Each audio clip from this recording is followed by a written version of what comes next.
to everyone. Good evening and good night for the participants from other time Anandi zones. ma'am, I think you're on mute. Yes. Hello, can you hear me, sir?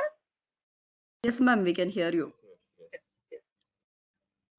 A very good morning to everyone and good evening and good night for the participants from other time zones.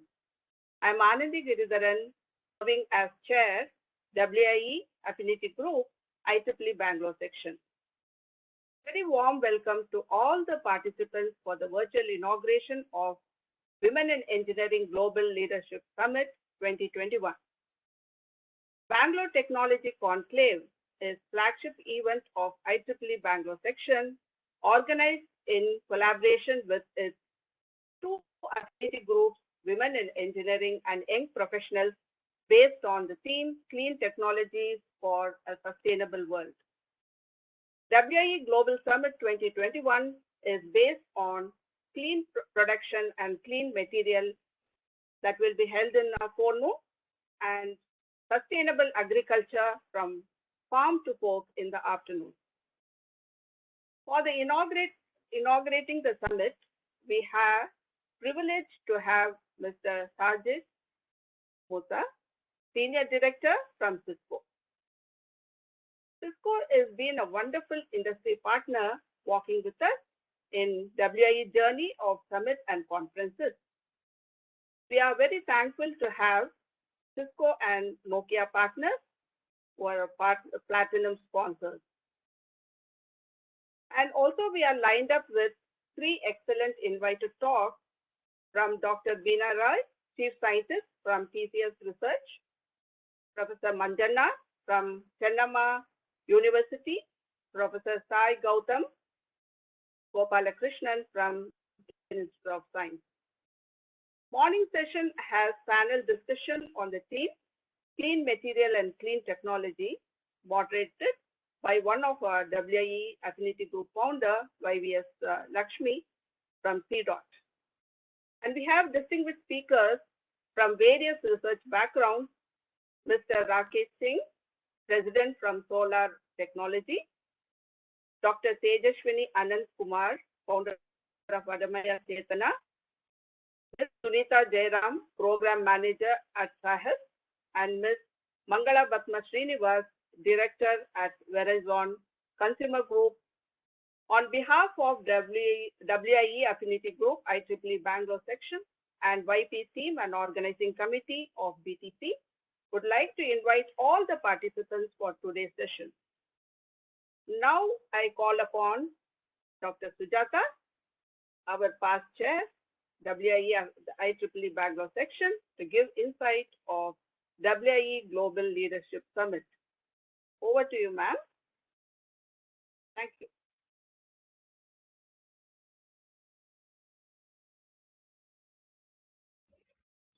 Ma'am, you're not audible. Ma'am, you're on mute. Yes. I think the excitement of WIE Global Summit always makes me to behave like this. Sorry for it. My apologies. Namaste to everybody. Happy to be a part of WIE Global Summit 2021. Warm welcome to all of you. I will try to take about 5-6 minutes to take you on to the journey of WIE Global Summits, which we are organizing from the WIE Affinity Group. I would want to share my slides, so please give me a minute.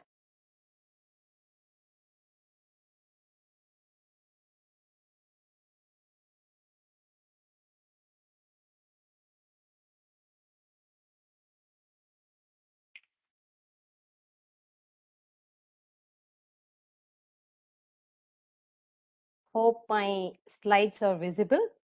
Please do correct me in case there are some issues. Yes, it's visible. I'll just try to make it full screen. Yeah.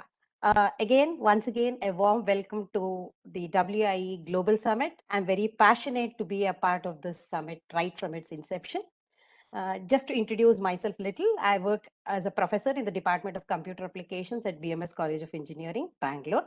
I served as the chair of Women in Engineering, IEEE Bangalore Section during 2016 and 17. Currently, I work as a student activity committee chair of IEEE Bangalore Section. So just to talk about WIE, sorry, for those of you who are new to WIE. So WIE is a network of IEEE members and volunteers who are dedicated to promote women engineers and scientists. The main objective is to inspire the young girls around the world to follow their academic passion and their career in engineering and science. As we are all aware that we see a lot of girls dropping out from the profession.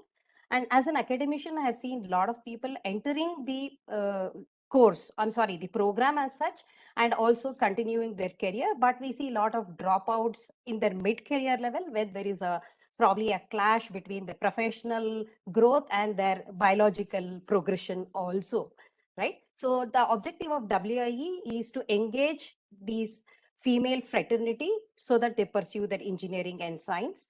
So the main objective is to recruit and retain women in the technical discipline globally. WIE includes definitely IEEE men. I would like to thank all men of IEEE Bangalore section who have been extremely supportive for all our initiative. So one of the goal of WIE is to collectively have a vibrant community of IEEE women and women who use all their diverse talents and do a lot of innovation that benefits to the society at large. Going further ahead, WIE has its footprints. This is a infographic that I've picked up from the IEEE WIE global site. So we have our imprints as on 2021 in 100 plus countries, and we have 900 plus WIE affinity groups spread across globe. I'm so happy and elated to share with you that around 47% of the WIE members are in India Pacific region, right? We Indians are always supporting the endeavors supported by women. So we see a huge number over there.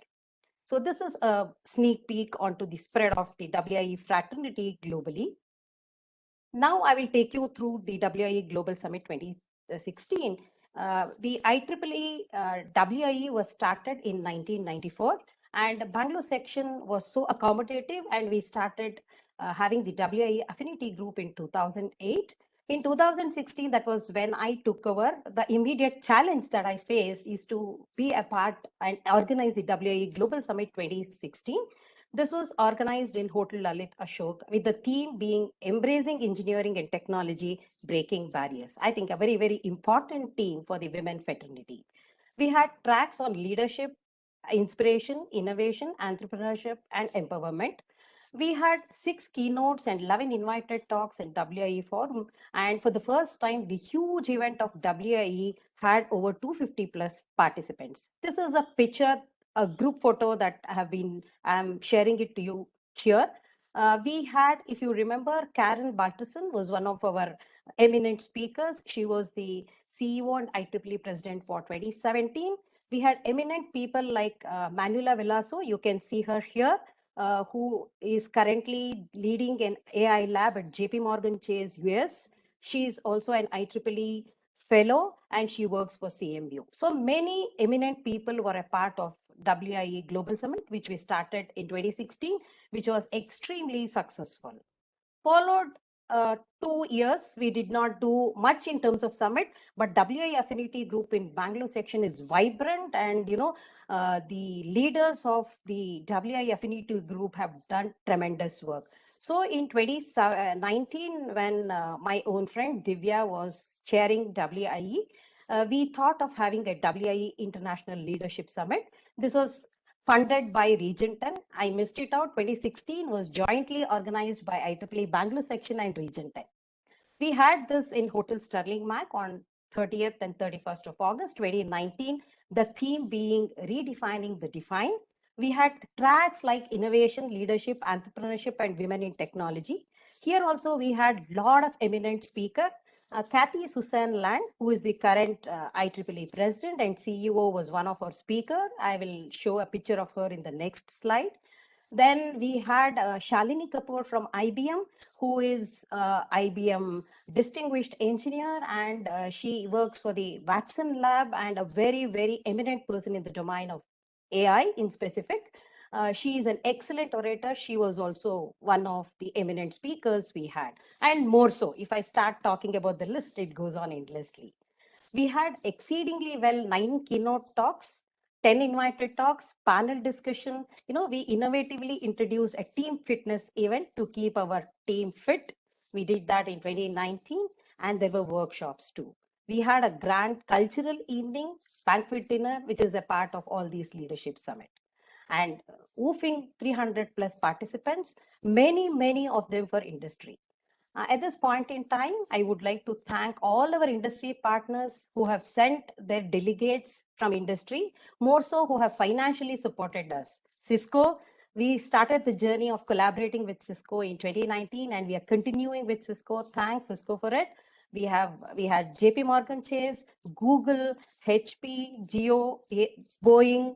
We also had academic partners like BMS College of Engineering and Dayanand Sagara University, and many societies of IEEE globally were a part of this leadership summit. This was extremely successful, and these are some memories that I have with the IEEE WI Leadership Summit in 2019. So I would like to remember Kathy and thank her for being here and delivering a fantastic talk. So we had arranged this in Sterling Max, and it was very successful. So taking cue from this, our past chair, Puneet Mishra sir, wanted us to continue the tradition of WIE Global Summit. So immediately after 2019, we thought we are pretty strong enough, industry is supporting, we have all competency with us. So we initiated the WIE Global Summit, which is a flagship event of IEEE Bangalore Section. We want to have it on year on year, which is extremely successful. We had it in the virtual mode last year on 5th November. The theme was Women in AI. Though it was in the virtual mode, we were really apprehensive how it will go around.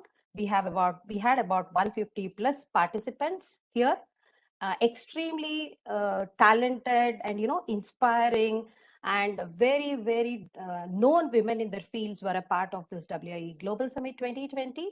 We had 9 keynote talks. I would like to remember Sushmita Mitra here, who is an IEEE fellow, and she works for Indian Statistical Institute. We have very few women fellows, more so in India.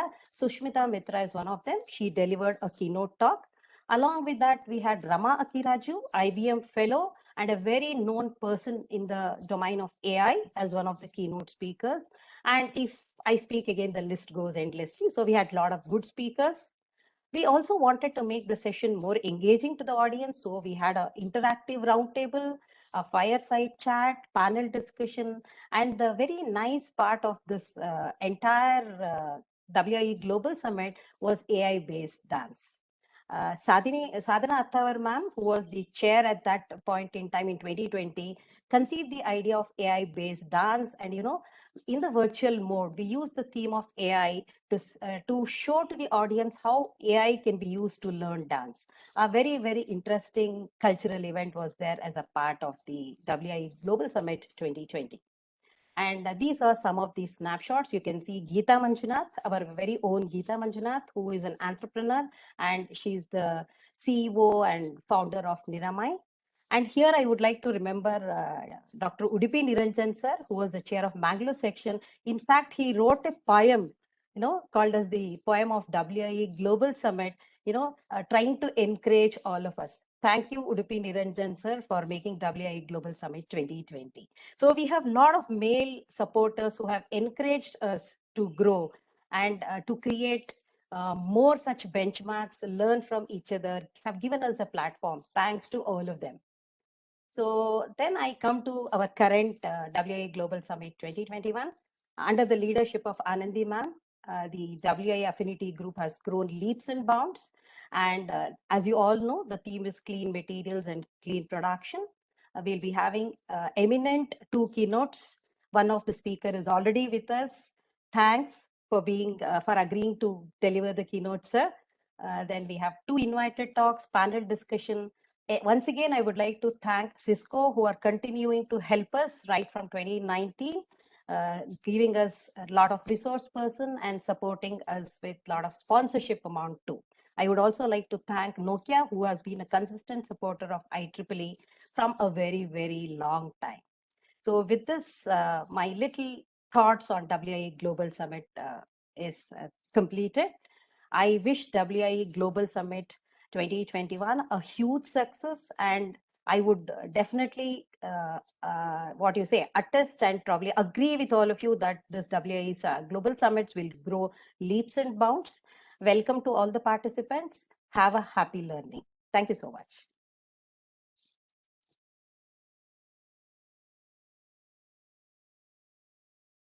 Thank you very much, Dr. Sujata, for a good insight of WIE Global Leadership Summit. Now, we are honored to invite our keynote speaker, Mr. Sajid Musa, Senior Director, to deliver the keynote address. Over to Professor Usha for introducing the speaker. Yeah. Good morning, all. I am privileged to introduce our keynote speaker, Mr. Sajid Musa, Senior Director, Cisco. He'll be delivering the keynote address today. He has a proven track record of building highly skilled and versatile, scalable customer support organizations, constituent track records of building global top talent teams, solid technical background in data networking coupled with excellent management experience and relevant business skills. Known for being proactive in identifying challenging business needs and adopting organizational direction to meet them. Excellent collaboration, matrix management, and communication skills. Experience in managing a technical consulting organization driven by KPIs and processes to improve operational efficiency, resulting in delivery excellence and high level of customer satisfaction. Welcome you, sir. And you have a time of half an hour, and in that you can deliver the keynote for 25 minutes, and last 5 minutes would be for the question and answer. Over to you, sir. Thank you. Thank you so much. Thanks for having me, and I feel humbled actually when I look at all the previous speakers that have been here and graced the occasion.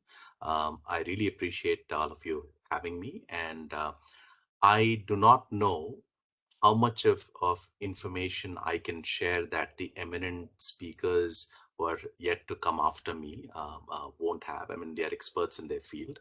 But from my vantage point of having been associated with Cisco for a long time and being part of a lot of the initiatives we do from a sustainability standpoint at Cisco, I'm going to try and give my perspective and hopefully share some level of that information with you guys.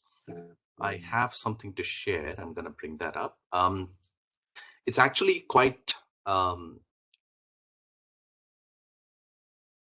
hopefully you can see the slides.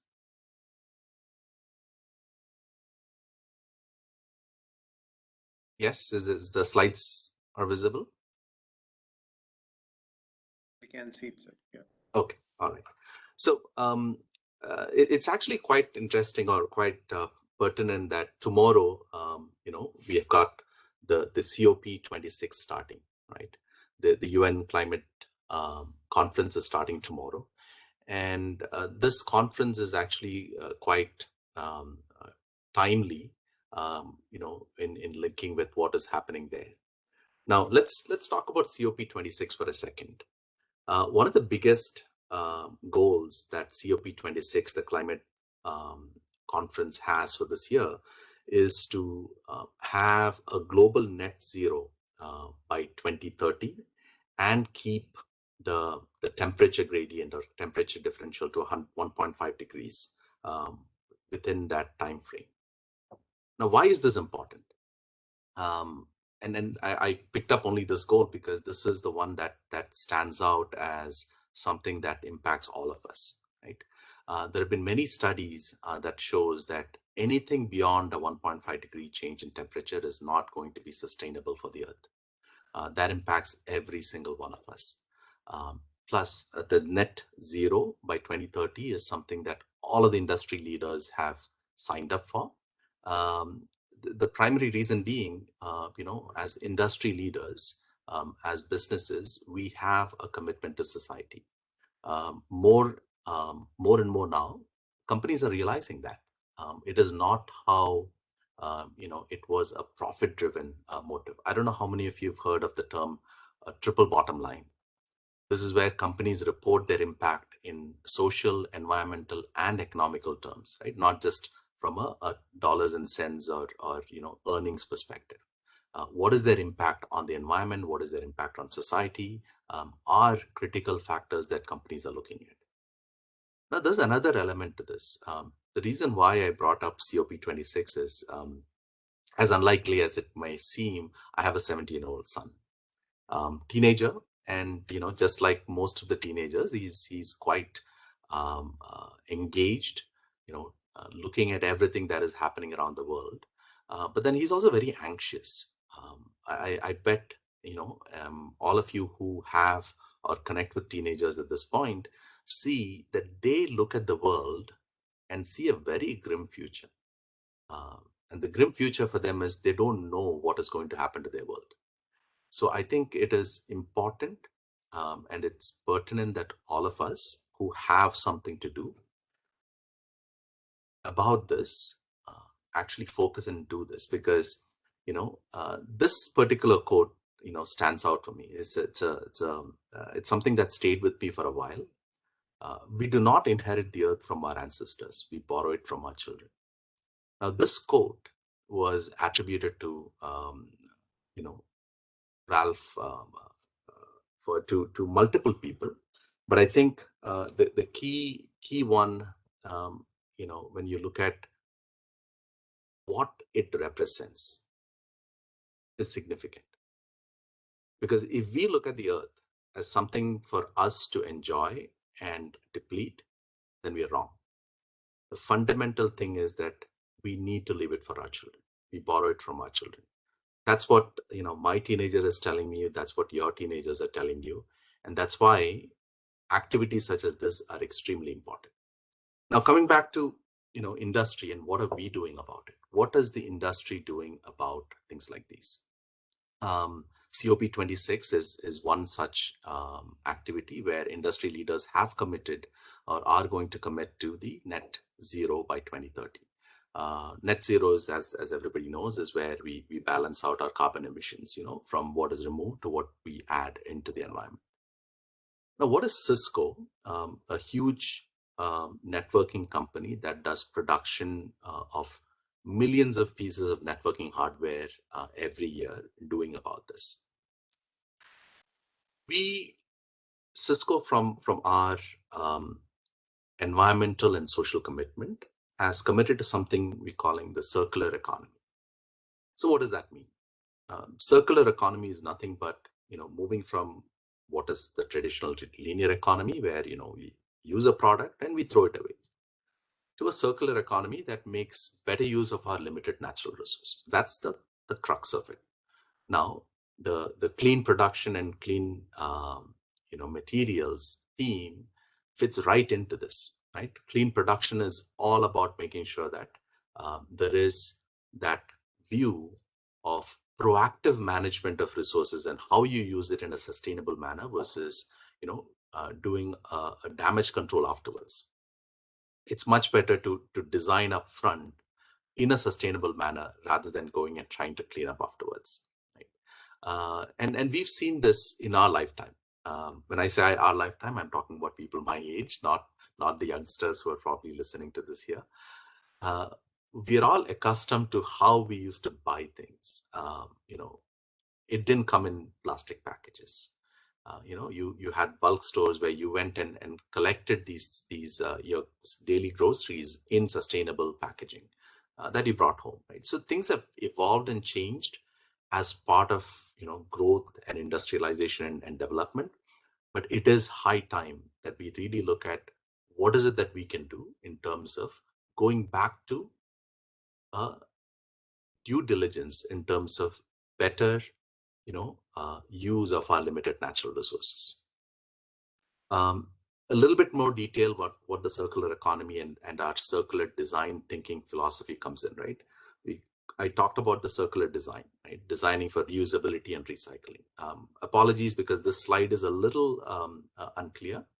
Now, the second is circular solution. So when we design a solution, we make sure that sustainability is forefront, right? Coming back to the supply chain, the low carbon nature of supply chain is another one that we are committed to. Sustainable and closed loop materials that will probably feature in some of the talks that are coming up. Zero waste manufacturing, how we do zero waste manufacturing, packaging of our products. I mean, there was a time when products were packaged in multiple layers, and that led to waste. How do you change that and ensure that there's less waste going into the landfills as a result of product that is shipped? And then the end of it, circular consumption. So what does that mean? There is a product life cycle, like I said, where we used and discarded it. Now companies such as Cisco are looking at how do we ensure that there is a product life cycle management in a sustainable manner. Reuse, repair, remanufacture, refurbish, and recycle. Right? And companies are coming forward with options such as this for our customers, and so is Cisco, including product take back, so that products that are not recycled don't end up in land refills, and companies like Cisco can actually make sure that there is a environmentally friendly retiral of those products. So overall, I talked a bunch of things about what our focus is, what we are doing. I'm not going to drain this slide, but I wanted to focus on what is a company like Cisco committing to, right? From a greenhouse gas emission standpoint, by 2022, we are expecting 85% of our global electricity from renewable resources. Our Bangalore campus is a great example. It is completely run on renewable energy from solar.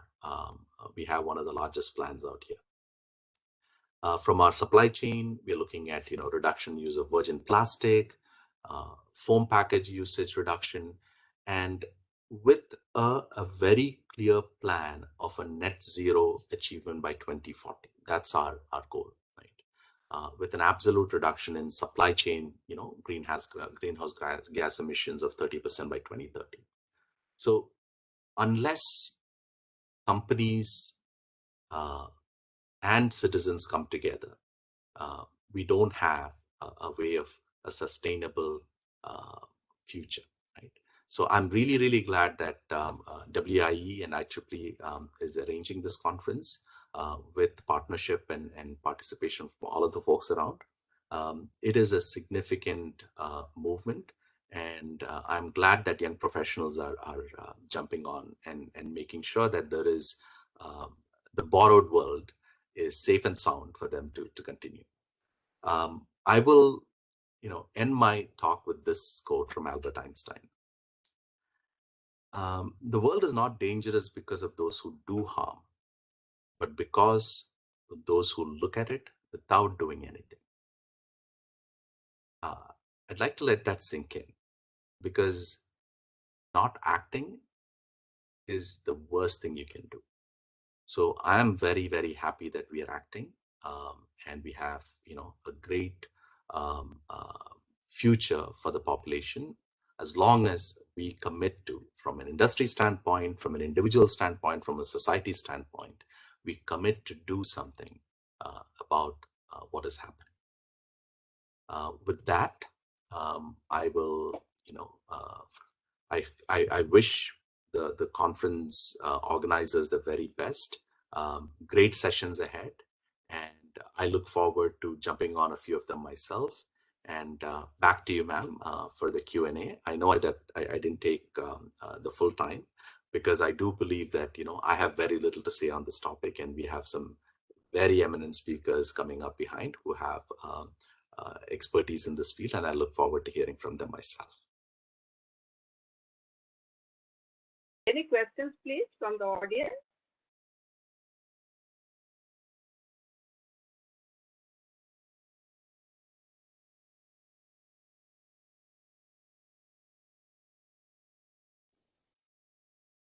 Thank you very much, sir, for illuminating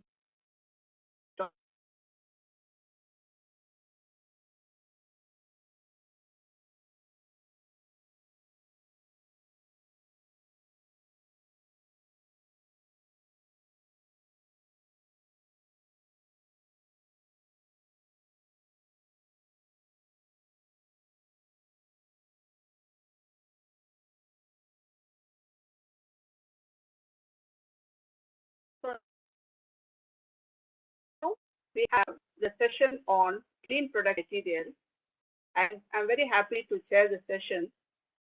And now I would like to invite Ms. Dr.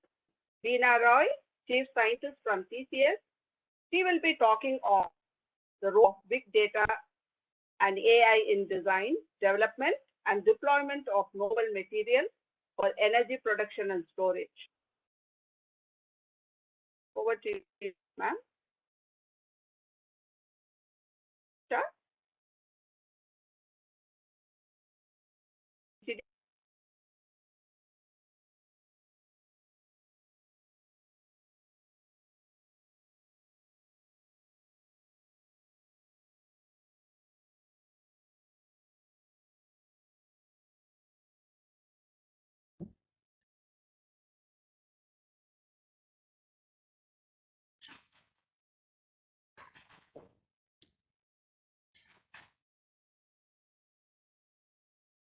Hello. Yes, ma'am, you're audible.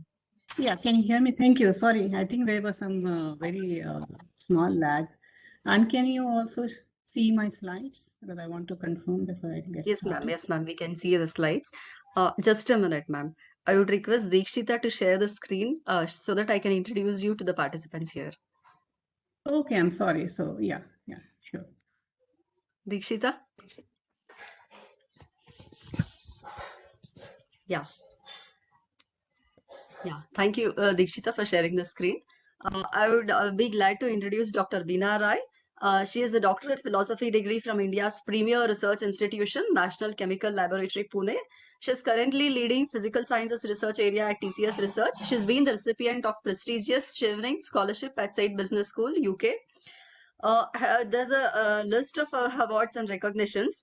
So to name very few, TCS Distinguished Scientist Award, Distinguished Alumnus of National Chemical Laboratory, Pune, Indian Institute of Mineral Beneficiation Award, a Vasvik Research Award in Materials and Metallurgical Sciences and Technology for Women Scientists, Materials Research Society of India Medal, SAIL Gold Medal, Maha Entrepreneur Award instituted by Praj Industries and Symbiosis International Institute of Business, Pune, India and Will Best Mentee Award given by Will Women in Leadership Forum, and many more. We are glad that you are here with us today, ma'am. Thank you so much. Thank you. Thank you so much. And first of all, thanks for the warm welcome and the kind introduction, as well as giving me the opportunity to share some of research we are doing in this domain with all of you. And let me start sharing the screen first. And before we just get started.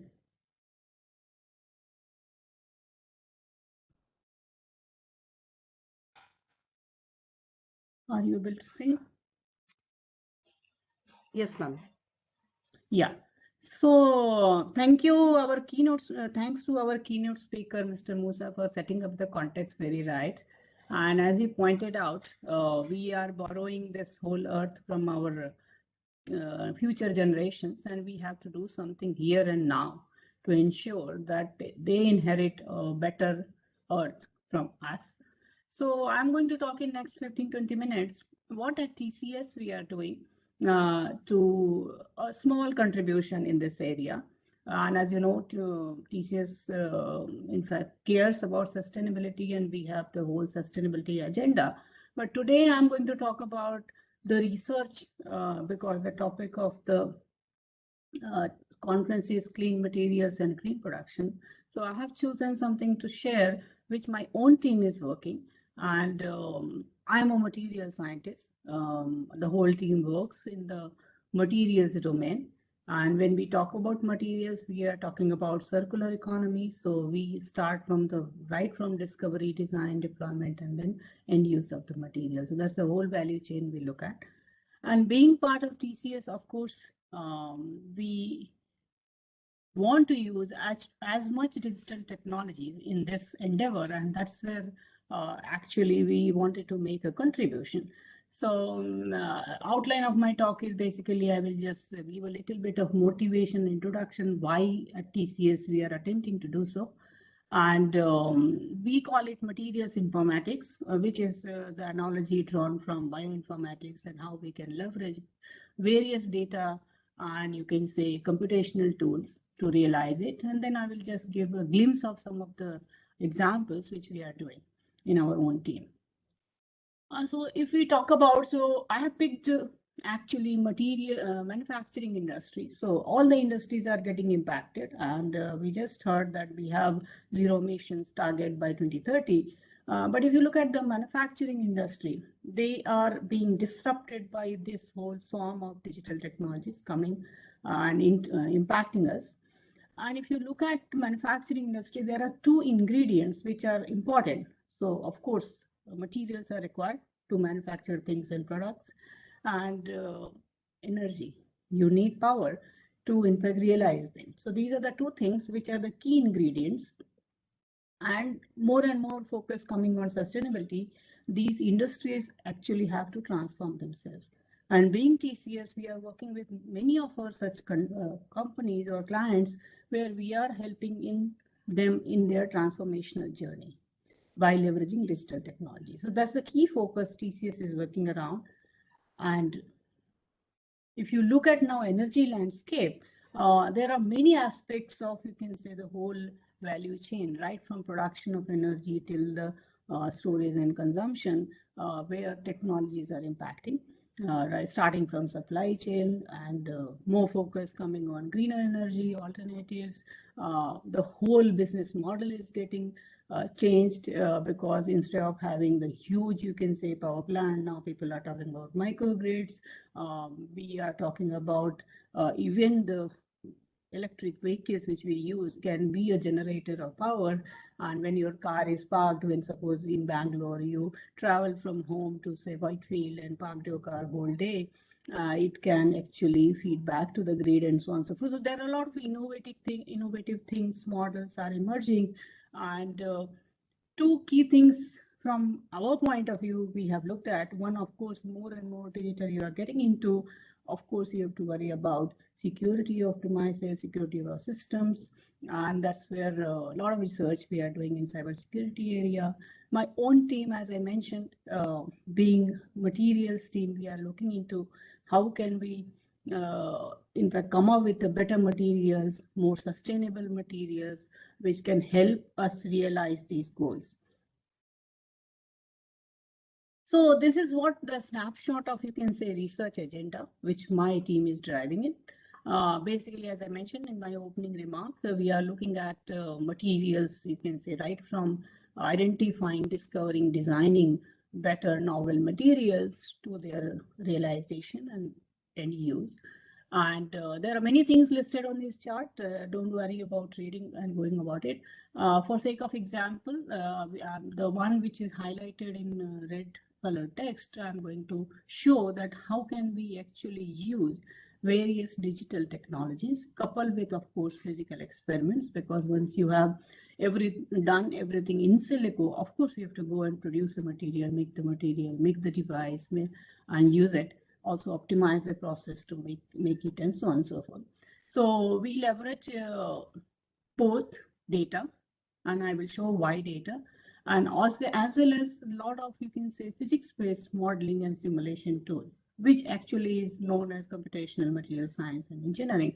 So basically, right from understanding the materials behavior at lowest length scale, that is electronic scale, to up to the continuum scale. So, and this all materials by nature are multi-scale. So one has to link the scales, couple these models together, and use the simulated data coupled with the experimental data, and then derive information, knowledge out of it, and use it for whatever end goal we are looking at. So this is the actually, now people talk about digital twins and digital threads, but in TCS, in our research teams, we have been doing this for past 30 years. And the goal is basically how can you mimic the behavior of the product or the system or the material best using in silico methods. So let me now just jump into a couple of, you can say, case studies where we are applying these principles to come up with better materials or realize them. So first example I have taken is when we talk about generation of energy, solar cell materials. We all are familiar with silicon technology and what it has done to our world, but people are also looking into what is next. What are the next gen solar energy harvesting technology? Can we make it more cheaper, efficient, better, simpler? So people are looking to materials like perovskites. It's a class of material which has a very peculiar structure. I'm not getting into too much detail of chemistry. And basically, these materials can be made into very simple way. Coatings, you can coat on a glass, on your buildings, or panels, and harness the energy. But there are issues. The current materials which are being used or being exploited, they contain lead, and lead is toxic. Plus, they also suffer for instability. They cannot last longer. Efficiency is pretty low. They cannot match up to silicon technology. So even though it's a very promising technology, there are challenges on material side, and that's where if you look at, we can use data analytics and as well as couple it with the physics model. That's what we have done. Basically, we treat it like just like we do. You look at our genomes, and then building blocks of genomes are actually those small molecules, amino acids, and they come together to make a DNA. Similarly, here we are talking about that atoms in all, if you remember your high school chemistry, atoms across the periodic table can become a gene, and then they come together to create your genome. And that is what we call as chemical space. And then once you are able to, in fact, sample the whole chemical space, then you can assemble them together, create novel materials. And finally, of course, you can go to the lab and synthesize them. So this kind of pipeline we have developed. And these materials are not something which is not going to come to horizon in very long future. In fact, there are companies working in this area. And the first, you can say, large scale production of perovskites based tandem solar cells is likely to come in fact next year. So this is what we have done. We have, as I mentioned, we have tried to first sample the whole space using the clever AI techniques, machine learning, deep learning. A lot of details are there. This is all published. And then we came up with a few new materials which are not known earlier. And this I will also show. We have gone back to the list and also test them. So this is like just a proof of concept where we have made the solar cell, looked at the efficiency. Of course, the efficiency is not great. There are a lot of optimization is needed when you are also synthesizing and building the device. And that's what led us to also conceive that it's not only important to get novel material, you also have to look at how the material is going to behave when it is put into the device or system, because it's a combination of materials like shown here. When you are building a perovskite based solar cell, there are many materials coming together to give you that effect. So it dawned on us that it's not only to just discover and design novel materials, you have to see their system level behavior. And in order to do that, we have to go through tons of literature, or you have to reach out to experts who know what works with what, because it's a combination which is giving the effect. And then we said, okay, why not? We can also use AI here to actually harness that knowledge which resides in all those publications and in the heads of the experts, and then create a knowledge-driven system which will assist a chemist or an engineer to in fact come up with a better processing routes or better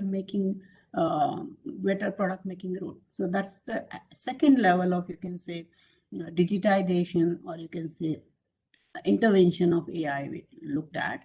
And it's a very, you can say, I am just summarizing a 13,000 feet view here. Basically, it's a whole pipeline where you could have information in any form of you can say text, and then you convert whether it's a PDF, whatever kind of documents, and then we have converted it to text. And then of course we have applied clever NLP techniques, natural language processing techniques, to create this kind of ontologies. And to create these ontologies, of course, you need material scientists and engineers who will help us annotate, create this kind of connections, because they are the domain experts. So you do need experts to create this information to knowledge framework. And once you have the knowledge, you have created this kind of knowledge graphs, then of course you can query it. So you can query, and then if you are designing a new process, a new system, then you can use this knowledge.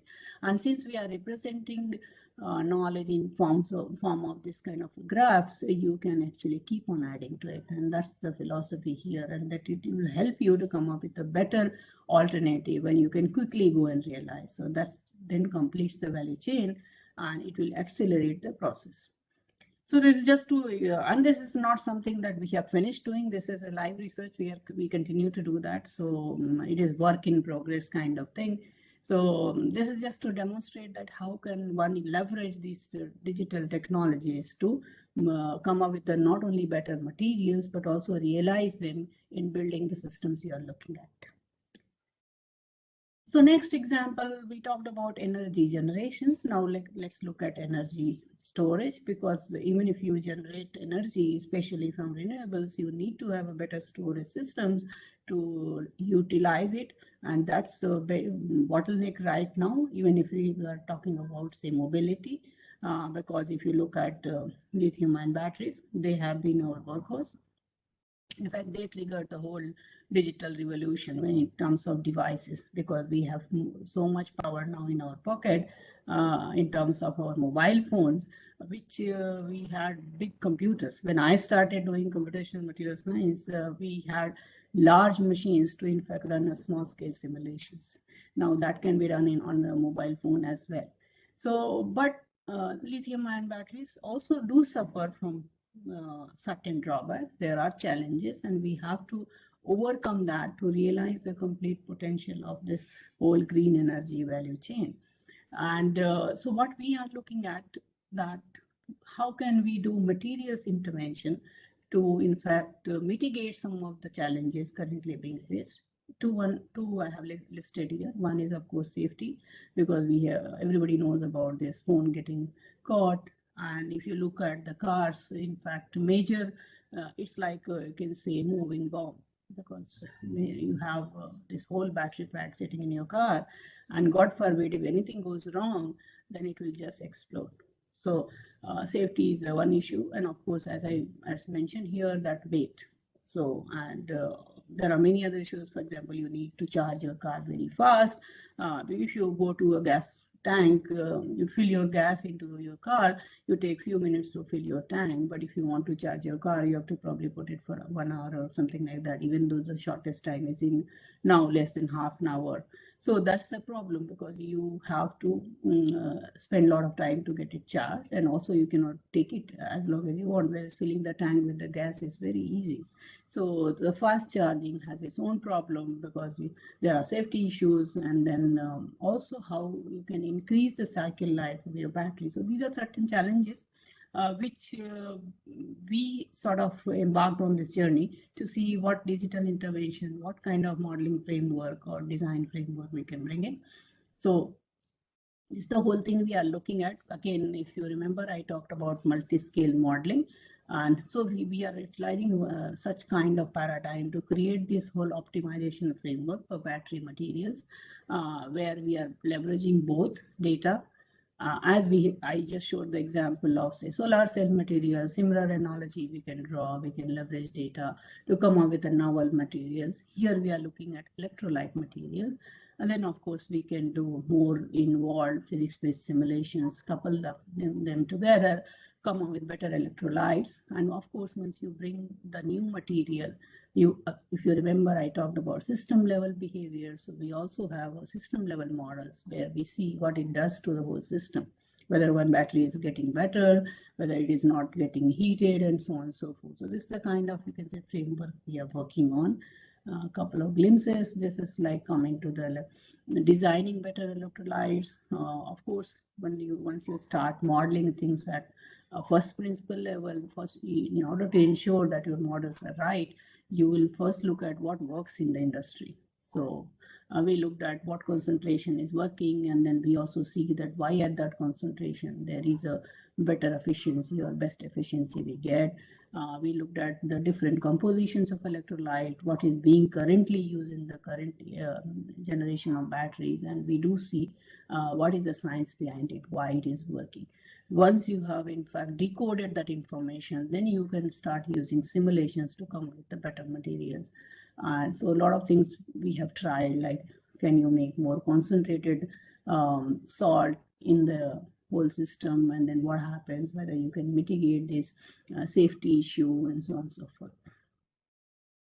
And then of course, once we have the now change the composition, change the material, then what happens at system level?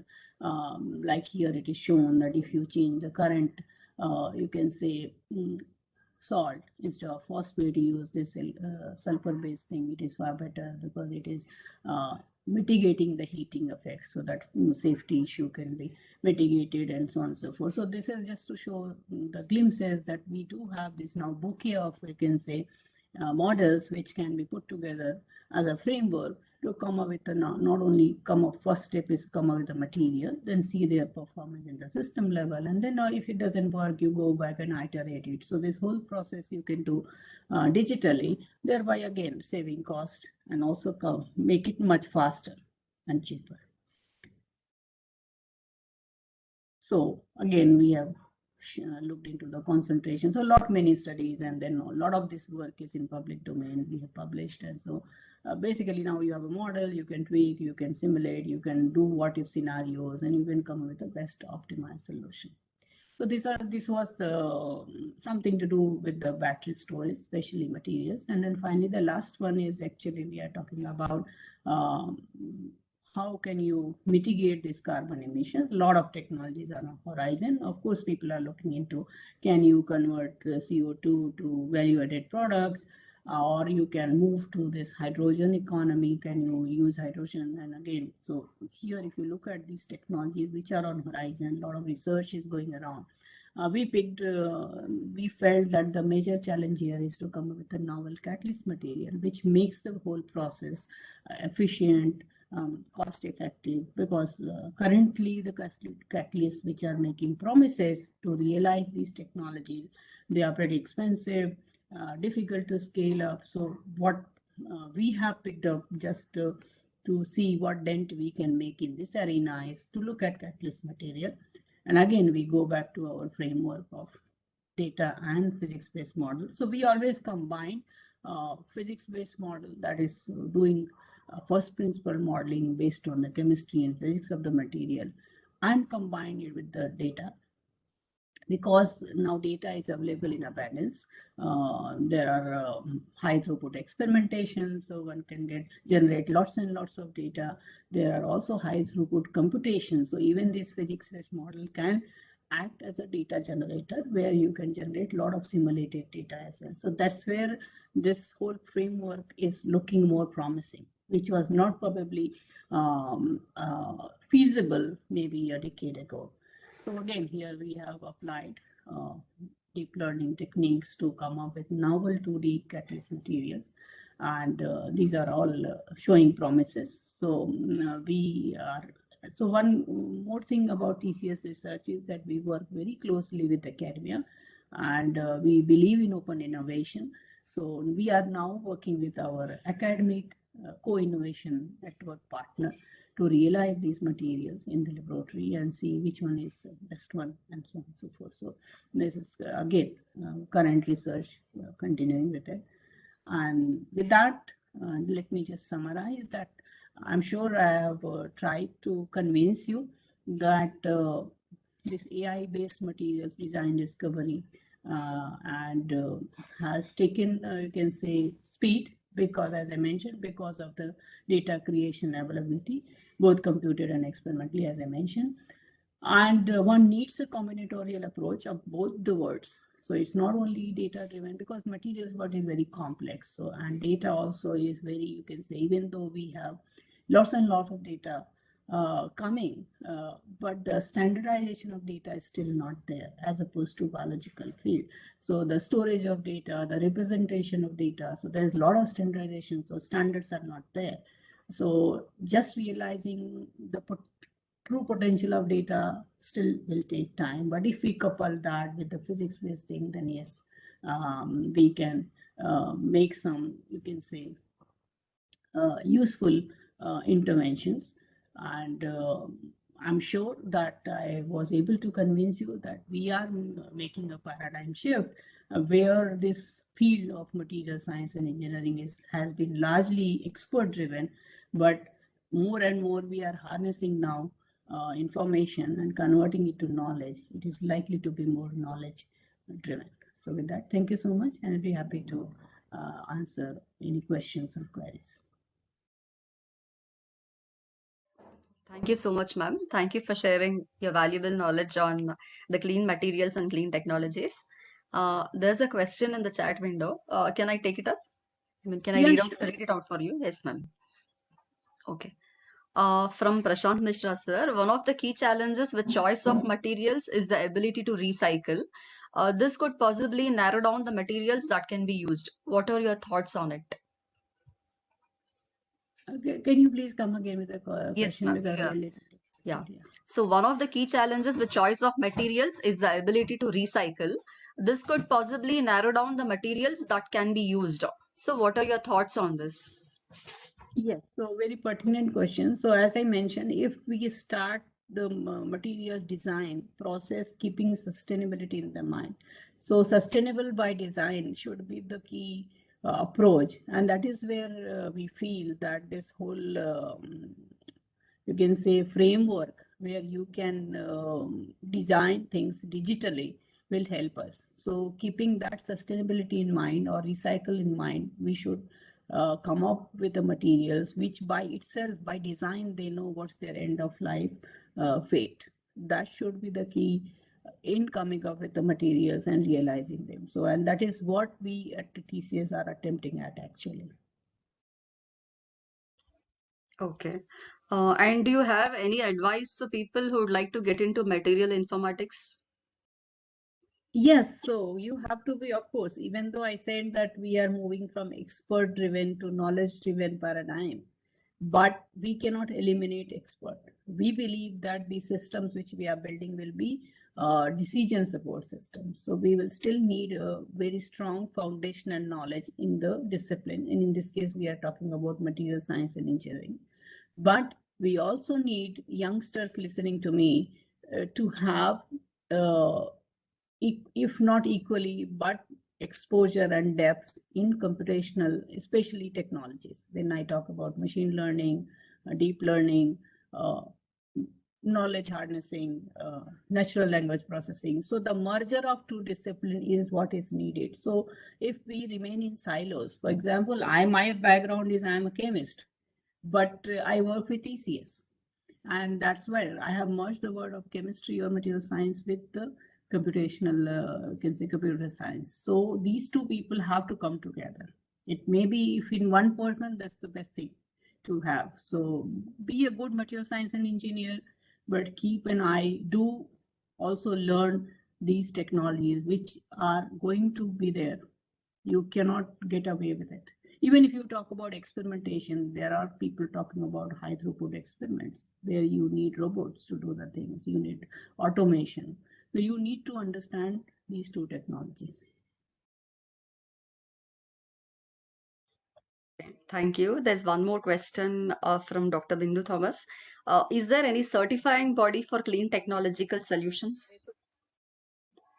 I am afraid I don't know such body, and at least because we are not in that game yet from TCS point of view. So we usually are not in that game yet. So I will not be able to comment on that. Okay, thank you, ma'am. And if participants, if you have any questions, you can unmute and ask, or you can even type in the chat window. Any questions from the participants?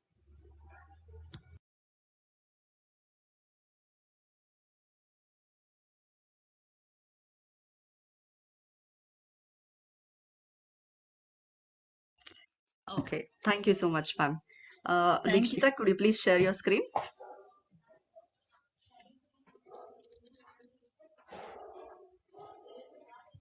Yeah. So on behalf of Women in Engineering, IEEE Bangalore Section, I extend my heartfelt thanks to Dr. Beena Rai. Thank you so much, ma'am. Yeah. I also extend my heartfelt thanks to Mr. Sajid Musa, Senior Director, Cisco, for his wonderful talk. Thank you so much, sir.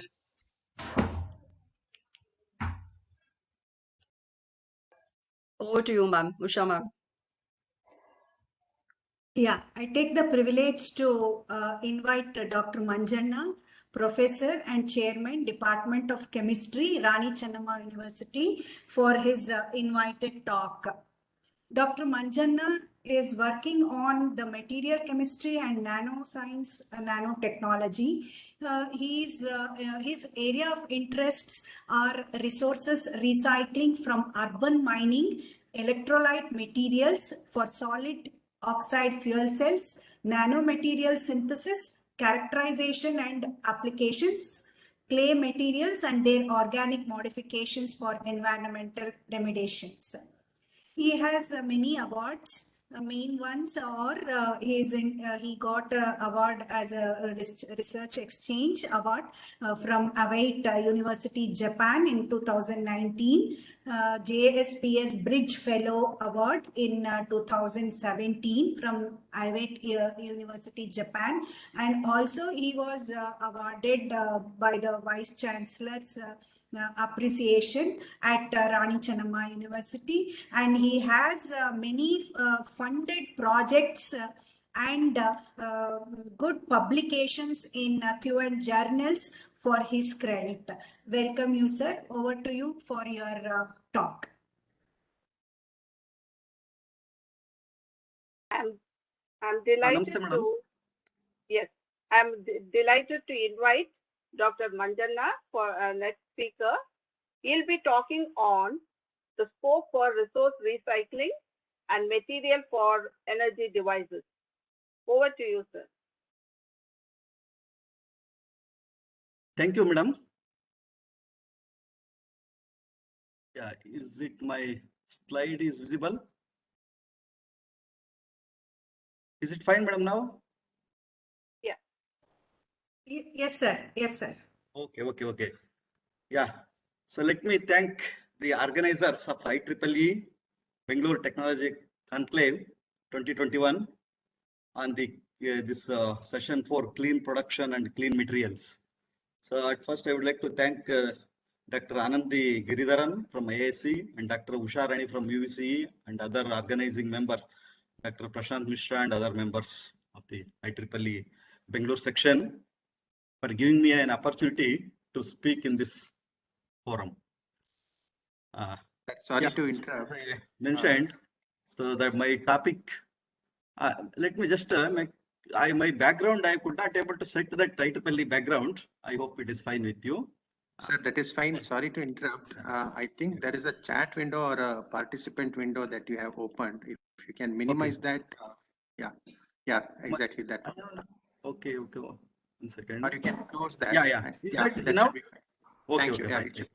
Thank you, sir. Yes. Well, see, I have I would like to speak on the scope for resources recycling and materials for energy devices. I was listening to Dr. Beena Rai from TCS. She was also mentioning something like that, and somebody was talking about the recycling of these materials suggested for these energy devices, etc. Maybe this lecture, those lecture must serve as kind of a background to move on this particular topic. Well, before I enter into thing, I would like to just briefly introduce my university. This is at Rani Chennamma University, which is located at Belagavi. So is in the towards Mumbai, from Bangalore to Mumbai on the highway. So our department is DST FIST sponsored and VGST, our Government of Karnataka sponsored department. Means having some good funding from various funding agencies. And ours is a quite big university, having about some 380 affiliated colleges, etc. And of course, these are the facilities available in our chemistry department. Some of our participants may be interested to use these facilities, and they are welcome. Well, see, these days this theme area of this particular conference being the sustainable energy and all this kind of a clean production, clean materials for this particular session. See, we these days, we people would like to work on these thrust areas as follows, like fuel cells, and just now talked about some energy storage devices like lithium ion batteries, supercapacitors, and these LED, this light saving, energy saving devices, and smart materials like spintronic, piezoelectric materials, multiferrite, shape memory alloys, and flexible electronic devices, photovoltaic cells, that is the solar cells, and photocatalysts, especially to produce hydrogen gas for fuel cells and all, and water and soil treatment, all these things. See, that is the first para is about the energy materials, and this is related to kind of environmental. See, removing these pollutants from the environment, both soil, water, and other thing, and also sequestration of this carbon dioxide, that is to minimize the carbon dioxide from the environment. So people talk about something like a conversion of catalytic conversion of this carbon dioxide into a useful chemical or a fuel like methanol, etc., using suitable catalyst. And these days we also go for kind of a started accepting this nuclear energy also, because the moment you take care of this safety aspect, so it is very much it is now propagated as a kind of a green energy sources, considering the minimum there is no emission in that, except you have to isolate the nuclear waste. So, and then they have a today's talk is about the resources recycling basically. So these are all part of all this sustainable development. So these days this is the main importance people talk about. In my own group, we have been working on this solid oxide fuel cells, especially to develop electrolyte materials. And also we developed several carbon-based composites like graphene, carbon nanotubes, etc. We prepare number of nanoparticles for biomedical applications. We prepare magnetic materials. We work on stainless steels, etc., as a structural materials towards nuclear energy, and also some iron-based clay minerals, environmental remediation, and redox dissolution of metal oxides for decontamination of surface cleaning of those things, and also about the lithium battery. Here we will be talking not about the development of new materials for this. This is towards the recycling. So scope for recycling I will be talking about. See, these are the two parts which I mentioned. So resources recycling. This includes a kind of a back-end technology for e-waste. So you talk about the batteries, all sorts of all these printed circuit boards and all these all the electronic devices for that matter. And that is nothing but sometimes it is also mentioned as a kind of a end of life management, and which contributes towards the circular economy. And we kind of name called urban mining, because lots of these useful materials like you have a very the precious metals, noble metals, rare earth metals, all these are present. So if you are able to take these materials, and it is now it's called as an urban mining. And the other part which I would be mentioning is about the materials for energy devices. In that I will talk only about the electrolyte materials for these fuel cells. Okay, let me go again to get into the scope for this kind of a resources recycling. See, you all are very much aware, and day in and day out you have been reading in newspapers about the e-waste generated across the world. And it is said that United Nations has warned of an e-waste tsunami that is likely to come if stern measures are not taken to tackle the waste stream. At present, it seems only about 20% of the e-waste is recycled, but that too is not in a very scientific manner. So therefore, it's a massive increase in e-waste is expected, and it's we have to think about the subsequent worth of recycling. And in India, especially, see only about 2% waste of waste electronics, and that too not in a very effective manner. So only recycle about 2%, that too in a very not in a scientific manner. So players in the normal sector either burn the plastic to extract these metals, incinerate or acid leach in dangerous conditions, etc. Therefore, see the recovery rate of metals is at dismal, which is ironic given that e-waste is valued at 62.5 billion annually, which is 3 times higher than the output of all the world's silver mines. The same the UN report says all these things. Now let me begin with kind of a success story which I recently come across some in report. I think it's worth sharing with you all. See, there is in India itself. So these Nitin and Rohan, they have started a company that is a Atiro Recycling, which I recently, just a week before, I happened to read about this story. So they they were looking for just how to dismantle this laptop computer, and they were looking for a recycler and all that. And that curiosity led to a life-changing development, which further snowballed into a premium e-waste company, which they've set up somewhere around Roorkee. So they've channelized their expertise in developing a unique recycling process, which is a mix of mechanical and hydrometallurgical technology that can extract 95, that's what they claim. So most, and also they say that they are able to ensure the low carbon dioxide emission. So, and they are able to recover a lot of all this gold, silver, copper, nickel, manganese, all these metal ions from the e-waste. So this, I think it is worth to do. You can go through this in the this thing. It's that as a, and they purchase this e-waste rather, and they get paid and all that. And also they have a company as an impressive clientele, what is that, including with this thing, the connection with the suppliers like Samsung, the LG, Whirlpool, Godrej, etc. These companies, the company also claims to be the only one to recycle lithium ion batteries, irrespective of their size, shape, and chemistry in an environmental friendly manner. This is to say that lithium ion batteries comes in different sizes and all that. So the one we use for laptop batteries is different, and the one we use for the mobile phones, and one we use for this towers, this mobile towers, and also in electric motor vehicles. So that way, so likewise, there are number of e-waste they have been treating. They say that about some 20 e-waste is being treated. So this is something very appreciable. I thought of sharing with you all. So this was not easy for them to get into this, and they had to make a lot of this investment with the government and other sectors, and making a kind of a government registered e-waste recycler. And then company adopted a method like a printed circuit board cycling that involves all this.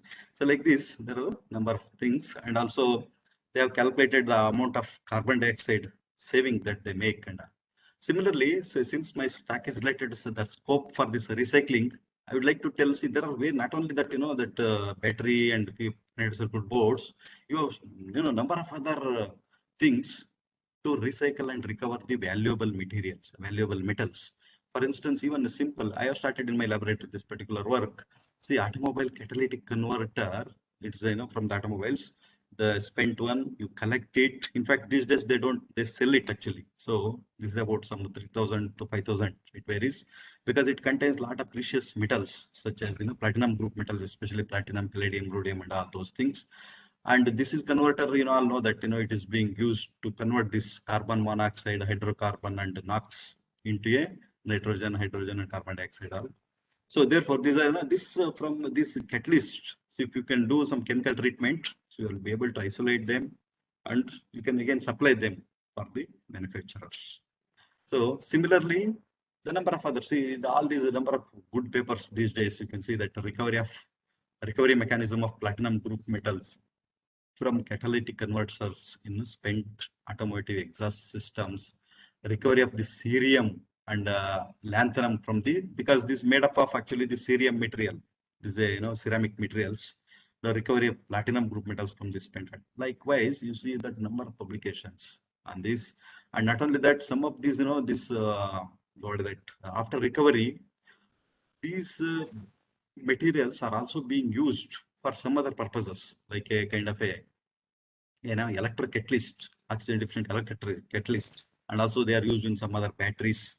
So this kind of reports we often see that, and these are well known in, you can see in even in your YouTube and all that, the recovery of including gold and various other metals from these printed circuit boards, because these precious metals are used, and they're very nice procedures.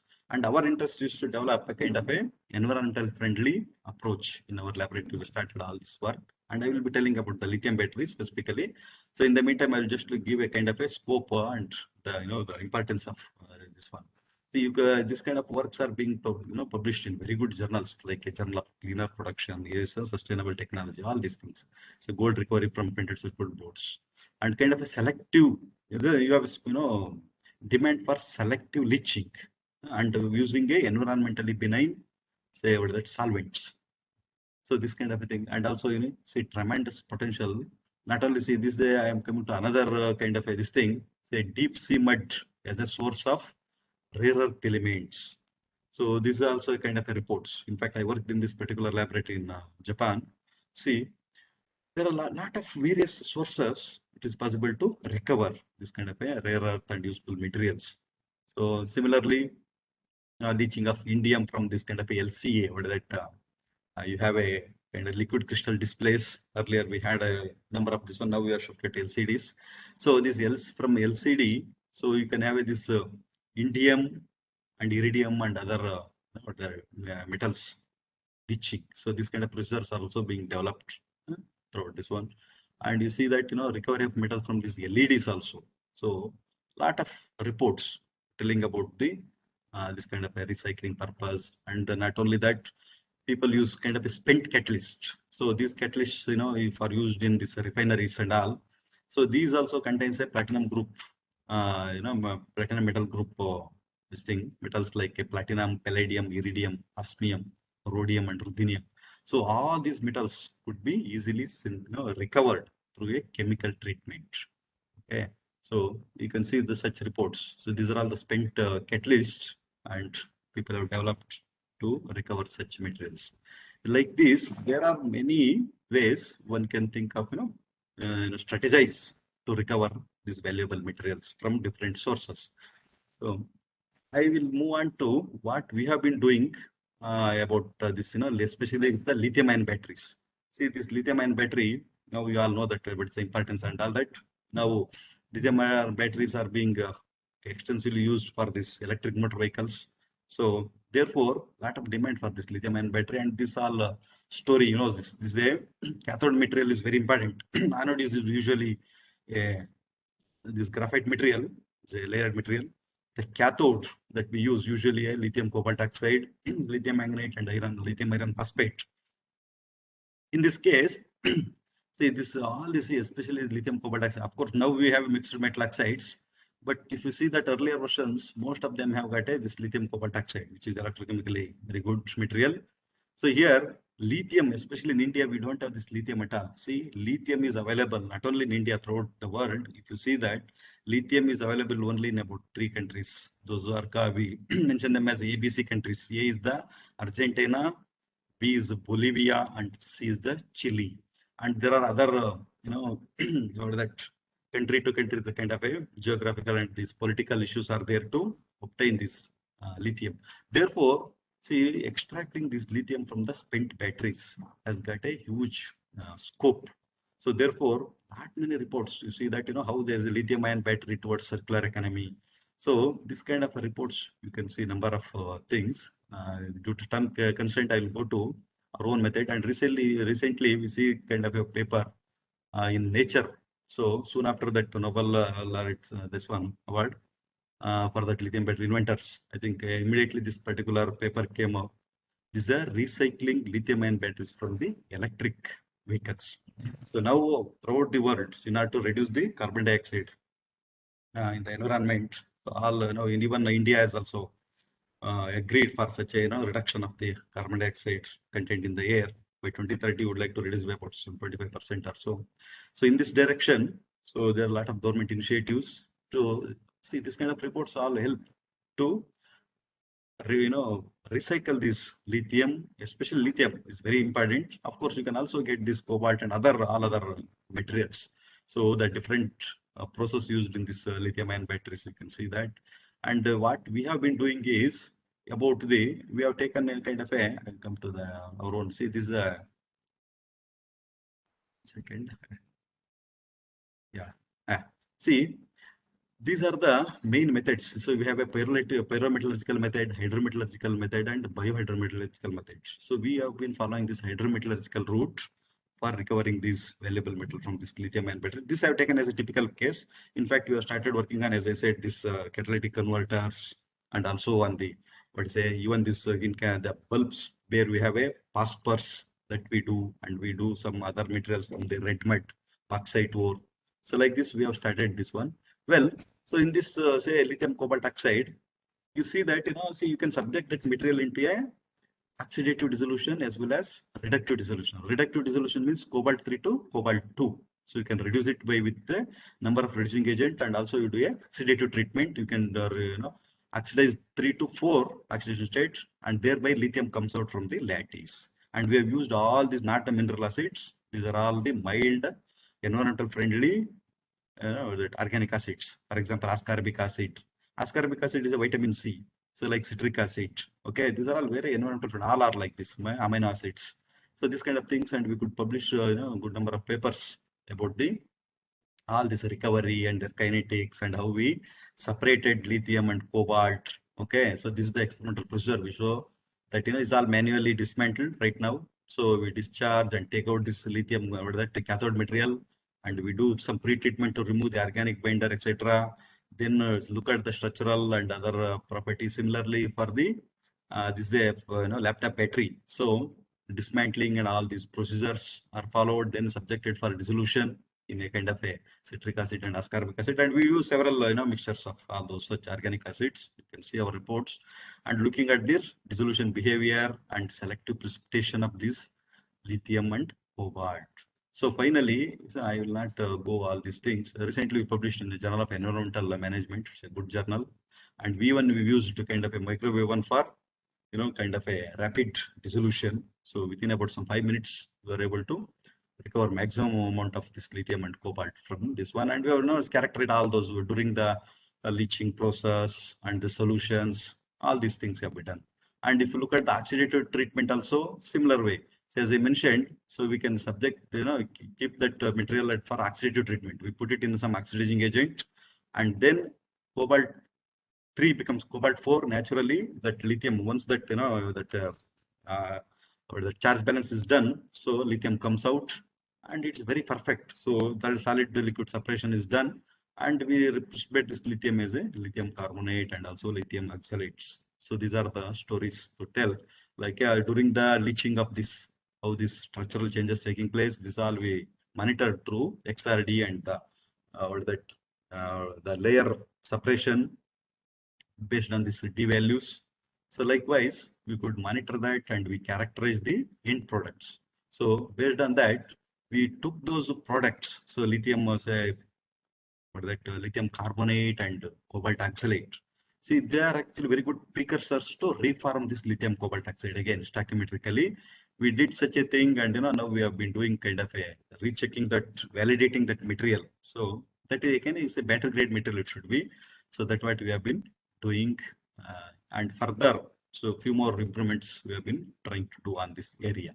Okay, let me quickly see. Now we have also started using these big batteries, which are used for the say this mobile towers and all. So where they keep this kind of a huge batteries. So the spent batteries we have collected through proper channel, and we have been doing collecting the huge material, and we are doing this kind of a pellet plant scale.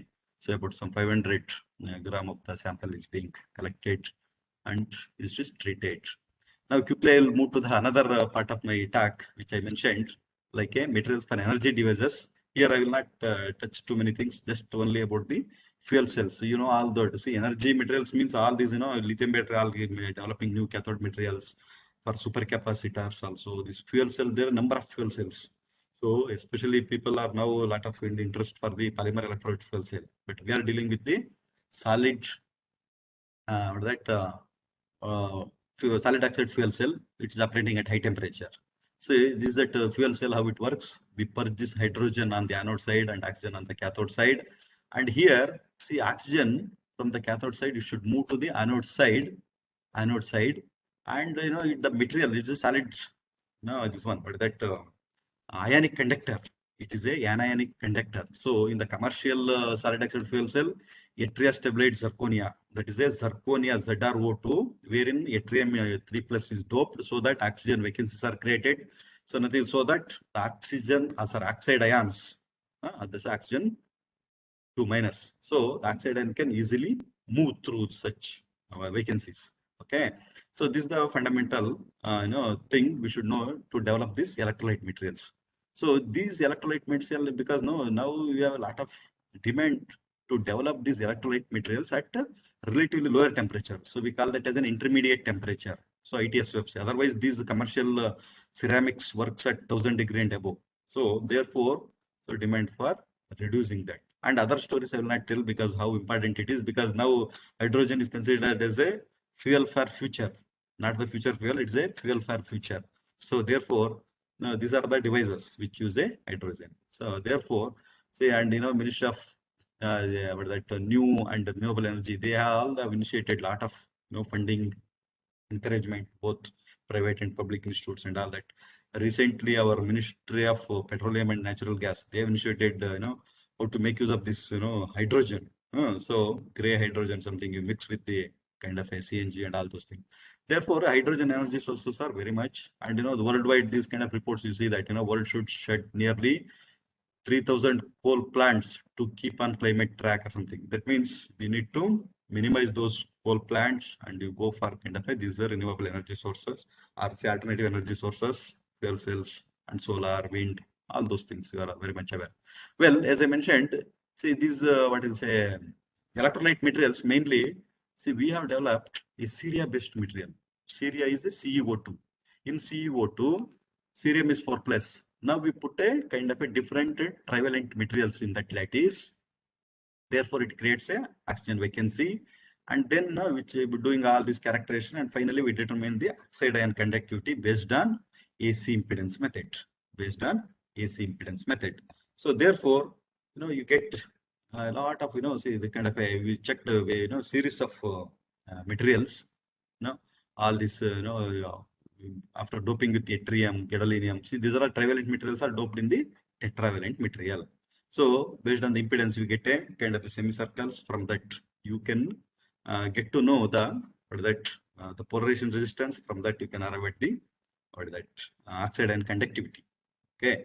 So in fact, the sum of the oxide ions, you have got the oxide ion is close to that of a commercially available that electrolyte material like Syria up to about say 10 raised to -2 and all that. Not these. I think recently again we started with we can see some different samarium doped seems to be very good oxide and conductor. If you look at the conductivity versus ionic radius and all that. Now recently, you see with this we could publish some good papers on this, developing this kind of materials. We kept on, in the Journal of Allies and Compounds, and that's one of my students, Dr. K.C. Anjanaya. So he did PhD with me, working on these aspects. And recently, again, we started working on titanium-based materials, which is something new. So there are no reports on this ionic conductivity titanium. So now one of my students, see this Nimaktar Momin, has worked only on this, and I published so far only one paper on this, and 2-3 papers are in pipeline. So we have got very good results. We people thought titanium being this tetrahedral system, the oxide and mobility would become very difficult. So, but to our this thing, so we couldn't see very good conductivity, the oxide and conductivity in this kind of a materials also. So I have some kind of a collaboration with the Japanese on this aspect. Okay, so like this, we keep measure, yeah. So we keep, doing many such energy-based materials. I think this was my original plan. I think if we have a time, I can continue for another 5-10 minutes. I would like to just check with the organizers. Madam? Yes, sir. You can continue. Can I continue? Yes, sir. You can. You can continue Okay. for some time. Okay. Yes. Yeah. Okay. Yeah. So like in the, so like this, we can, started working on so many other aspects like, multi-watt carbon nanotube coated. These are all for the kind of super capacitors.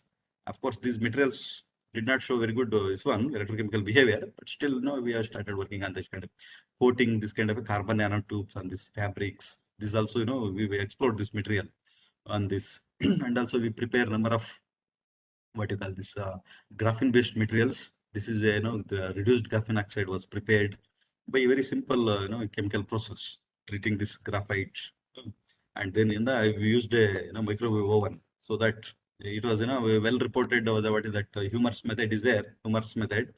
In fact, we could reduce that harsh conditions and we could get at relatively mild conditions. So, and also we work on various, like these are all again related to some say sustainable development, what you call recent publications, as you can see here, 2021 both. So working on kind of gas sensors. So we work on say NO2 gas sensors with a number of nanomaterials, and also hydrogen gas sensors. Kind of we prepared some heterostructures, iron oxide, indium oxide.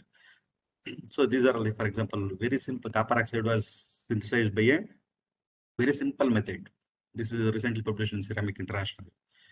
We took this copper 2 plus, reduced it to copper 0, and later it was oxidized to copper oxide. So it was a single phasic. Similarly, we also synthesized this kind of heterostructures, both N-type and P-type, and this kind of heterostructures shown the hydrogen gas sensing property. In fact, I don't argue this as a good, because we need to improve in a big way. Yeah, so but nevertheless, this is an attempt, because hydrogen sensors have huge demand and need. There are not many this materials for that. And likewise, we keep preparing kind of a piezoelectric material. This is a long, very old work. It is one of my MTech student did kind of a preparing a material like a lead zirconate titanate material. So you could probably somewhere sometime back he presented in IEEE conference. So this way we prepared several nanomaterials, say kind of cobalt chromates. These are all kind of structurally and also technologically very important materials. So we keep synthesizing them in the nano regime.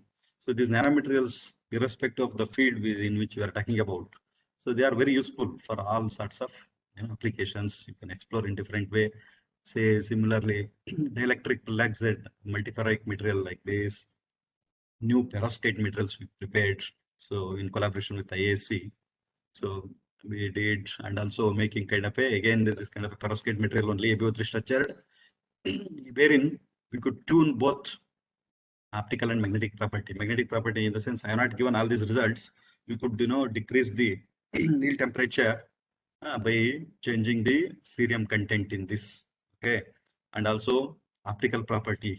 So band gap was tuned, and also structural parameters. All these things were measured. Okay, yeah, I think some results are here. Yeah, so this that structural parameter, Neil temperature, band gap, and cell volume, all these things. So that way we kept measuring this thing. And one more important is maybe for this electronic, I guess many are the electronic people here. So we also synthesize from the chemistry viewpoint, we synthesize kind of a dilute magnetic semiconducting materials, which are useful for spintronic devices. You all know that spintronics, include conventional semiconducting materials and some magnetic injection, in the sense we dope magnetic ions like iron, cobalt, nickel. Okay, so these are very important. You are this thing. So therefore, we synthesize such a cobalt, nickel doped, zinc oxide, all these which are published in good journals, and also in the indium oxide. So there's also N-type as one. What is that semiconductor? We could dope iron in that. So all those structural recently, this is a 2021 publication, very recent, 2-3 months before. Sorry, this is last year, and one more is there, I think, this year. Yeah. So we published further, some doping with other semiconductor like gadolinium, other this thing, and also dysprosium doping in indium oxide. So this way, we keep working on various materials for technologically important materials. Okay. So furthermore, I was mentioning something like, this nuclear issue is also very interesting. And there we use kind of a, especially for nuclear waste management. Okay, this is also now nuclear energy is is being, as I said, considered towards the green energy source. Okay, so now a lot of importance for this. Anyway, so in India we this particular backend technology. So here, especially the nuclear waste management is a very big issue. So how to because in the nuclear, see, there is no emission, zero emission there. But finally, that waste coming out from the after the spent fuel. Okay, so it is being now just stored. So finally, it has to be converted into a vitrified waste. That means mixing with a borosilicate glass and making a solid waste, and then it will be, it is a geological disposal will be done, something like this. This is then that proposed engineered barrier system. So waste in the canisters, then overpack buffer material, and it will be put it in the host rock in the geological formations. So here, so we were looking at this kind of a clay mineral. So clay mineral is being added as a kind of a buffer material. So that is to prevent the or to isolate this waste, nuclear waste, because in the event of any radionuclide coming from the vitrified waste should be prevented reaching the biosphere. So in this direction, so we worked a lot of this thing, especially this kind of a corrosion if it the overpack material is a carbon steel. If it corrodes and iron comes out, and when it interacts with the clay mineral is actually silicate, layered silicate. So this is here bentonite or something called Montmorillonite is a clay. It's a 2:1 smectite. So that kind of clay is used. So then when iron interacts, so it would form a kind of a iron type of a clay mineral. So there are a lot of reports on the basic clay mineral, but such a modified clay, there were no reports. So ours was the first study to report such data on these altered clay minerals. So that is a iron, ferrous, or ferric type of clay minerals. So we did such preparation of such materials. We all published in some good journals like this, Journal of Nuclear Science and Technology, how to prepare this kind of iron type of clay mineral, and then making use of that material for kind of these are all some kind of for diffusion studies, the diffusion of radionuclides. So we have compacted this kind of a clay, put it in the water for water saturation, then putting a tracer, that is a radio isotope, and then looking at the various radio tracers. So even now I have got this kind of a BRNS project going on, and I added all this new result. So we have published at least some 7-8 papers recently on all this kind of a sorption, diffusion of different radionuclides, including barium, europium, cesium, iodine, so many things, and sorption studies and all that with this kind of a clay minerals.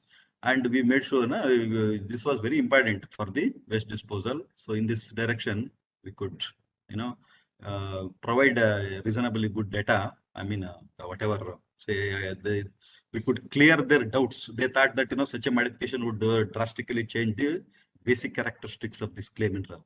So, and we found that this sorption and this diffusion of radionuclides, etc., were not very different from the basic clay. So therefore, they were very happy with that. So because otherwise, they were anxious what would happen if there is a changeover from say original clay to iron type of clay. Okay. In fact, when we started using this kind of materials, we kept on making all this kind of a ferrous clay, and we may not even use that clay for environmental remediation like a chromate sorption. Okay, and we prepared the varieties of catalyst using that. See, between the clay minerals, we put a kind of the metal ion is there, then we chelate it and in situ complexation and the expansion of this one, and then heating it, making a porous clay, having kind of a solid acid it is, and those are used as a solid acid catalyst for various important organic reactions. It's something like a schematic, this kind of thing. It looks like.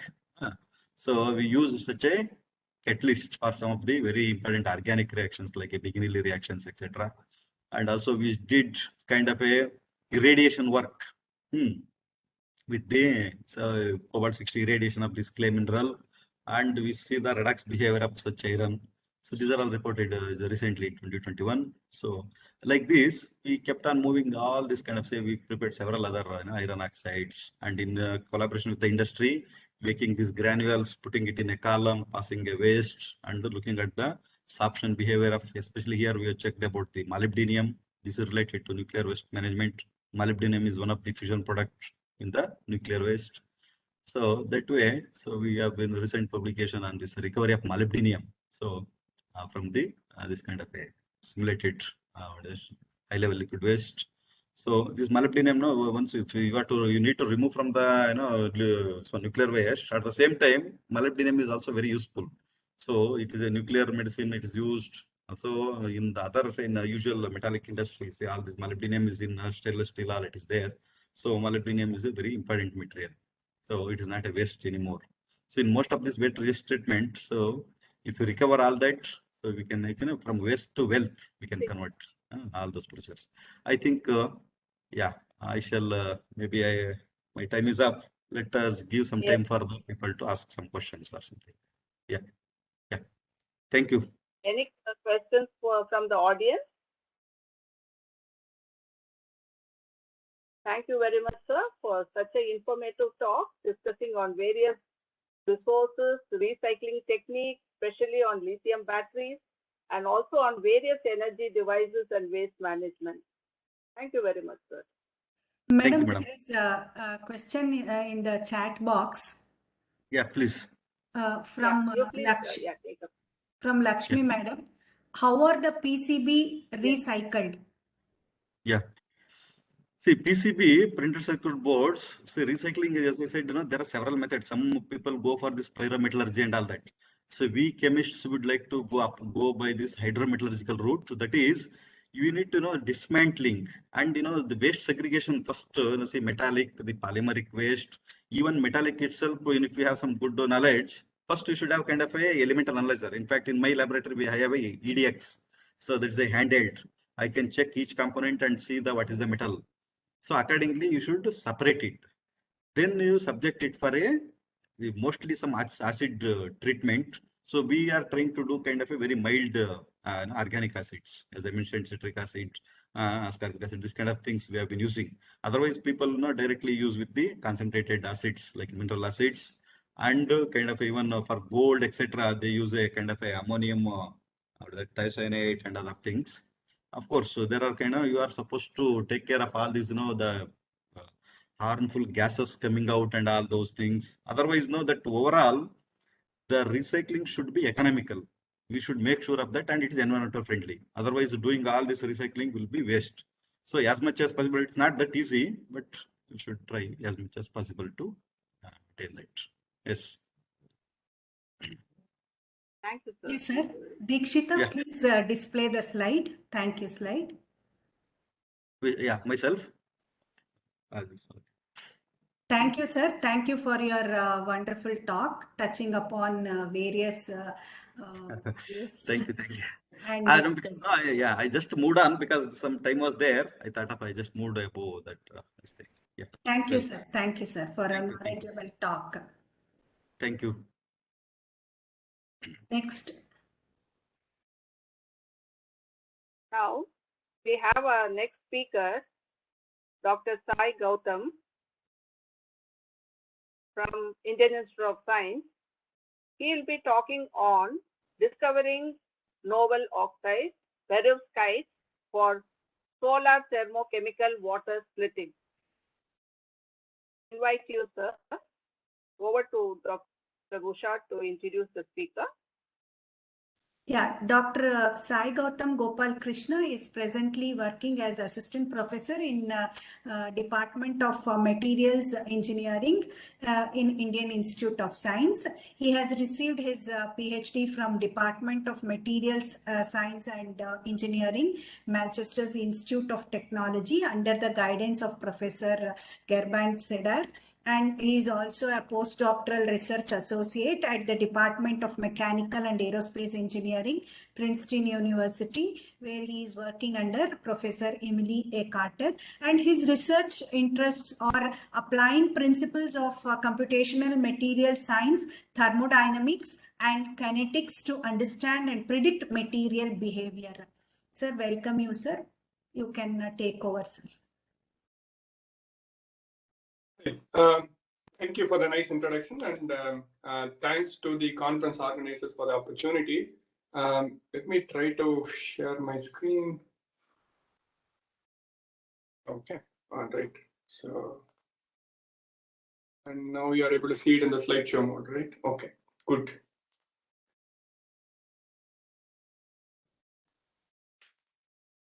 Laser pointer. Okay, good.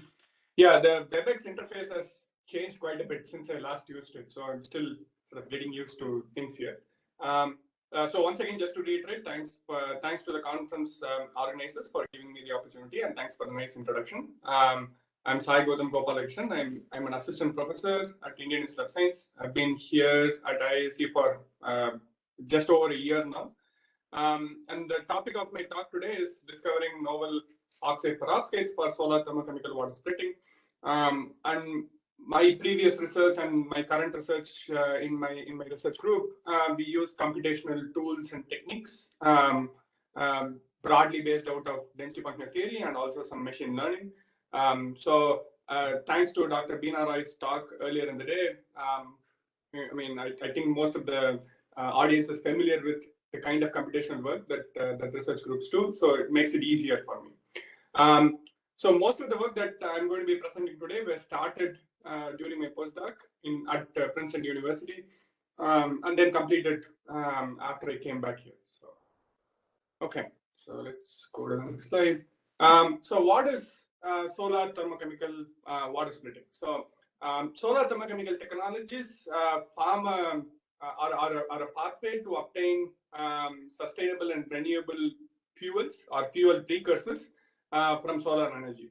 So basically what we try to do is we have an oxide substrate, a redox active oxide substrate that we heat up to very high temperatures, let's say up to 1673 Kelvin or so under semi-vacuum conditions. And this oxide substrate now spontaneously loses oxygen and becomes a reduced oxide.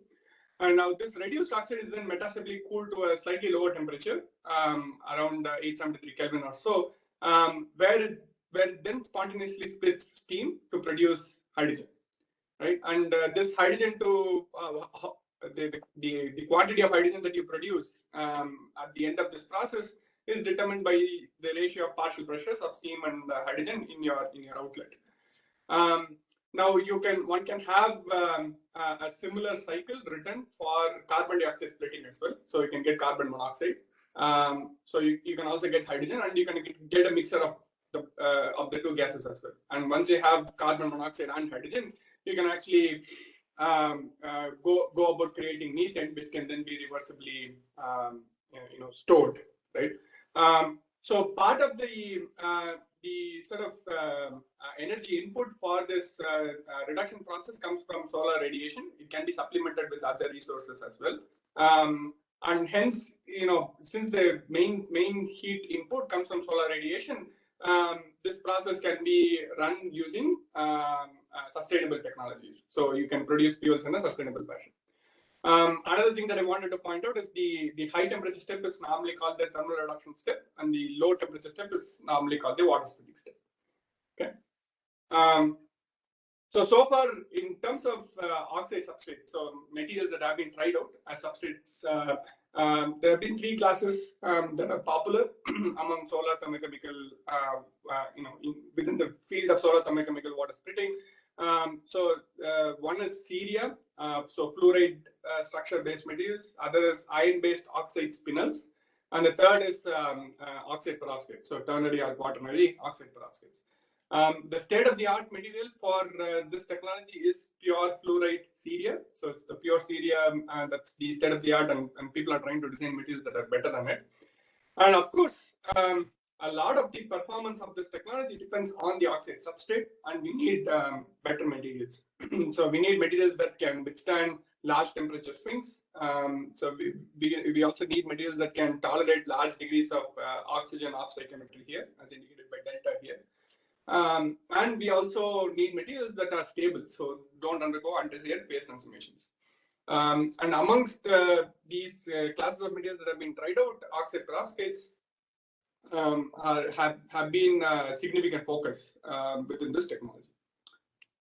Okay, so the objective of my talk has two folds. So in the first part of the talk, I would talk about how to use theoretical tools to screen for better thermochemical water or carbon dioxide splitters, specifically with the higher entropy of production. Now I'll sort of explain why higher entropy of production is useful in these materials. And the second part of the talk we'll try to search through a wider class of materials using machine learning tools to see if we can identify even more candidates. Okay. Okay, so before we search for materials that can be better than ceria for solar thermochemical technologies, we need to understand some fundamental thermodynamics of what happens within these processes. So if we take the thermal reduction process, so this is one way that we can write the thermal reduction steps. So you have an oxidized oxide forming a reduced oxide, which is off stoichiometric, and you release oxygen gas, written the target conditions here. Now one can define an enthalpy of reduction for this thermal reduction process, and it's nothing but the difference between your reactant and the product, and then you have the gas phase enthalpy here. Now, if you write this enthalpy of reduction in the derivative form, so you take delta close to 0, you end up getting the oxygen vacancy formation energy.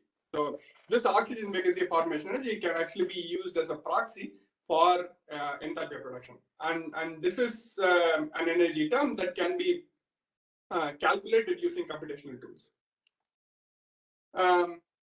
The important thing to keep in mind is for thermochemical water splitting, we actually need an optimal level of enthalpy of reduction. The reason for that is, let's say you have low enthalpy of reduction, then you end up getting large delta or large oxygen off stoichiometry. But the thing is, you have to recover that off stoichiometry when you are going towards the water splitting step. So you have to pay back that cost. So if that cost is too low, then you cannot actually split water. So very low levels of enthalpy of reduction means that you generate large amounts of oxygen off stoichiometry, but you don't split water. And at the same time, if you have very high levels of enthalpy of reduction, you get very poor oxygen off stoichiometry. So you basically don't get any oxygen out, any off stoichiometry out, which means you, even though you can split water, you don't have the capacity to split a lot of water. Right? So we need an optimal enthalpy of reduction. Now, previous thermodynamic models have sort of evaluated this optimality criterion, and they have come up with this number that a good candidate should be somewhere between should exhibit an oxygen vacancy formation energy somewhere between 3.25 to 3.5 electron volts per vacancy. And to give you a reference, the state-of-the-art ceria is currently at around 4 electron volts, so it's slightly higher. So we want materials to be slightly lower than ceria. And for any sort of theoretical screening purposes, a range of, we typically have errors when we calculate these vacancy formation energies. So taking those errors into account, anywhere between 3 to 3.75 electron volt is a good range to look for candidates. And people have actually tried looking for candidates before. So there have been other high throughput with or without machine learning approaches that have tried to find good oxide perovskates in the past. But there have been a couple of major limitations. So one is most of the candidates that were predicted by theoretical studies, they had very rare metals, something like europium, holmium, etc. So it's not practical to build a technology on such rare materials. And also, some of the candidates didn't actually exceed CES performance in experiments. It has been attributed to either stability or some sort of kinetic limitations during the process. So we actually need more viable candidates. So the question is, can we include other material property metrics that we can try to use to search for better materials? So apart from enthalpy of reduction, another important thermodynamic quantity that determines thermochemical water splitting is entropy of reduction. So if we think about entropy of reduction for this AVO3 perovskate, for example, right, we can write entropy of reduction in a similar fashion like we wrote the enthalpy of reduction expression. So we have the off stoichiometric perovskate here, the stoichiometric perovskate, delta is the off stoichiometry, and we have the gas phase entropy. Now, this enthalpy of reduction can be split into two components: the solid component and the gas component. Now, the gas component stays the same across all candidate compounds. So it's the solid that actually differentiates the good ones from the bad ones. Right? Now, the important thing to note is if you look at the solid component of the entropy of reduction, the largest contribution to the solid component comes from configuration entropy. So how much configurational entropy you have within this off stoichiometric structure compared to this stoichiometric structure, right? Now, typically, when you remove an oxygen atom from your ABO3 perovskite, it leaves behind the 2 electrons, right? So you can have some configuration entropy amongst your oxygens and vacancies. You can also have configuration entropy among these electrons if those electrons localize, right? So now these electrons can either localize on your A atom in your ABO3 perovskite, they can localize on your B atom on your ABO3 perovskite, or they can actually split up and localize on both A and B, right? So the scenarios where they localize either on A or B, I have actually indicated on this graph by the blue line here. So this just portrays the entropy of reduction, the configurational component of it, versus composition in our ABO3 perovskite. So if either A or B undergo reduction and the electrons tend to localize on either A atoms or B atoms, they are indicated by this one sublattice line here, the blue line here. And if the electron actually splits and localizes on both A and B, in other words, both A and B atoms in your ABO3 undergo reduction, then that scenario is indicated by this red line here, which is the two sublattice scenario. So the important thing to note is that whenever you have both A plus B cation reduction, so your electron localizes on both your A and B, so you have simultaneous reduction of both A and B upon oxygen vacancy formation, you have higher contribution of entropy of reduction purely from the configurational component. And a higher entropy of reduction given an optimal enthalpy of reduction always results in higher capacity. So you tend to get higher amount of oxygen vacancies in your thermal reduction step, which in turn can produce more hydrogen when you go towards the water spreading step. Okay, so to quantify the extent to which this simultaneous reduction of cations can influence in terms of practical capacities, we actually plotted this oxygen chemical potential here versus off stoichiometry in either perovskite or ceria. So these off stoichiometries are normalized. So in ceria you have a total of 3 atoms, so n equals 3 here, and in perovskites you have 5 atoms. Right? So just to make sure that we can compare ceria and perovskites on the same page. And this dashed green line here indicates the chemical potential of oxygen gas under thermal reduction conditions. So basically, if your solid phase has an oxygen chemical potential that is equal to this gas-phase chemical potential, that is the extent of stoichiometry that it will exhibit under practical conditions, right? So to calculate these oxygen chemical potentials, we used a simple regular solution model. Now the important thing to take away is if you have a perovskite that has both A plus B reduction, both cations undergoing reduction, it actually gives 60% higher capacity compared to either A or B reduction. So only one of the cations undergoing reduction. And A plus B reduction can also give about 9% excess capacity compared to that of state-of-the-art ceria. So perovskites with simultaneous cation redox can definitely yield better capacity. So we need to identify candidates that can exhibit higher entropy of reduction and an optimal enthalpy of reduction. So if you think about potentially simultaneously redox active ABO3 perovskite, so how do we identify such candidates?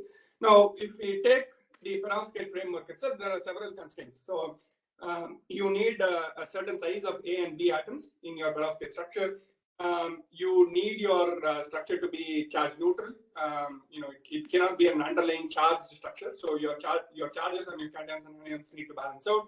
And your cations on both your A and B sites have to be redox active. So given all these constraints, we arrived at this composition of calcium cerium MO3 perovskites. So we have 50% calcium and cerium on the A side and M atoms on the B side, where M atoms are one among these 3D transition metals. And we chose 3D transition metals because they are redox active, right? And they are commonly found in perovskite frameworks. Okay. So before we search through this calcium cerium MO3 perovskite space using computational techniques, the first thing that we need is reliable structures for these quaternary perovskites. But unfortunately, there are actually no experimental structures available for these calcium cerium MO3 compositions. So what we ended up doing was deriving these quaternary compositions from ternary calcium MO3 or cerium MO3 compositions. Okay, so we collect all the available ternary structures, calcium MO3 and cerium MO3 from a structural database such as the Inorganic Crystal Structure Database or ICSD, and then we actually calculated the oxygen vacancy formation energies in those ternary structures just to make sure that our theoretical framework is robust enough. And then we obtained theoretical structures for these quaternary compositions, and then we performed vacancy formation energies in those quaternary compositions to identify potential candidates. Now, there were a couple of perovskite compositions for which we didn't even have labeled ternary structures. So those were cobalt and nickel-based perovskites. So for those, we actually used a structural template framework to build theoretical ternary structures and then evaluate vacancy formation energies in those ternary structures before moving on to the quaternary system. Okay. And the sort of theoretical calculation engine that we used is based out of density function theory, and we used the strongly constrained and appropriately normed or scan functional that is corrected by this Hubbard correction. And keep in mind that the enthalpy of reduction, we approximate that to the oxygen vacancy formation energy in our work. And also another reminder that we need an optimal enthalpy of reduction or oxygen vacancy formation energy between 3 to 3.75 electron volts for label candidates. And if you are interested further on the theory aspects of things, like what is a Hubbard corrected scan functional, you can take a look at these publications at the bottom. Okay, so let's look at some of the results.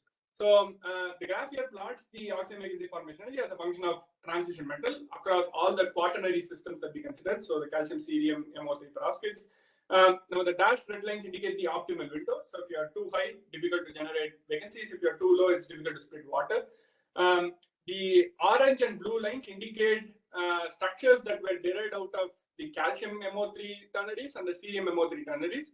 So in the vanadium case, for example, you have two bars here, but both bars correspond to the same composition, just that the starting structure is different. And if you look at the hashed regions, they represent variations in your vacancy formation energies because of variations in your oxygen vacancy configuration. So which specific oxygen atom you actually remove in your structure. Now let's look at some general trends. So we can see that the vacancy formation energy generally decreases from titanium all the way to cobalt, and then it briefly increases in nickel. And this trend of decreasing vacancy formation energy and then increasing back to nickel largely follows the standard reduction potential trends that we see among these 3D transition metals, but there are also other structural factors that actually contribute. And the important thing is we have two interesting candidates. So the calcium cerium manganate and the calcium cerium ferrite, both of which show an optimal enthalpy of reduction. But whether they are synthesizable, their stability and their ability for simultaneous redox remains to be seen. So in order to estimate their stability, we calculated the energy of the hull of all the compositions that we considered. Now the key thing to keep in mind is if the energy of the hull is positive, then the compounds are either metastable or unstable. So they tend to decompose to other compounds in their phase diagram, their overall quaternary phase diagram. Now if it is below the hull, then it indicates that the compounds are stable, and the extent to which they are negative, the extent to which the values are negative indicates the extent to which that they are stable. So if a compound has very negative energy below the hull, then we can say that the compound is very stable and is quite easy to form. And the dashed green line here indicates the extent of stability that can come from vibrational entropy at room temperature. And the purple line here indicates the extent of stability that can come from configuration entropy on the A side. So in a normal AbO3 perovskite, your A and B atoms are occupy all of the A and B sites in your perovskite structure. But here we have two kinds of chemical species, calcium and cerium on the A side, which means they can actually contribute to some configuration entropy on the A side of your perovskite. Now, the important thing to keep in mind is the calcium cerium magnet and the calcium cerium ferrite, the two candidates that we identified in the previous slide, they can be potentially stable at high temperatures.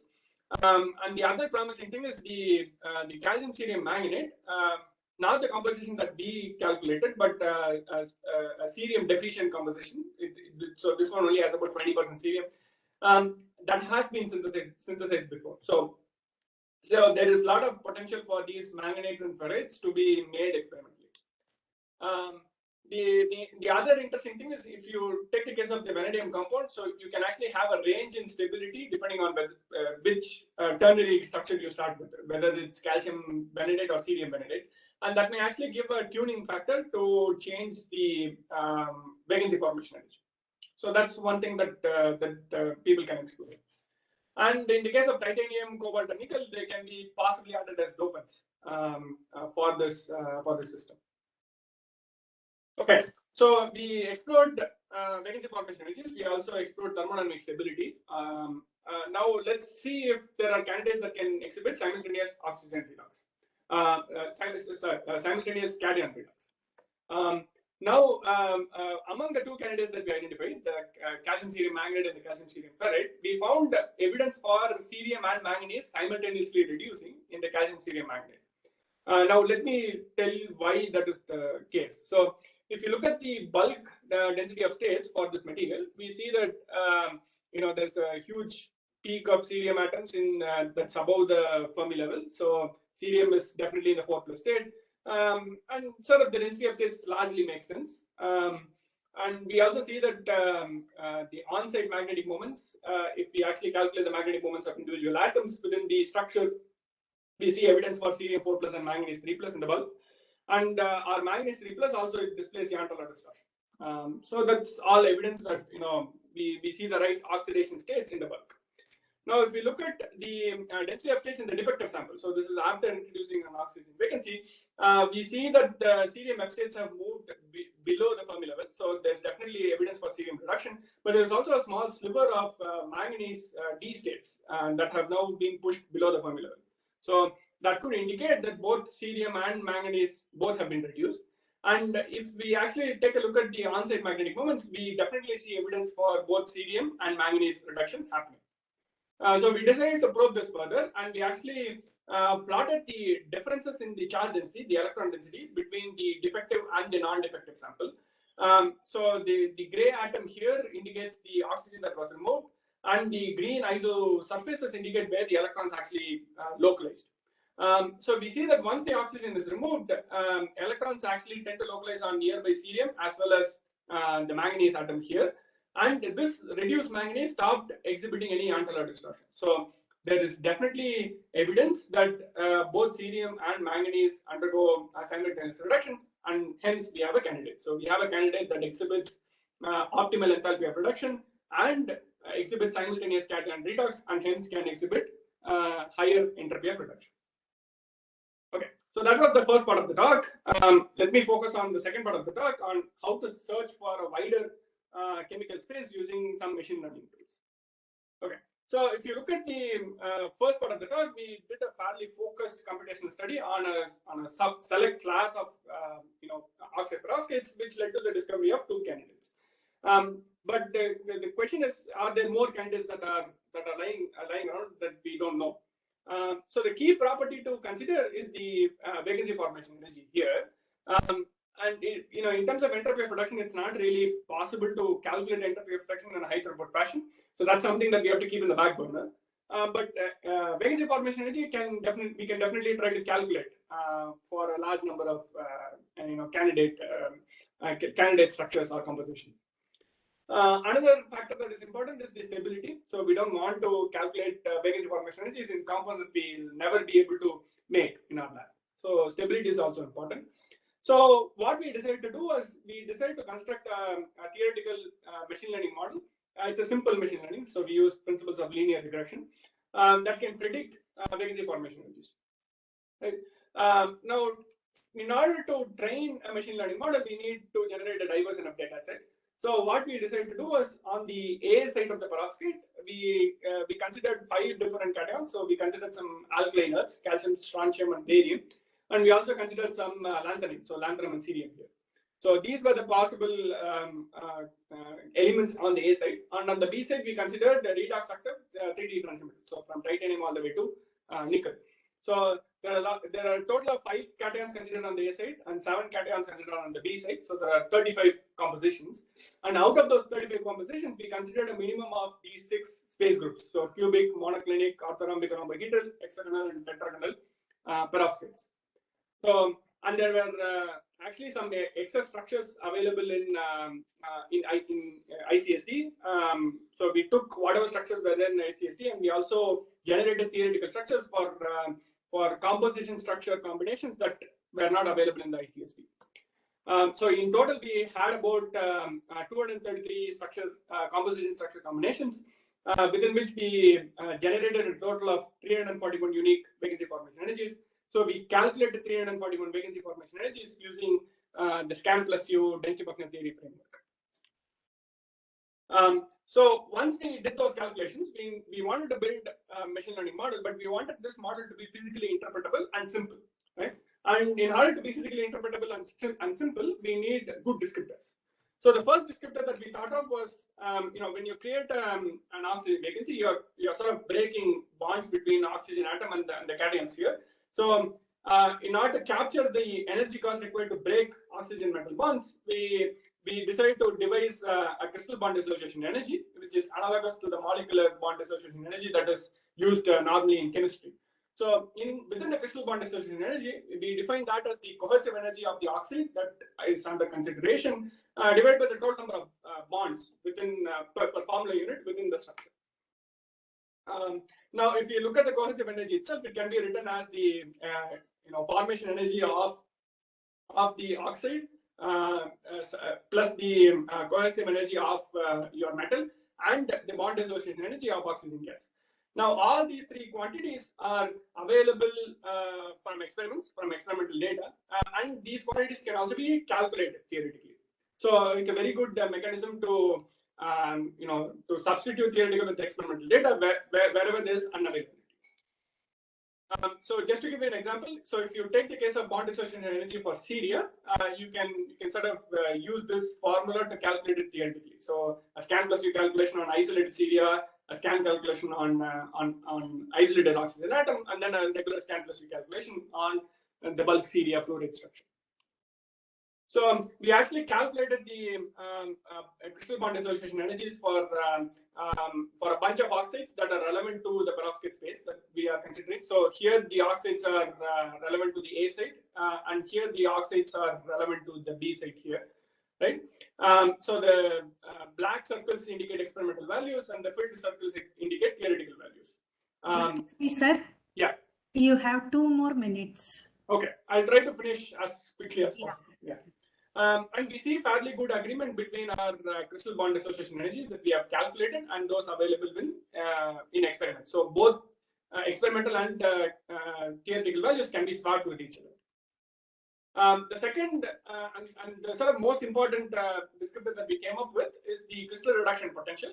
So remember that when you create an oxygen vacancy, you are actually reducing cations in the perovskite structure. And the ease of reduction of the cations actually determines to a large extent of what the oxygen vacancy formation energy is. Now, one can think of standard reduction potentials, which are the aqueous reduction potentials, but they are actually not strictly applicable to solids because they don't take into account the electrostatics that is there in your solids. And they also have missing data for a few 3D transition. So we actually devised a crystal reduction potential based out of redox enthalpies within oxides, within stable oxides of a given compound, of a given element that is under consideration. So if we take the case of ceria, so in ceria can undergo a 4+ to 3+ reduction, and the crystal reduction potential can be actually calculated using energies of reduced ceria or Ce2O3 and oxidized ceria here or CEO2. And the graph here shows how our calculations can plus you compare with experimental values of this crystal reduction potential and how they sort of scale up with our aqueous or standard reduction potentials. And you can see there are, in the case of aqueous reduction potentials, there are several anomalies. And then we actually thought of 2 other descriptors. So the first descriptor is the energy above the hull that indicates the extent of stability or instability of the compound. So more unstable means lower vacancy formation energies. And we also thought of the band gap, but at the gamma point of the structure.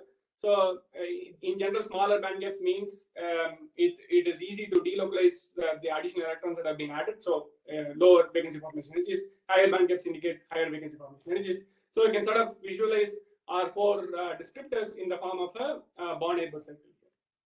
So let me just quickly tell you how the model works. The model works really well. So the left side of the plot shows the data set that corresponds to room temperature stable. So it has instability values that are very small. And there are about 142 structures here. And the right hand side indicates all data set, right? So the mean absolute error for the room temperature stable set is actually quite good. It's about 0.45 EV compared to that of the all data set. And the sort of colored dots here indicate qualitative outliers. We found that the crystal reduction potential is the most significant descriptor. And if we add up the coefficients of the reduction potential and the band gap, we actually get close to the number of electrons per oxygen vacancy. And the plot here shows the correlations between the four descriptors, and we see the strongest correlation with our crystal reduction potential here.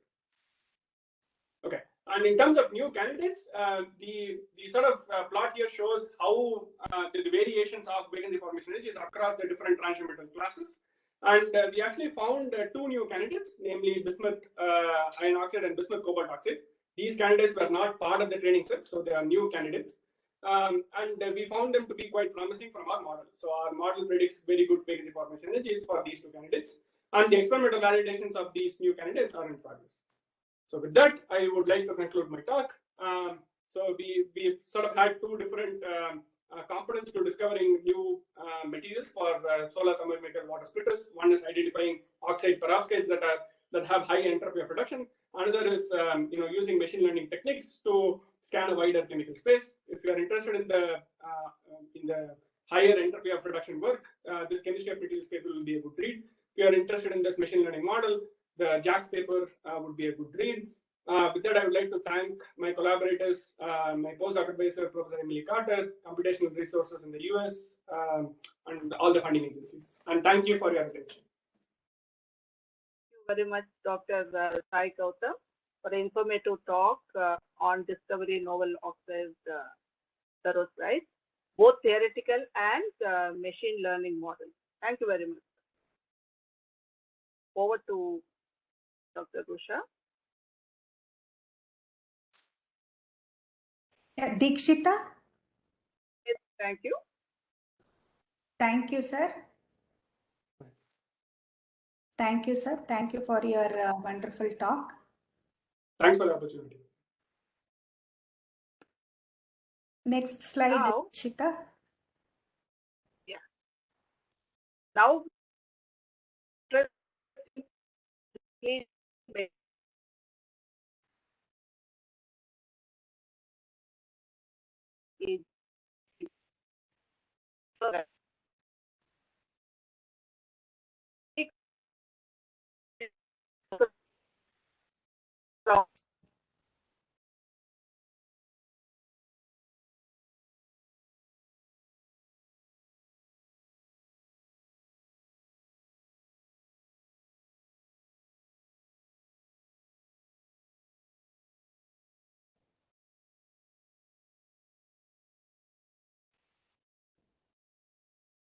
Madam seems to have a problem with the mic. Can somebody take over?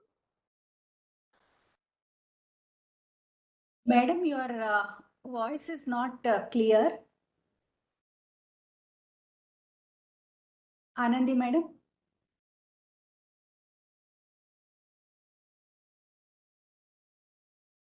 Usha ma'am, you please continue. Yeah.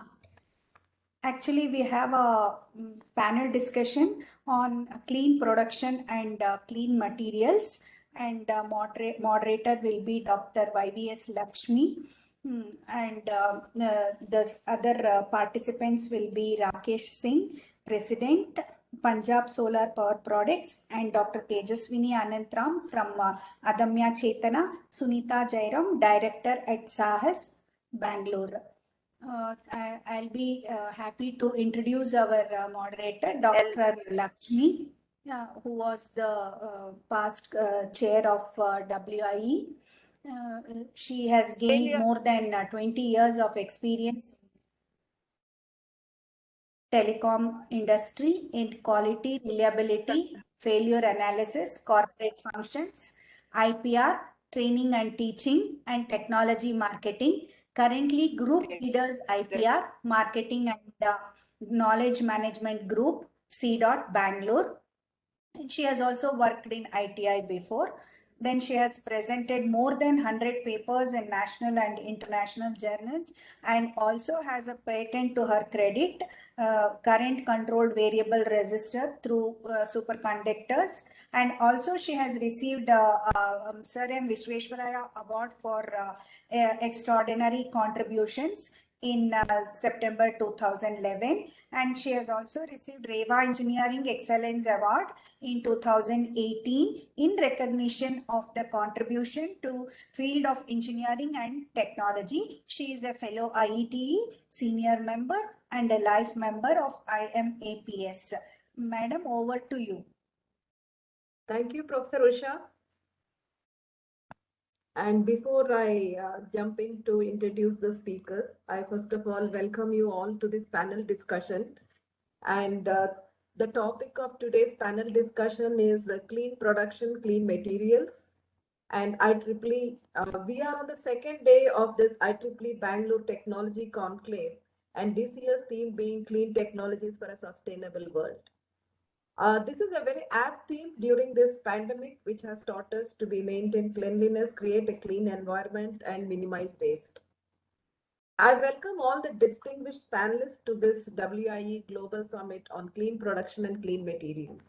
Thank you for joining us. And to give a brief background, CleanTech products or services are those that improve operational performance, productivity, or efficiency while reducing cost inputs, energy consumption, waste, or environmental pollution. The key takeaways from yesterday and today are deliberations on sustainability, which is an important, and every organization is very ambitious to set goals and go ahead. Now I would like to introduce the panelists. First, who have really got a lot of expertise in solar energy, waste management, clean production, sustainable technologies, and others. It's a great honor and privilege to introduce the first panelist, Mr. Rakesh Singh. He holds a bachelor's degree in mechanical engineering from NIT Silchar. He is currently working as president at Punjab Solar Power Producers Association, and he is the founder of Staten Solar Technologies. He has also worked as consultant at SPRA Tech Engineering Consultancy in photovoltaics. He has also worked as DGM at Samtel Technologies. Mr. Rakesh Singh has over 20 plus years of industry and engineering experience. Welcome, sir. Can we move on to the next panelist? It's a great, really an honor to welcome Madam Dr. Tejaswini Anantkumar, who is our next panelist, who is the founder of Adamya Chetana. I have heard her many times, and it's always a great opportunity to listen to her. And she holds a PG diploma in Indology from Bangalore University and a bachelor's degree in Electronics and Communication from BVB College of Engineering and Technology. She is the founder of Adamya Chetana. Adamya Chetana works on 3 core themes: Anna Akshara Arogya, along with several initiatives on rural development and environmental issues. Dr. Tejaswini Anantkumar worked as a scientist at ADA between 1993-97 on the Light Combat Aircraft project. Between 1988 and 1993, she served in various capacities: software engineer at Srujana Technologies, Bengaluru, lecturer at BMS College of Engineering, Bangalore, and lecturer at SDM College of Engineering, Dharwad. Welcome, madam.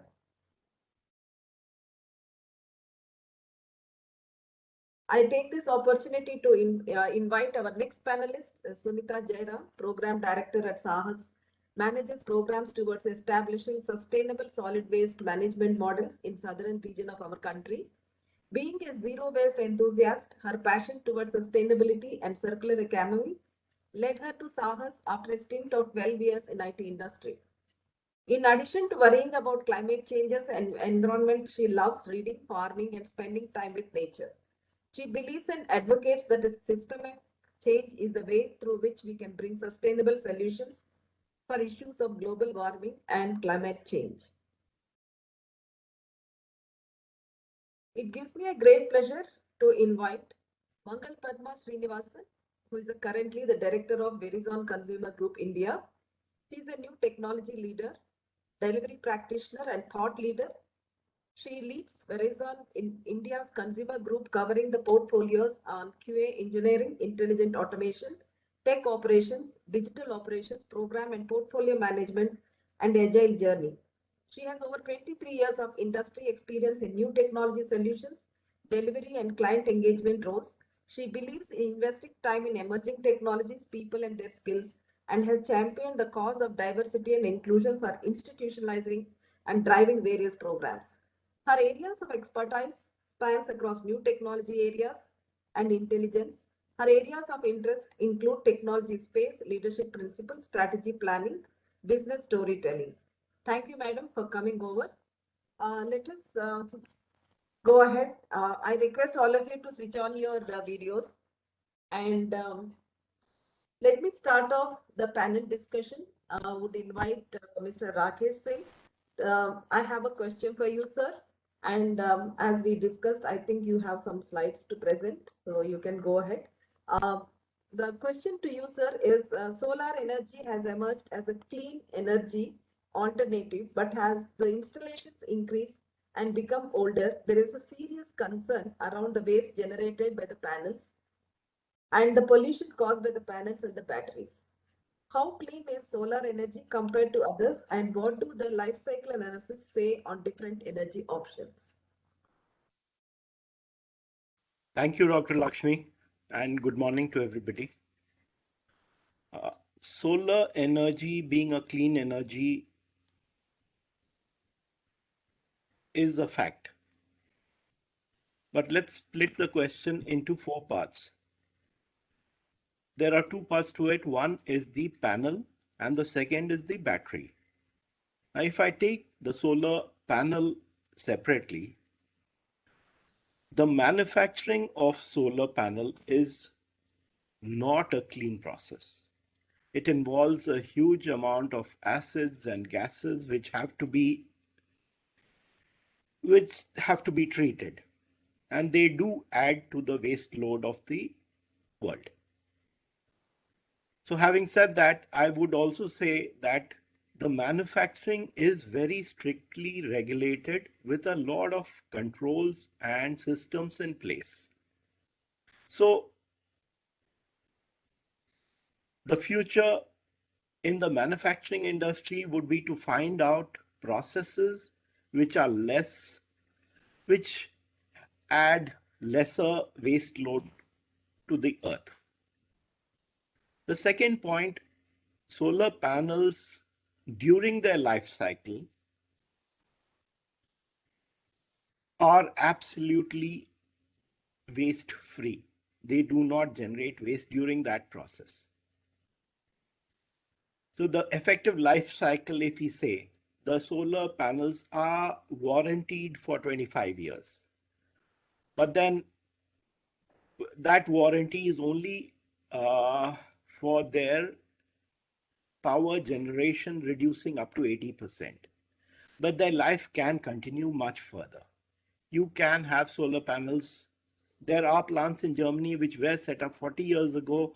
They are still performing at quite a good rate.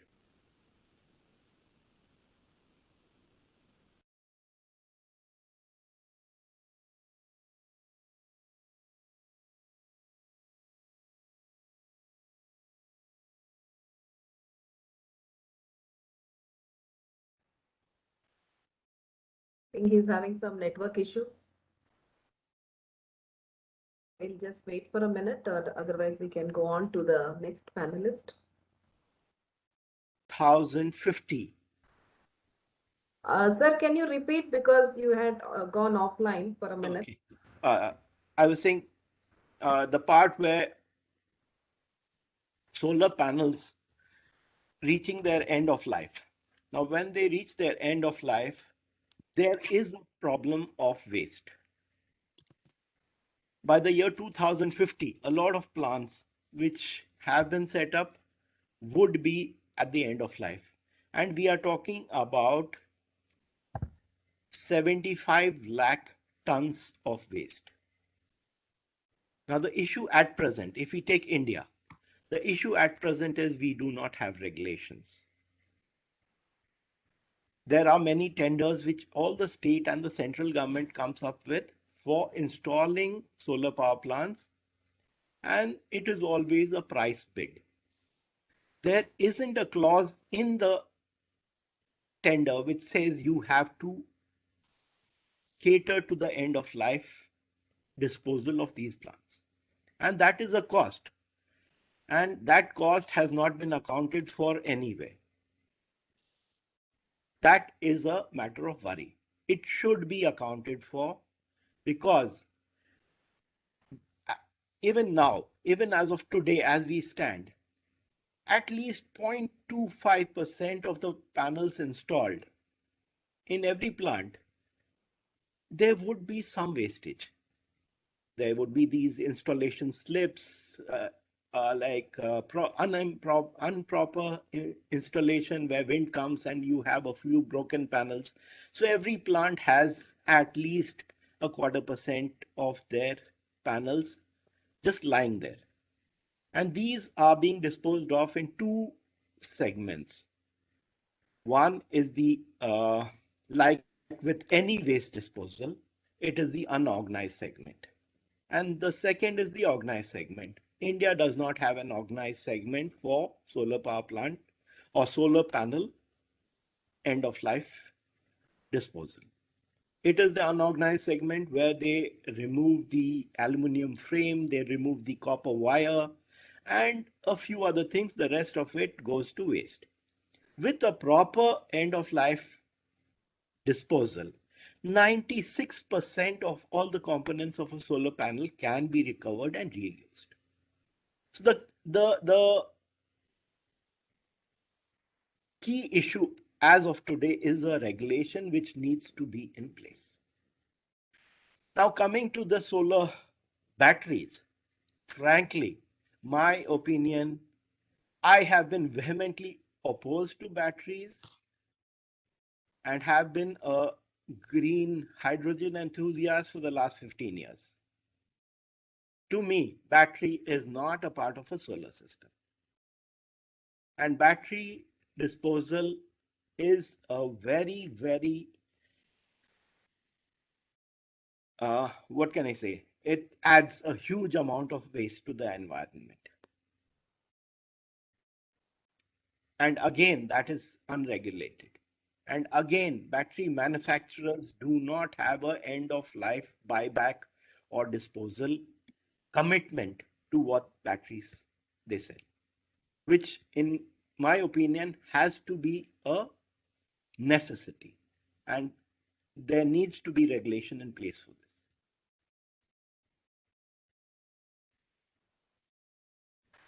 Thank you, sir.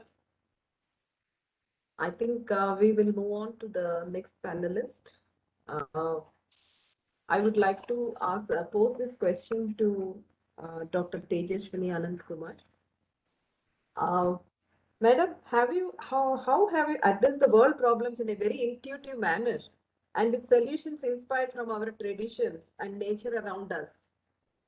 We are really impressed. It's very difficult. I don't know how you do so much.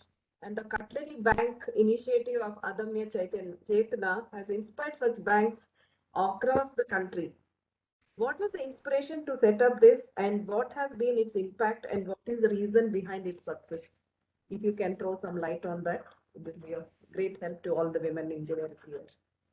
Definitely. Thank you, Dr. Lakshmi.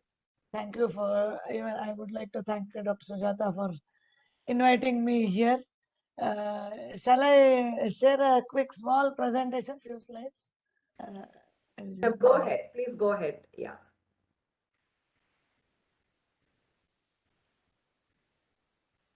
Is it visible? Not really. Yes, madam, it is coming on. Yeah, so clean technologies for a sustainable world, it's a wonderful thing actually. I have just quickly, I will touch because time is less. I will touch upon these 6 points. One is the fossil-free fuel for cooking. So, because as a woman and also involved in mass cooking, I was always wondering, our entire cooking today is dependent on majorly on LPG. So what can be the alternative for a sustainable development? So I worked on fossil-free fuel cooking. Other one is the concept of zero garbage. We started with zero garbage kitchen, the concept of zero garbage kitchen. And then the most important, which I always keep talking about, is cooking is no longer just an art, but cooking is engineering. So I tried this, whatever I learned as an engineer and also whatever I learned as a aerospace engineer, my experience in light combat aircraft, I brought it into cooking. And if cooking is done as an engineering thing, it is really, we can do any big thing in a very easy, simple way. It is possible to do it. Fourth one is, this is another point which I always try to implement. Technology is not just bringing in complex machines, designing complex things, but technology should be finding out simple techniques wherein the life becomes easier and also sustainable. Of course, the fifth one we know, reduce, reuse. It is basically refuse and reuse is the mantra. The other one is the green funda 1:7, which we try to implement. I'll explain about it. Coming to my next slide. This is the, sorry. So when it cooking, as you know, Adame Chetana started its midday meal program in 2003. That is 17 years back. We were using around 50 to 60 LPG cylinders a day to cook for around 60,000 children. It is on an average of one LPG cylinder, that is 14.5 kg for 1,000 children. That's the data. So I was always wondering, when we are cooking for schools, when our Pakashala itself can become a Patashala. So why not we introduce other form of non-petroleum, non-diesel fuel? So we started using, we tried various other things. I'll not go into the details. But today we started with coconut shells, the smokeless chula designed by IEEE. We still have it for masala frying. For steam generation, we use briquettes made up of waste material, and the center photo is pellets, again made from organic waste. We use it for the other where direct burning is required. One more kind of fuel what we have is the biogas from food waste. Fuel from, it's actually a spelling mistake, fuel from food waste. When we compare to gobar gas, food waste gives more gas compared to gobar gas. That's city people probably we have not tried. We are the biggest producers of food waste, but we never tried the biogas for our cooking purpose. We have a food waste biogas in Adame Chetana kitchen. And as part of our rural development program, I tried one more model where it's a combi gobar gas and sorry, 1 second, sorry.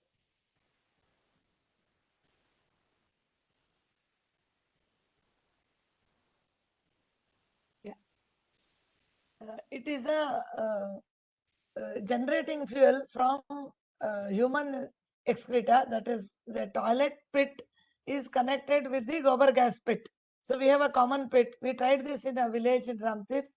We have built 165 such combi units where the fuel for cooking comes from both human excreta and of course cow dung. And it has worked wonderfully well. Many gobar gases have not been successful, but this particular model is successful. As a as a science student and also as an engineering student, I convinced those people, ultimately it's a methane gas that is coming out, and it is when it is fired, it is very clean and green. You start using it, and the first cup of tea I drank it from that particular kitchen, and now, even now, it is after 10 years, people are successfully using it. So, 1 second, some problem with the. Yeah. The next another concept is the zero waste kitchen concept, especially when it comes to kitchen, when we don't bring any hazardous material into the kitchen. Every kitchen, it could be household kitchen or mega kitchen, can be easily converted into zero waste kitchen without using any great machinery or any great technology. It's simple. Go for home composting. Go for a small biogas if it is on a household level. That's it. Don't bring anything in single-use plastic, and we have really nothing else into the kitchen. It is basically composting and having a small biogas unit in the terrace or on the ground. We will take care of the zero waste kitchen idea. Yeah, and the next point which we were discussing is, of course, we have so many technologies now in last 50 years, but many of our technologies, many of our machines have led to usage of high energy, definitely leads to a lot of fossil fuel and so many things. So I always believed, of course, we need all those. I always believed in simple techniques. In fact, this is one simple technique of opening a milk packet which went quite viral. So there are two important things. One is it's simple to use it. It brings in, we are not separating that small plastic corner. Bigger cover can be recycled easily or reused. This whole concept of involving people into the waste, whatever we call waste management or plastic recycling process, it really helps. Of course, we need the bigger plants for plastic recycling and all those, but this makes the life easy.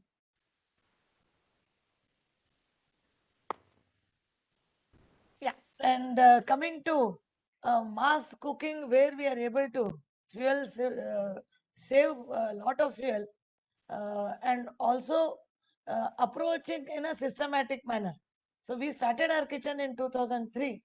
So I introduced the engineering concepts of systematic approach and, of course, measurements in cooking, collecting the feedback and tracking the defects to closure, and understanding the entire life cycle from farming, from the farmers to the last mile, you can call it as till the feeding, the entire life cycle of food quality and also the water use. We reuse the water, then the garbage that is generated, and the kind of fuel we use. I studied all these details and we tried to find alternatives for all these. Like you were mentioning, coming to our another very well-known project is called Plate Bank. We call it as Plate Bank. It's actually a cutlery bank, and we started it in 2015. And today, I think, as you rightly said, Adame Chetana is running some 4 or 5 such cutlery banks. But many people, many apartments across country have started maintaining their own cutlery banks. And also we have the cloth napkins into our cutlery bank now. Not only steel vessels, we have glass, we have glass, other material as well. And saying no to styrofoam, tissue paper, plastic, paper glass, all these things are very important. So plate bank is quite useful in implementing green events. Carry your own bottle. Of course, many people are doing it. Stop using mineral water, plastic bottles, because again the new concept or the new thing what people have started talking about microplastic, and as a research from IIT Mumbai says, every 1 liter of plastic bottle, the safe water, what we call it as, has 250 microplastic particles in it. Just imagine if you are drinking 1 liter of water from a plastic bottle, we are intaking, the intake is 250 microplastic just from the 250 small particles of microplastic get into our stomach. So always better to carry our own bottle, whether it is a marriage, whether it's a seminar, please carry your own steel bottle. Of course, carry your bag. Finally, refuse and reuse is the mantra. Yeah, the last point is our, and one more flagship program is Green Sunday. See, as an engineers, we always talk about the numbers, but when I realized these simple numbers some 6 years back, in fact, while planting the trees, we were wondering, like, even many of us don't know what is our requirement of oxygen for just for breathing. So one person needs 700 kg of oxygen per year. An average tree gives around 100 kgs. So the Bangalore with population of 1 crore plus population needs 7 crore trees. This is just for breathing, not for the paper and other things, not for our furniture. But the so-called green Bangalore today, instead of having 7 crore trees, what we have is 1 crore divided by 7. So this motivated the whole Adamya Chetana team to start a tree planting program once in 7 days. So each one of us should start planting trees once in 7 days. That's how our Green Sunday program started. And today we started this in January 2016. And Adamya Chetana has crossed 300. That star indicates not out. So we have already conducted 304 not out Green Sundays. Every Sunday team goes to various public spaces of Bangalore and plant trees. And the rice washed water that comes from our Adamya Chetana kitchen goes in a tanker. We try to water these saplings, and also we try to connect many of these trees with the local people. They are taking care of these trees. So this is all about the various activities of Adamya Chetana.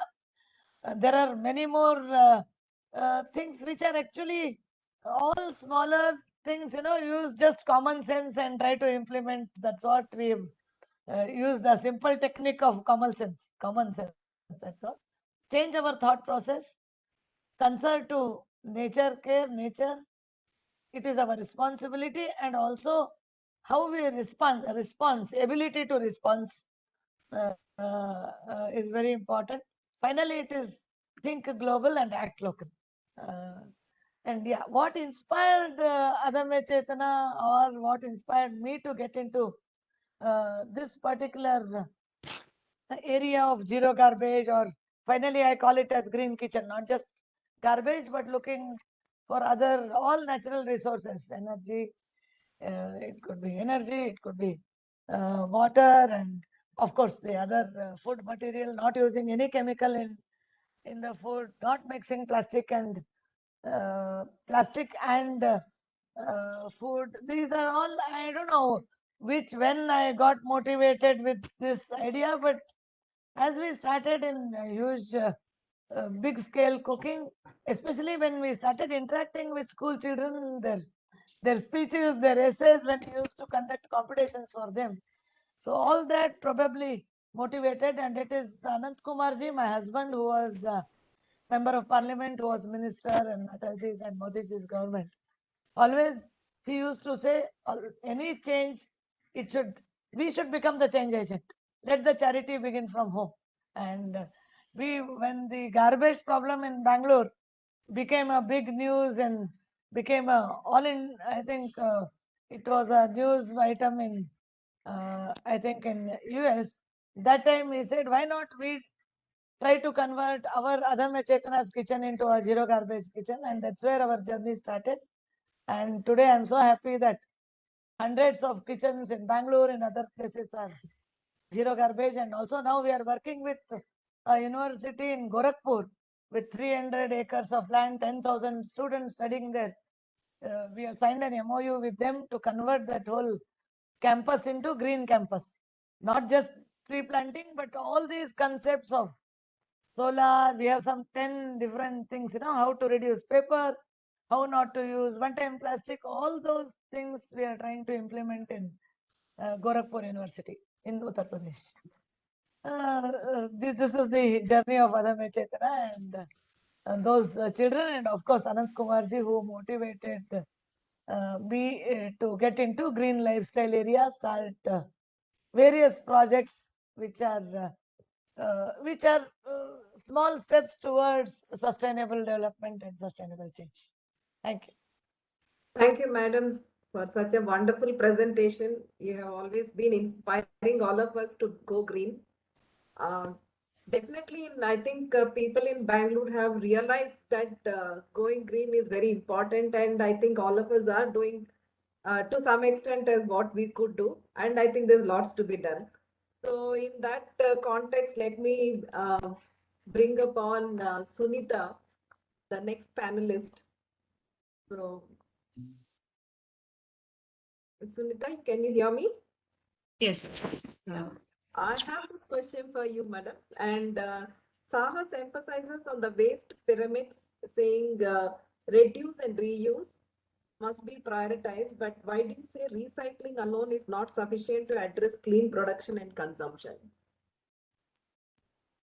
Yeah. I believe, just. I'm just trying to. Yeah. We are good. Go ahead, Sunita. Hear me?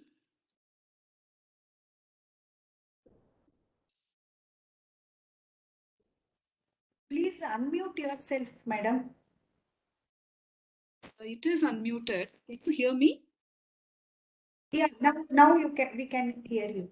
I'll keep it closer then, yeah. So it's a privilege to share the panel. Of course, I'm a great fan of Madam Tejashwini Madam, and we follow their work very closely. Yeah, coming to the question that Dr. Padma posed. So Sahas is an NGO. We are working in the waste management space since 2001. So our vision statement is India to become a leading circular economy where nothing is waste. And nothing is waste means then we are bringing in the concepts of circular economy, and cleaner production and usage of cleaner materials is an important aspect of circular economy. So because it's based on 3 principles, you have to drive by design, eliminate waste and pollution, like that is the primary principle, and keep products and materials in use and regenerate natural systems. So as an organization working in the space of waste management, we work towards establishing sustainable solid waste management models, streamlining waste collection. We ask people to segregate. Yes, they all segregate, and huge amounts of waste, because we as a country produce more than 2.5 lakh tons of waste a day as a country. So huge amounts of waste come, right? All these waste ends up and we sort them and send them for recycling, right? But we understand that recycling is not a solution to our waste problem. So we have to get to the source of the waste problem, that is clean production and clean material, because a lot of our products cannot be recycled, and recycling in itself is a very complex process. So as a famous saying goes, like if your sink is overflowing, you wouldn't grab a mop, you would turn off the water, like you get to the source to end any kind of pollution to the environment, to health, and you get to the source and start from there, right from raw material extraction to the production to the end of life. Ensure that we are taking care of the pollution problem. So in this regard, Sahas advocates low waste practices. We provide policy inputs to include reuse, recycling, take back targets in the framework. EPR framework is one such example. We pilot a lot of programs involving circular economy models.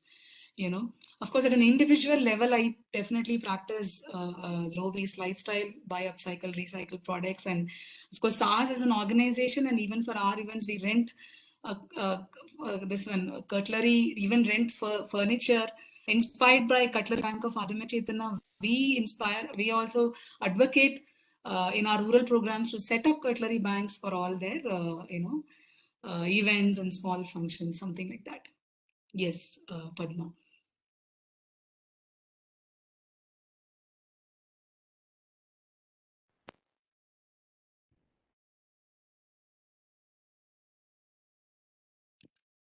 I cannot hear you. Can I continue?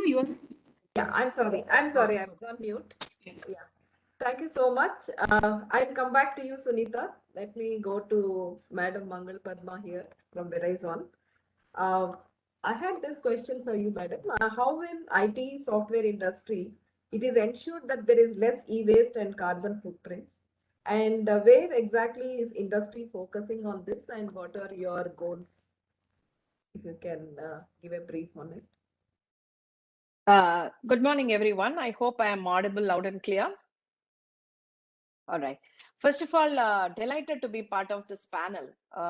Just wanted to, as observing all your talks, I think I'm in the middle of a laureates who already did enough of research in this field and initiatives, but that's exactly the position of, the environmental care versus how do we ensure that we do less e-wastage. Me sitting in this panel is equivalent of technology sitting in between all the initiatives that is going across our country and the world, if you see.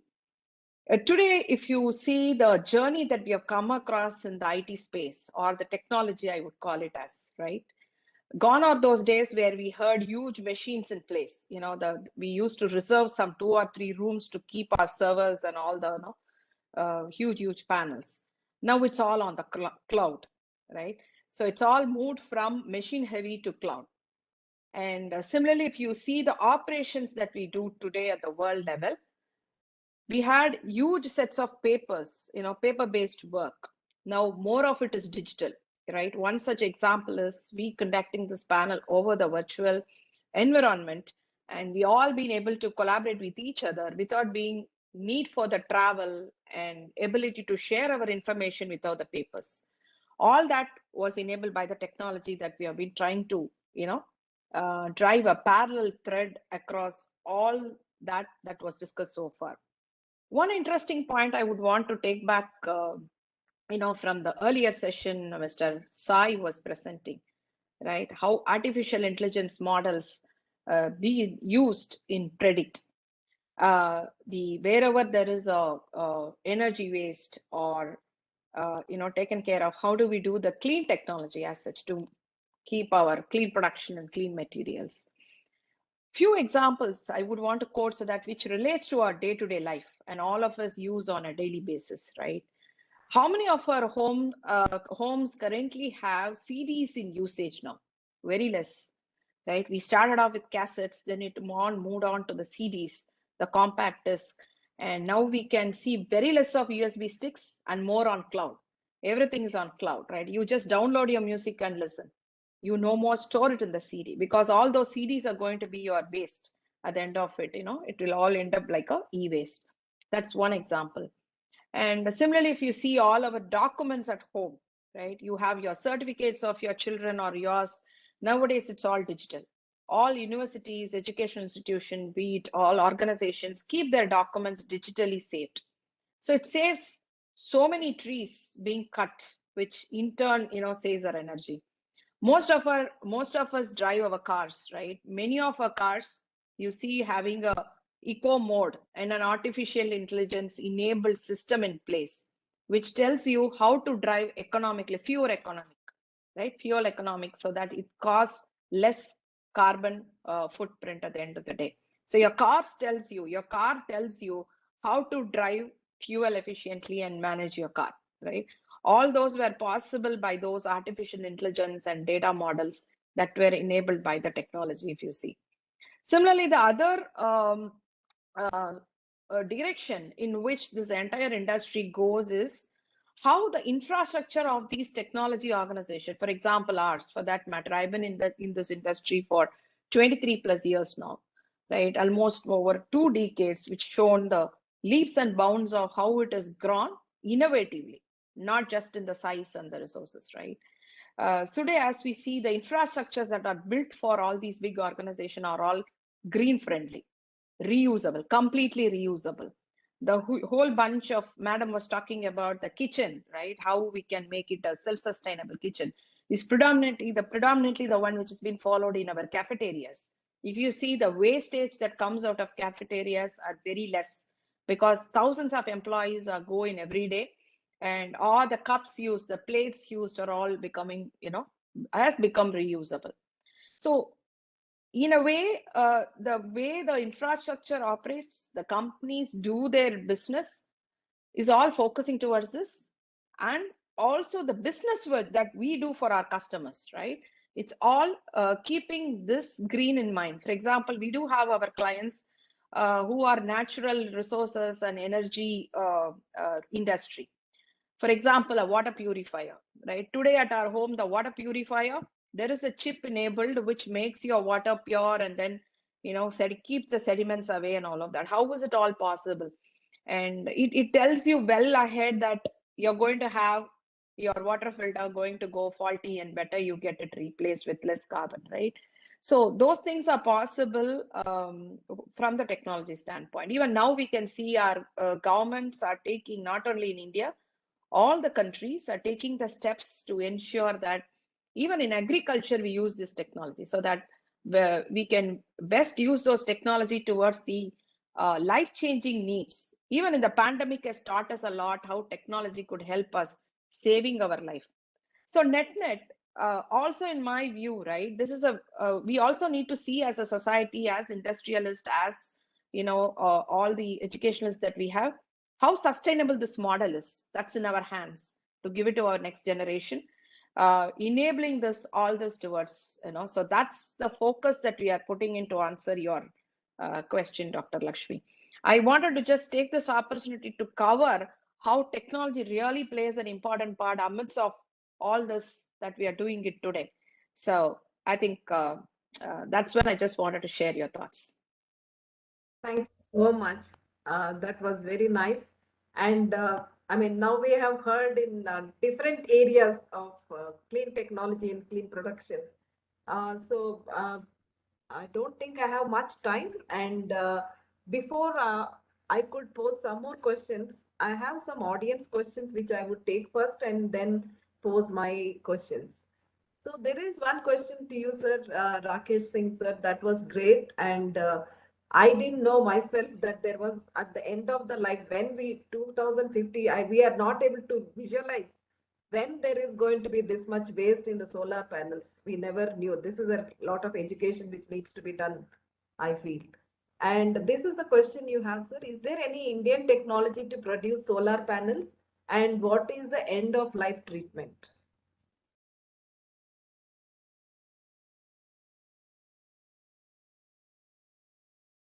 Sir, you have to unmute. I'm sorry. Let me answer this in two parts. Yes, solar, I think, to my knowledge, is the only technology or the only product which gives a 25 years warranty. I do not know anything else that gives that amount of warranty.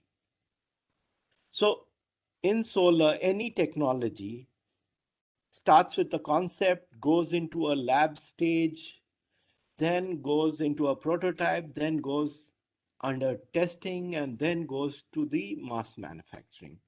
Now this complete cycle from the concept to the mass manufacturing would take at least 15 years. So when you're asking the question, is there any Indian technology? There is Indian manufacturing, yes. And that manufacturing is scaling up, but the world is such a small space that what is there in Germany yesterday is in India today, will be in Bangladesh tomorrow, and like the lag times between a technology in any country and in any other country is almost zero. So the technology at present is not only in the generation. For me, the generation part of it, the solar they will be increasing in their efficiencies by increments. They're not going to be quantum leaps. Those have already been made. What next is any renewable energy, be it wind or solar, which is predominantly the case, is not a stable energy because solar is 6 hours to 8 hours a day. Wind is about 3 months a year. So the question now boils down to is how do we use 80% of renewable energy as our energy source throughout the year? So there is where technology is coming in. And there is where I think a lot of answers need to be found. Because it all boils down to how do you store the energy? One way is the battery, which, as we already discussed, is a very wasteful and inefficient way, I would say. And it is very expensive. The second, which is now becoming very popular, is green hydrogen, where you split the water into oxygen and hydrogen,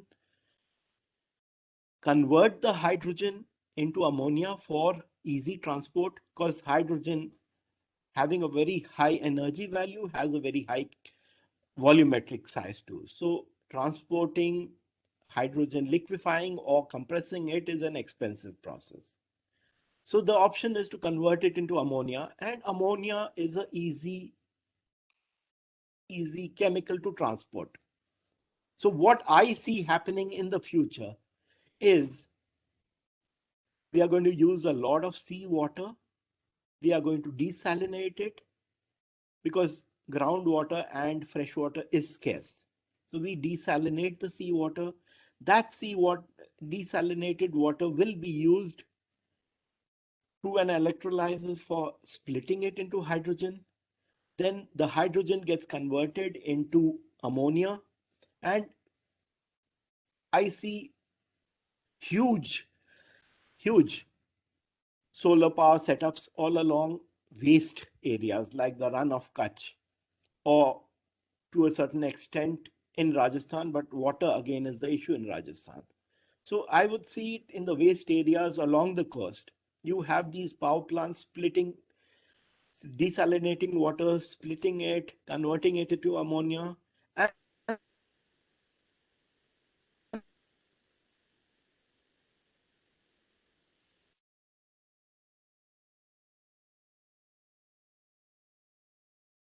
Sir, you can switch off your video and complete. I think there's a lot of network issues with your on your side. Ammonia would be so I would see ammonia as the new petroleum, as I was saying. Transporting across the world, you will have hydrogen electric vehicles which use fuel cells, and all modes of transport. I would say anything which is bigger than a four-wheeler car, a small car, any SUVs, the trucks, trains, aeroplanes, all of them on hydrogen. And that would be a quantum leap in bringing down the cost of energy and bringing a lot more affluence into the society.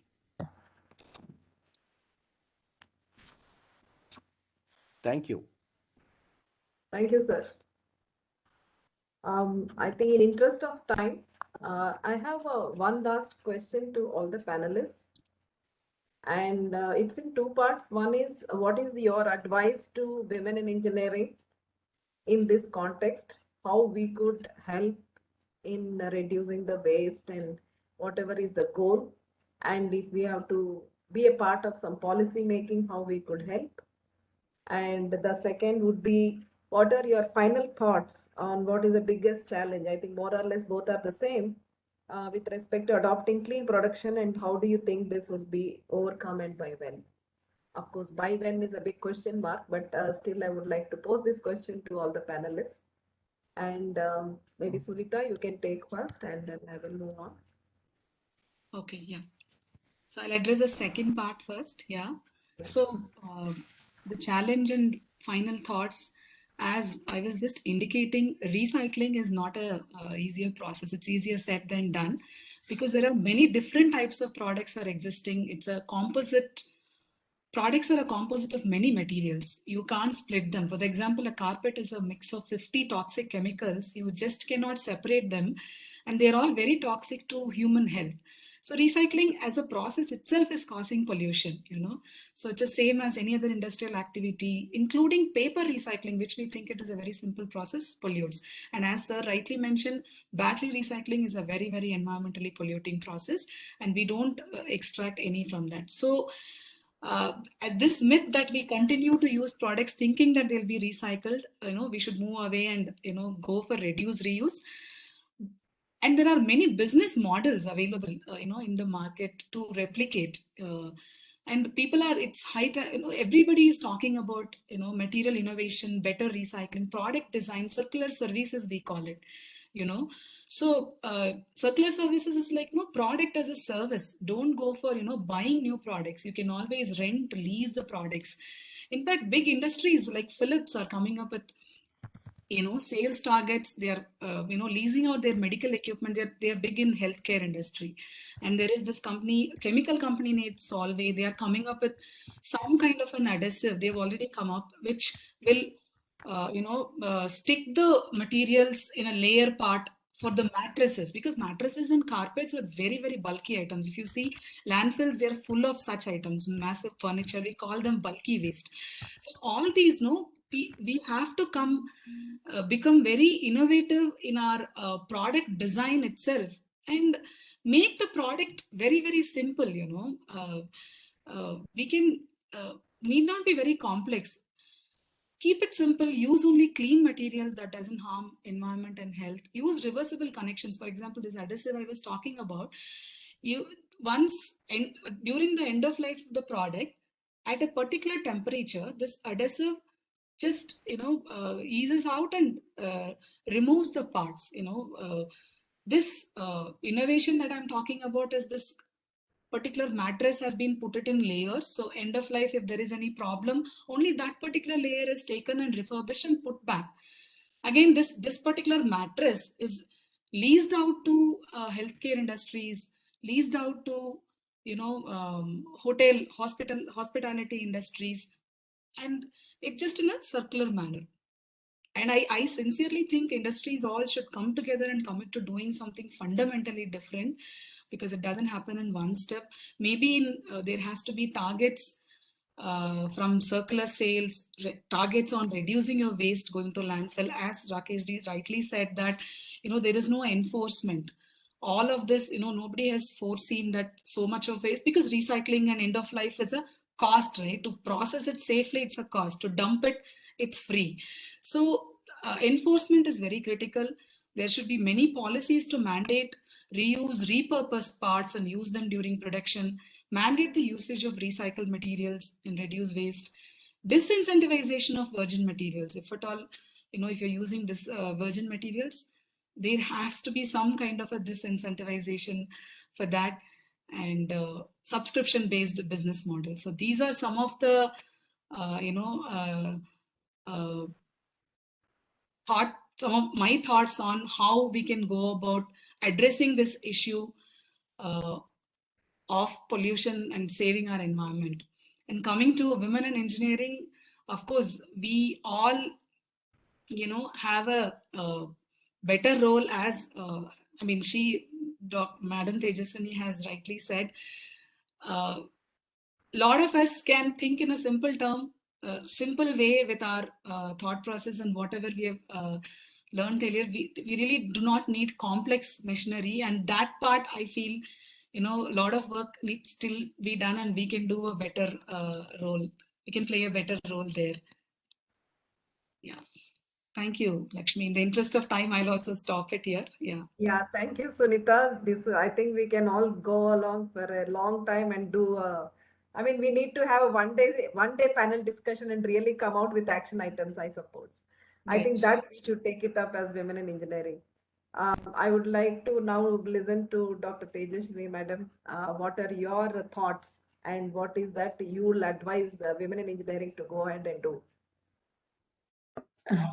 I think I have saying when it comes to this particular thing, waste management and sustainable green lifestyle, it is, I think we more than talking, we need actions in place and let it begin from every small thing what we do, start looking at every small thing. Just to give an example, while purchasing, we always look at the material, what kind of, how it looks, what is the budget, and what is going to be its durability. And so look durability and budget, that's it. But I think we need to think beyond on every small thing that we do, whether how is it disposed, more than that, how is it made, like the compose. So we keep on, nowadays it's all mixture, even in any dress material, we have so much of plastic jerry to plastic small beads.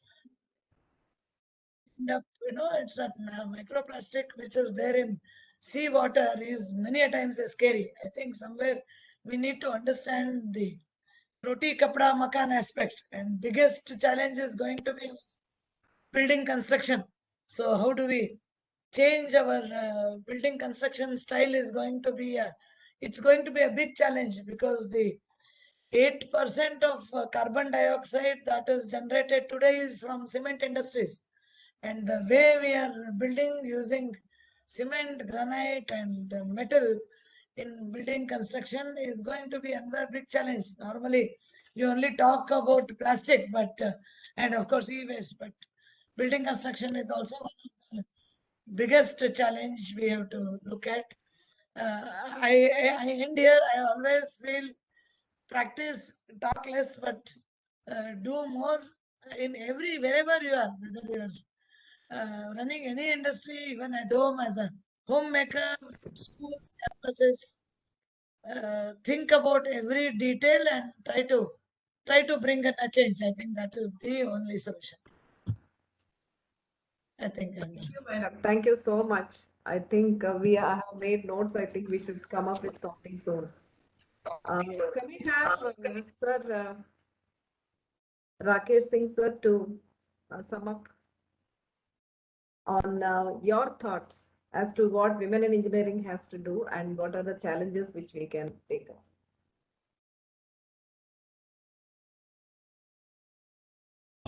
You would want me to sum up on the women in engineering? Sorry for that. I wanted to just ask you to sum up some of the things which women in engineering could take as a action item forward.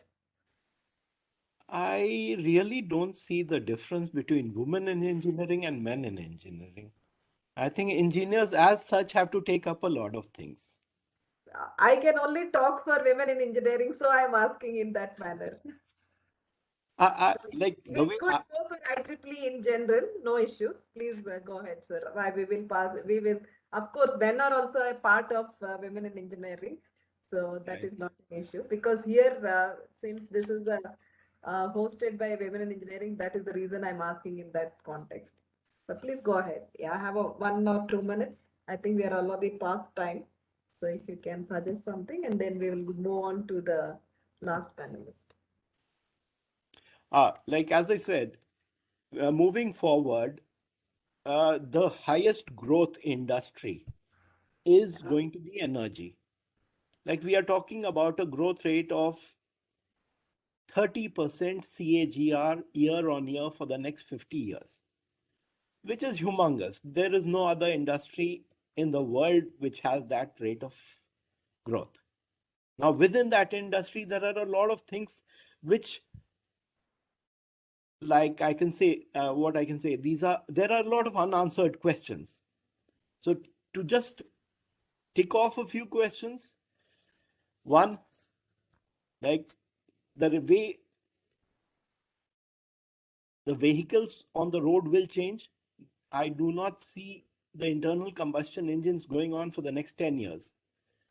I think within the next 10 years, we will have only electric vehicles, which are either through battery or through hydrogen cells. So that is an entire area of research. The entire automobile industry is going to change. So there's a large scope for engineering over there. A lot of research has to be done. A lot of answers have to be found. Then the second part of it, if I look at it, there's a lot of work to be done in desalination because the rate of population growth across the world is very, very high.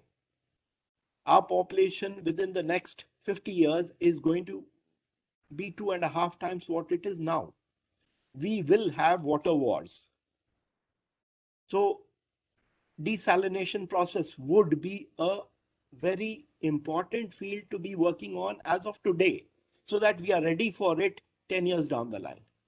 So that is one of the fields I see which are very important. Then would be food. With this rate of growth of population, the entire food industry will have to undergo a drastic change in terms of its productivity, in terms of the nature of food, in terms of various other aspects of nutritional quality, etc. So it all boils down to the population growth and their needs. So basic needs, as Madam just said, roti, kapda, makan, is more like roti and energy and water.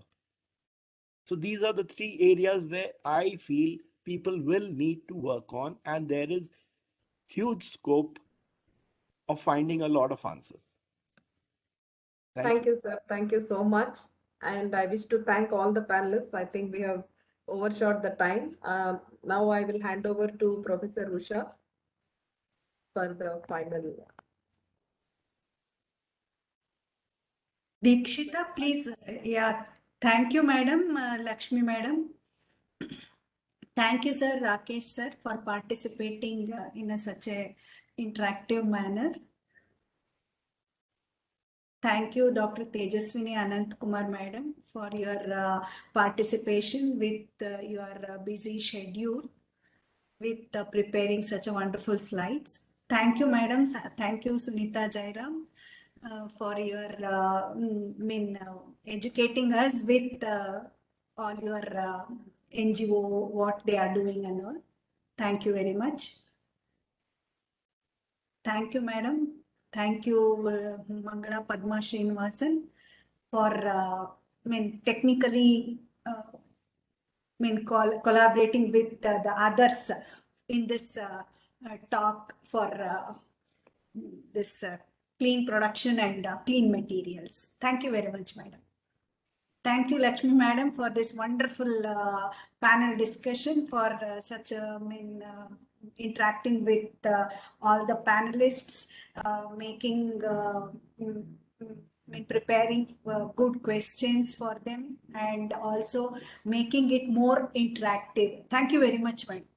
I should thank all the panelists and especially Sunita for helping me with the questions, I should say. Thank you very much.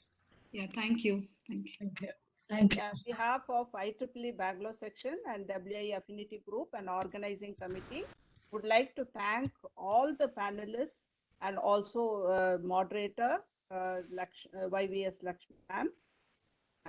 Wonderful discussion and interesting topics we discussed. And now I request Dr. Prashant to give an overview of BTC, also the recap. Over to you, sir. Good afternoon, probably good morning, everyone. I have been sitting through this is the fourth session of BTC that I'm sitting through, and I must say this has been the best session out of the four. So congrats to the entire team for putting up such a good show. It was a very technically in-depth session, and the panel discussion towards the end was very, very fruitful. A lot of key lessons that I could personally take away, and I've also made a lot of notes about it. So let me just so from a BTC point of view, which is the Bangalore Technology Conclave, let me recap what we have done in the last 1.5 days. So yesterday we started the Bangalore Technology Conclave. We started with the first track, which was Smart Tech. We covered 2 sessions. The first session was on sustainable transportation, sustainable energy storage and generation, followed by the session on ICT for clean technologies. We had close to around 25 speakers and panelists who participated yesterday. A lot of good takeaways. I think I can summarize the entire yesterday's proceedings in a few sentences in the way that I think every major organization is looking at has put some very strict goals in terms of sustainability and carbon emissions, and tech companies are working from a tech point of view. Domain companies are working from a domain point of view. But whichever domain companies are coming from, there is the sustainability goal has been featuring in the top to-do list in the years to come. I think it's exciting times ahead. I think there are a lot of good products coming out, a lot of good technical interventions coming out, a lot of good algorithms coming out. And I think as one of the panelists was pointing out, I think the future around clean tech and sustainability looks very promising. And I think we as part of we being technologists will have a very interesting time and very fruitful time going ahead. I think in the evening of yesterday, we had the Young Professionals Global Meet. So the purpose of that meet was not to really talk about technology, but we wanted to give our IEEE Bangalore Section tech icons a platform to speak about the experience. This is a very unique series of IEEE Bangalore Section wherein we identify people with outstanding achievements in the field of technology. And we want our tech icons to probably narrate the experiences in terms of the professional development, so that the young professionals can benefit from that. So we had some very big stalwarts who actually spent time with the young professionals for around 2 hours in the evening, giving their insights as to how they start their career, what motivated them, what are the to-do things to do, what are not to do things, why are mentors useful, why having a clear thought on a career path is useful, how they can think about it, how to utilize time best. So I think there was a hell lot of very useful tips and pointers that I believe our young professionals would have taken back from yesterday's discussion. So I think with that, this is how far BTC has progressed. We have one more session to go, which is session 5, which is on sustainable agriculture from farm to fork. So we will look at the entire value chain, right from the source of production right till the point it ends up in the supermarket. So we look at the entire value chain. I will be chairing that session. So we'll take a very short break of 15 minutes. We'll join exactly at 12 noon. And from there, we will proceed towards the last session and towards the wrapper by 3:30 p.m. So thank you. See you in 15 minutes. Thank you, sir.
Hello, everyone. Muddu sir, you are fine with the WebEx? Yes, very good morning to everyone. Hi, Prashant. Right, thank you. You can. Good morning, Sarah. Good morning, Ved sir. Good morning, Adul sir. Yeah. Let's just wait a minute and then we'll start. Hi, good morning. Hi, everyone. Good morning.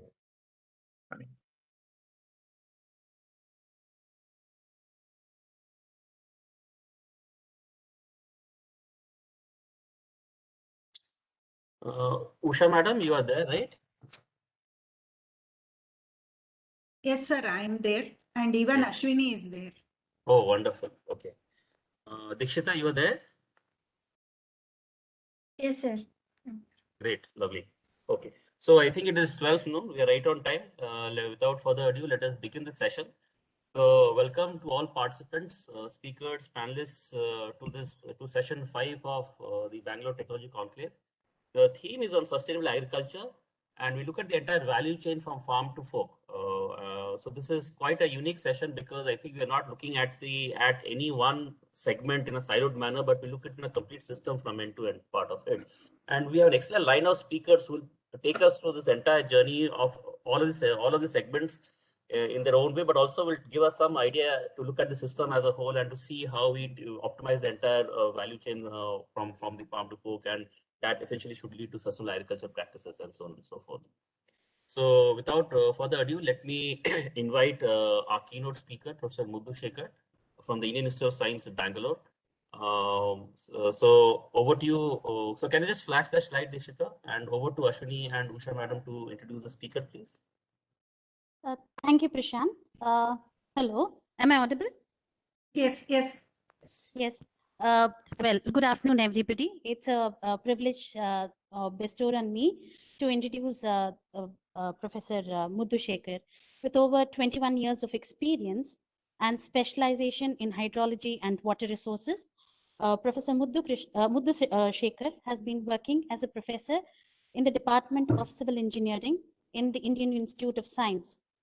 His research interests include the areas of groundwater hydrology, agrohydrology, satellite hydrology using numerical methods, and geospatial and geophysical methods, optimization, and inverse approaches. His recognitions are numerous. Prominent among them are that he is a co-chair in the working group on water resources since 2012 to 2016 in the Commission 8 on remote sensing applications and policies of International Society of Photogrammetry and Remote Sensing. He's also a member of the editorial board proceedings of Institution of Civil Engineers UK in water management since July 2015. He's also a member of the central level expert group for overall reassessment of groundwater resources of the country since 2010 for the Ministry of Water Resources in India. He's an executive committee member, Karnataka State Natural Disaster Monitoring Center, Government of Karnataka, India, since May 2004. So without much ado, it's over to you, sir.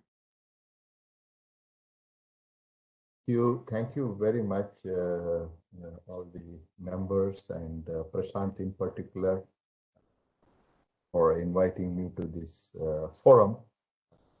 I will share some of my observations on an important topic which you have put for this session. Let me share my presentation. I hope you can see my presentation. Do let me know if are you able to see my presentation? Yes, sir. It's visible. Excellent. Thank you very much.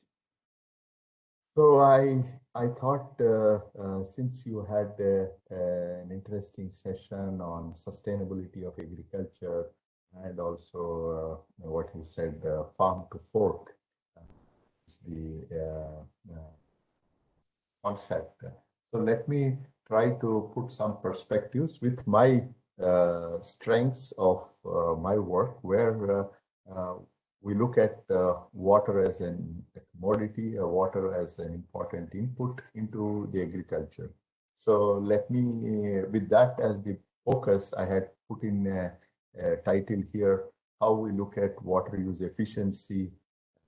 Concept is well known that we want to save the water and use it judiciously in agriculture, because as you all know that nearly 90% of the water used, renewable water, of course, we are talking about renewable water every year in the country, it goes into agriculture. So the concept of using the water use efficiency is well known, but how to operationalize it for and also sustain food production, considering that we are going through changing climate and water stress conditions are around us. So I will show you, the cartoon is what you see in the picture is a site where we also work on field to understand more and more about how we use our methodologies, process-based methodologies, and as well as models and measurements. It's a site in the south of India in Karnataka. So just to begin to give you a more broader perspective, typically agriculture was quite a rain-fed agriculture several years ago. Much of the country was rain-fed. Essentially, we're growing different foods, millets, pulses, which are very endemic to India. So we had, you still see a lot of pulses grown in India. That's where we get our protein. Our bread basket is quite rich with all these variety of pulses. Of course, it was quite low yield. That's why you had small farmers. Even now, we have very small farmers, less than 1 hectare in the country, major dominant forces. Here and there, you had a little irrigation from few open wells, like what you see in the picture. And people used to draw water and apply in some land. So you also had oil from groundnut and things like that. This got changed a bit. Also, you had some lowland water was available from irrigation from tanks, which we call tank irrigation, except for the river deltas and so on. But probably 1970 onwards in India, we started going on the green revolution, changed it to include crop varieties. Fertilizers came in a large way, including pesticides and irrigation. So one of the major ingredient was irrigation in the green revolution. Of course, variety of crops, like I said, biotechnology and crops. So the major irrigation projects like dams built on the rivers coming from mountains, be it Himalayas, Western Ghats, large canal systems, water intensive agriculture in command areas like what you see a paddy, rice grown. You see nice visuals of canals which were built with engineering involvement. So this was parallelly, there was also monsoon. If you look at the Indian monsoon, you keep hearing, seeing a lot of notes. India is essentially a monsoon-driven country. We have only rainfall in the few months, as you all know. The rest of the period is not. June, July, August, September, we call is Indian summer monsoon. And the monsoon undergoes a lot of changes over years. And we have good year, bad year. Prediction of monsoon is a big exercise. But if you see a cartoon here, which you see, I'll try to see if I have my pointer so that. So if you look at the cartoon over here, so you can see that this is over a long period of time. The anomaly was given 3-year moving average.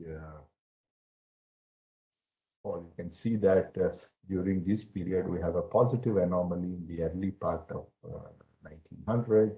Then you have a negative anomaly for several years. You have a positive anomaly, and in the recent past, 70 to 2010, we had a negative anomaly. So it is not that the year-to-year variations, but we have decadal variations of monsoon. So when the rainfall start decreasing, for some years have a lower rainfall, but we need to find the ways of tackling the problem. And if you can see that during this period, as I said, the green revolution, we need more food. the monsoon is not so positive anomaly. We have lesser rainfall than in the preceding decades. So, however, we could manage a lot much better by looking at, I don't know whether I should minimize or it's visible to you or in this particular one. Okay, so let me see. So, you can see that our production of crop cereal production also went on increasing during this green revolution. Be it wheat, be it cereals, etc. Only thing is millets, etc. remained quite flat. Coarse cereals like sorghum, etc. So if you want to look at more cereals, you can see clearly that the growth of millet and sorghum coarse cereals remained smaller, whereas these increased, which require higher water. So we are saying that one side monsoon is not so vigorous than in the previous decades, post Green Revolution, at least 30, 40 years in comparison, but our needs on the plate have increased a lot. So, how is it?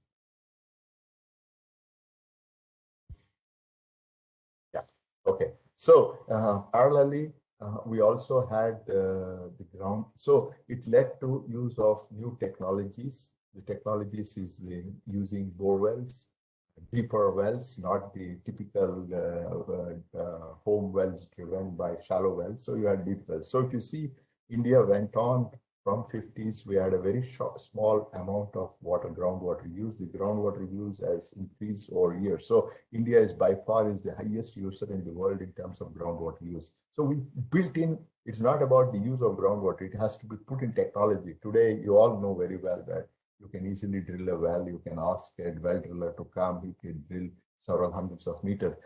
Building this technology viable, available, right corner was also a great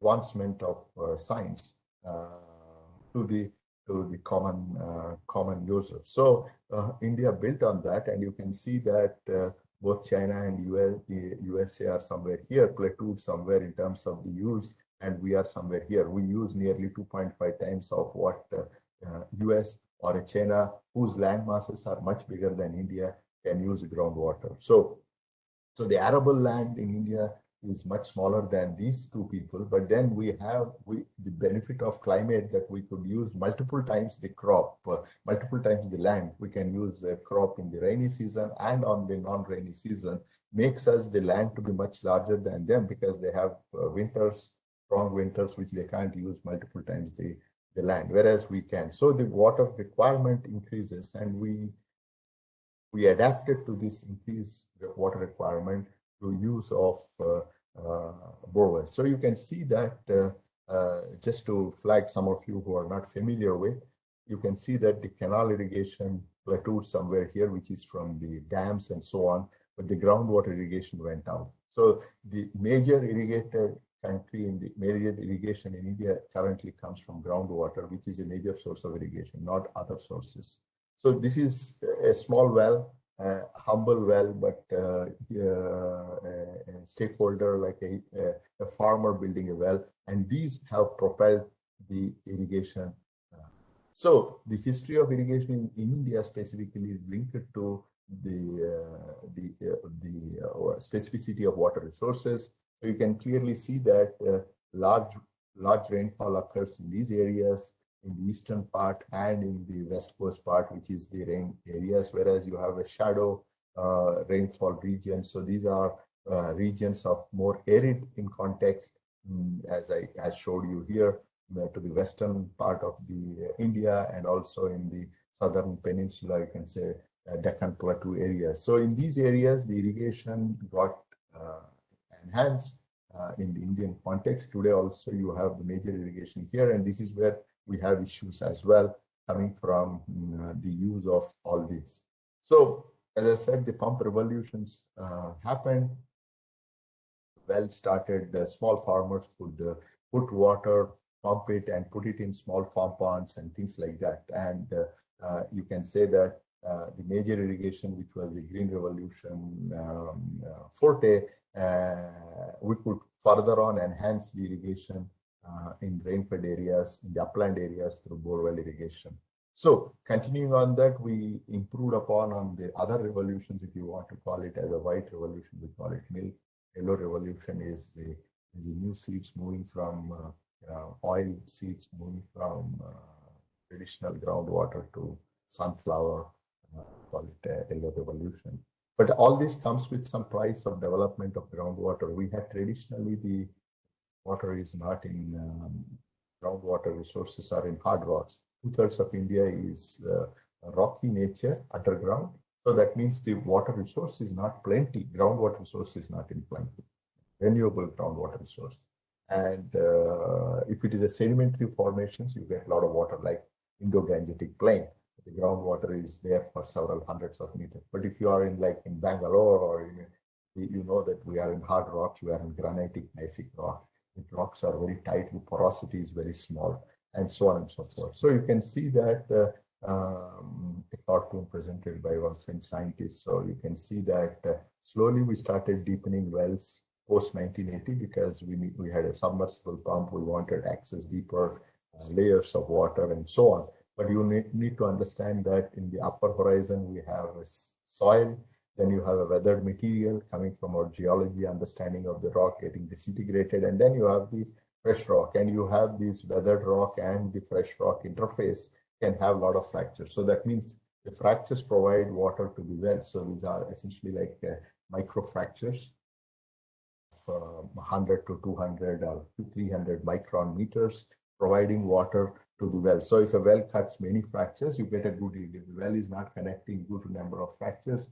it doesn't get a yield. That's why we are always looking for drilling more and more, trying different wells and so on. Some of you are very well adapted or understood this concept. So what happened is that initially the groundwater levels were in the, just as an example, cartoon, the groundwater levels were in the earlier period was somewhere here, and slowly they started declining because people were using in irrigated areas, whereas in the rain-fed areas where people were not using groundwater, they remained quite sustainable. They remained flat. So that means the water levels were controlled by more climate, rainfall, but here it's controlled by human use and so on. So if the water levels are falling down from these areas, from the weathered zone into the fractured rocks, it depends upon if the water level is close to a fracture, you get. If it is not close to a fracture, you don't get any more water. So accordingly, the yields in the well started declining as the groundwater levels fell down. So the yields were good, 3 liters per second, 4 liters per second. So if you're pumping for a whole day, typically every apartment complex will pump for several hours, and you can manage to get few lakhs liters per day and use it in. But as you go down lower yields, you can't even get 20,000 liters or 20K liters, 30K liters, which is not adequate for agricultural crops. So this is, in the period of unused resource levels were like that. We could, in this period of early, before just this millennium, we had enough resource and we could buffer it against rain variability. So the groundwater was a great leveler to buffer against problems of rain. If the rain was not there, we could use the groundwater to irrigate and tide over the problem. But once they fall into this regime, you have risks because it cannot anymore buffer rain availability. Rain is not there in that, let's say, drought year, and then the yields are also so low. So it caused water stress and to the crops, so which is often the case now you encounter. So it caused you see in the reports all the time that you have crop failures. Parallelly, we were also consuming a lot of fertilizer and pesticides like in any other country. So, for example, Europe went on increasing their consumption of NPK fertilizers, nitrogen, phosphorus, and potash. Slowly, they're leveling off. Our productions, our utilization started in 1970s in the Green Revolution, as I said, and we are consuming in this way. Of course, we have, compared to Europe, we have much higher food production needs, and so we are adding all of these. But these also come with an environment and ecological issues which are critical for us. So in short, giving this broad background is so the questions which come to us is groundwater irrigation in rainfed areas sustainable? Can we increase crop production and farmers' incomes without further depleting groundwater resource, without polluting our groundwater? Because if we pollute, we can't use it back, salinity, etc. Can we improve farmers' livelihood in a more equitable manner? And are there better policy scenarios coming from technology inputs and better farm outputs and food security? So all these would require several things. So some of us have been tackling these or understanding them by using process-based approaches, doing measurements, understanding how the life looks at, using in, we call it ourselves not only laboratories inside the silos of our labs where they are experimental labs, but we need to live in the conditions which are prevalent on the outside. So we call them as living labs. So we work in labs which are live with the farmers, live with the conditions, with the climatic and human perspectives, and look at them as, so we monitor watersheds in a kind of a living labs and try to understand, build models, methodologies and processes, and try to understand how the stakeholders look at from scenarios into the future. So this is how our methodology works in looking at it. So humans adapt to all these changes also. And then we also have to, as technologists, we have to provide technology solutions. For example, so I'll focus on a few points, irrigation investments, because we're talking about irrigation. What kind of an irrigation investment you need to do? A new farmer may have, or a farmer who is moving from X solution to another solution. For example, the farmer was using flood irrigation, now he wants to sprinkler or a drip irrigation. His well needs to be deepened, he needs to put a higher horsepower pump. So several questions the farmer may have. So these are all called irrigation investments. Individual stakeholder or as a group, as a consortium of farmers. So we need to provide some risk-based solution to them. We also have a question of crop choices. What kind of a crop choices? Solution based on what kind of a water stress the crop is likely to have, what kind of soil I have, what kind of water stress likely to have, what kind of economics we can have out of that crop. So we need to provide those solutions. Similarly, there could be questions on adjusting fertilizer and agriculture input, because they are also involved in cost of the farmers. So solutions for not only looking from economics perspective, solutions for improved environmental quality of that region so that they can exist without any difficulty. Some of them are, you can say, much more, some are probably have a more longer time period, some are short time period solutions. For example, sowing dates during the monsoon, farmers often ask when to sow the crop, when do I get it? So you need a meteorological input solutions based on meteorology, the presence of water resource in the neighborhood. So you need a seasonal, very reactive solution, advisories and solutions to them. Crop insurance, so that they need a tailored advisories and so on. So some of these aspects we study through various projects, and just to go through the typical efficiency of what we use at a national context. Efficiency comes because you need to apply improved irrigation scheduling, how to irrigate suitably instead of just applying the water without looking at. So one of the aspects of all of this will contribute in terms of productivity of water. We call it water productivity, not only yield of a crop in terms of metric tons per hectare or something. You need to also ask how many tons I produced at how many cubic meters of water, or how many kgs of a particular food I produced at cost of how many meter cube of water I use. So we call it as water productivity. So in some cases, if I have a higher yield, but at a higher water productivity, that's also not good because we're not frugally using the water. So these comes in canal command areas, in borewell irrigated areas. So water productivity and irrigation, water use efficiency become more and more important. So when you want to use such things, a cartoon here would tell you saying that a crop typically grows like this. I know that Ravi Sahu is around, who will also review quite a bit on agriculture in today's lecture. So a crop typically grows like this and levels off, and the crop growth is also very sensitive to soil moisture. That's why we keep irrigating periodically. And when the crop is growing like that, you can measure the crop growth in a variety of ways by using metrics. Today satellites can do this, where we call the growth of the crop, biomass or leaf, and so on. But the moisture stress also plays an important role, the soil holding capacity of water and moisture stress. So typically, one of the areas of technological advancement is that if we knew the moisture content available at any instant of time, the irrigation scheduling can be made according to the availability of moisture content. That means every farmer can be given an input on the moisture state, saying that today there is enough water. The farmer does not have to put on his pump and so on. But the moisture is also has to be estimated at below the ground, not just on the surface. Surface he can see probably walking through if he has a small land. But if it's a big land, he may not be able to walk through. So the technology is that somewhere at around the root zone, we need to provide the moisture information so that the person can make a judicious choice of when to irrigate and when not to irrigate, so that one can save that water. So one of the solutions which we were developing was solutions on smart water solution in agriculture, where we were working on an imprint project, which is supported by Ministry of Human Resource Development in the phase 1. And we had a collaborator, Bosch, who had a vertical on agriculture. I was the PI, and Bosch, we had a co-PI, and there was a startup from IEEE long back, one of my PhD students, Satyu.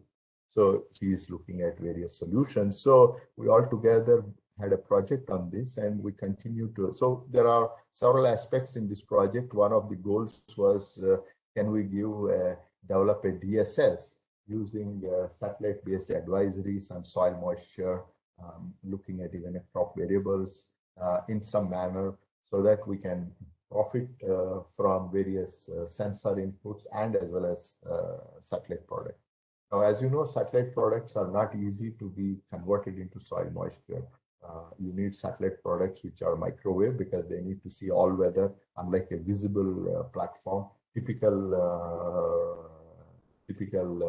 normal satellites like what you hear about crop and the vegetation, they are all looking at frequencies in the visible band, including infrared band. Today, you have microwave satellites which can look at these variables without impacted by the clouds.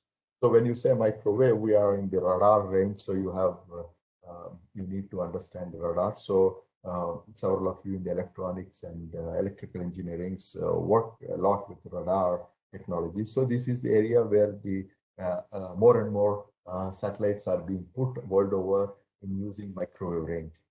So the idea was that let us use existing platforms, Indian or global microwave platforms, try to validate models from using ground-based measurements, and then combine it and get some products at every farm scale.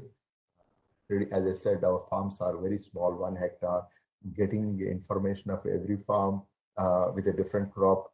If I had a crop X versus crop Y, every crop is not water stressed at the same moisture content at different levels. So it's important to also ask what kind of a crop we have.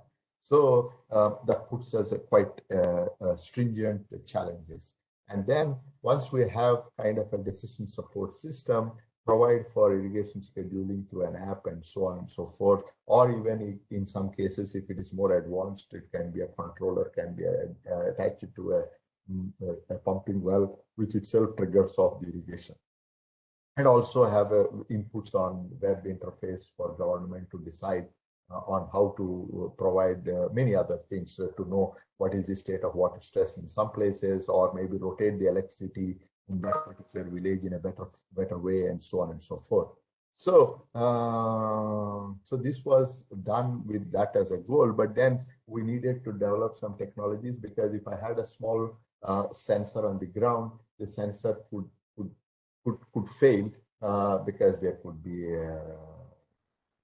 sensor could be impacted by some some impacts, local logistic impacts, or maybe a rat would have cut off a sensor cable, etc., etc. So we had to use multiple cluster sensors. So one of the was that create enough sensors so that we can have at least a few farms around it to be tracked. And all these sensors, like what you see, give it to a mother sensors. You can say they are child sensors which are grabbing the data, and a mother sensor which is at a pole and nearby location, which can take all the data from them through a LoRa or something, so that we can't put wires everywhere because it obstructs the farming practices. So they should be in a wireless mode and collect this data and then retrieve it at the lab level and try to understand how is it doing. This also provides us an opportunity to compare between various crops in the neighborhood, because we have multitude of crops typically, and also look at various ways of management of the farmers. Some guy is using less water, someone is using more water. So when you put a cluster of sensors, you get a variability of information among the sensors. So like this, we created we can call a sensor cluster, and such clusters were deployed in different sites in a taluk to be able to understand again perspectives of different villagers and so on and so forth. So the goal was to test these sensors in the first step, deploy them in the field, see that they are functioning, and then parallelly validate them with satellite products, make it operational, provide a DSS, and then feed to the stakeholders. So we had a small district called a district called Chamarajanagar in south of Karnataka. In that we put them in different clusters in different parts of the taluk. They look something like this, which can be easily taken off and deployed during the crop cycles. The idea was they should not be deployed all the time. They should be deployed and taken out during the cropping after the tilling is done. And then the mother sensor may have a solar panel, etc., which can be put at a corner without affecting the operations and so on. Typically, a tractor otherwise can't move for tilling or whatever. So this guy gets a feed from these farm sensors, which provide the information.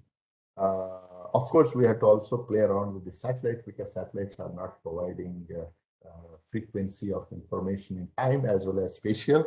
So combining several technologies of disaggregation and so on were used using multi-satellite, and then provide a robust information. So these are areas which are fertile even now. For when I say disaggregation, you are using multi-satellites to bring it down to a smaller scale, about 100 meter by 100 meter.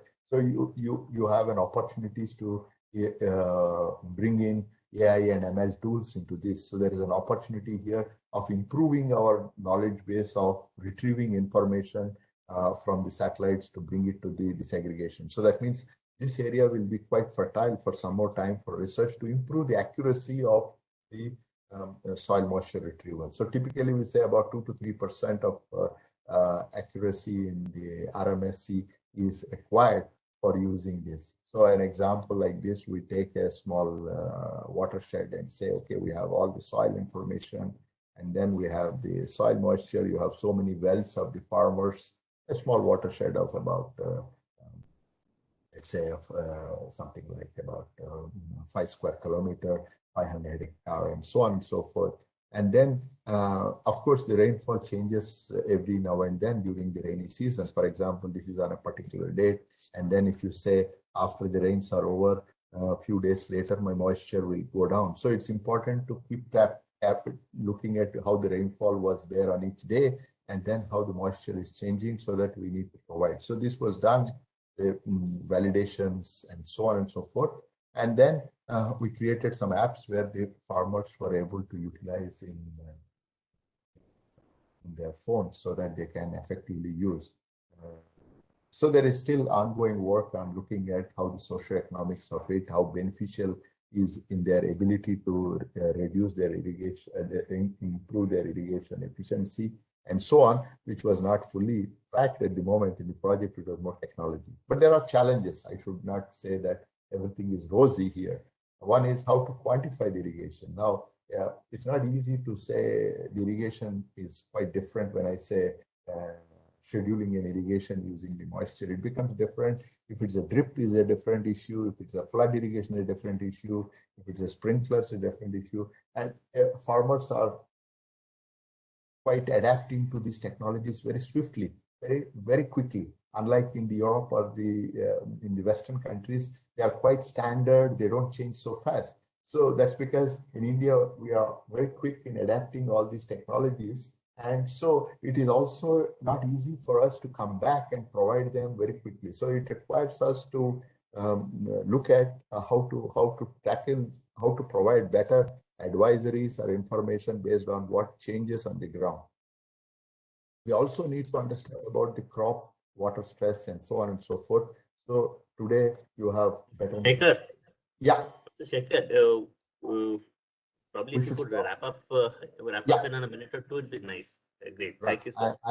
I am done. So there are technologies like this which are available for crop and identifying crops. The point I was trying to say is each crop is quite different in these, so you need to also bring in data analytics and etc., which is possible in today's technology. Some of you know, and we are looking at various modes and technologies available on this.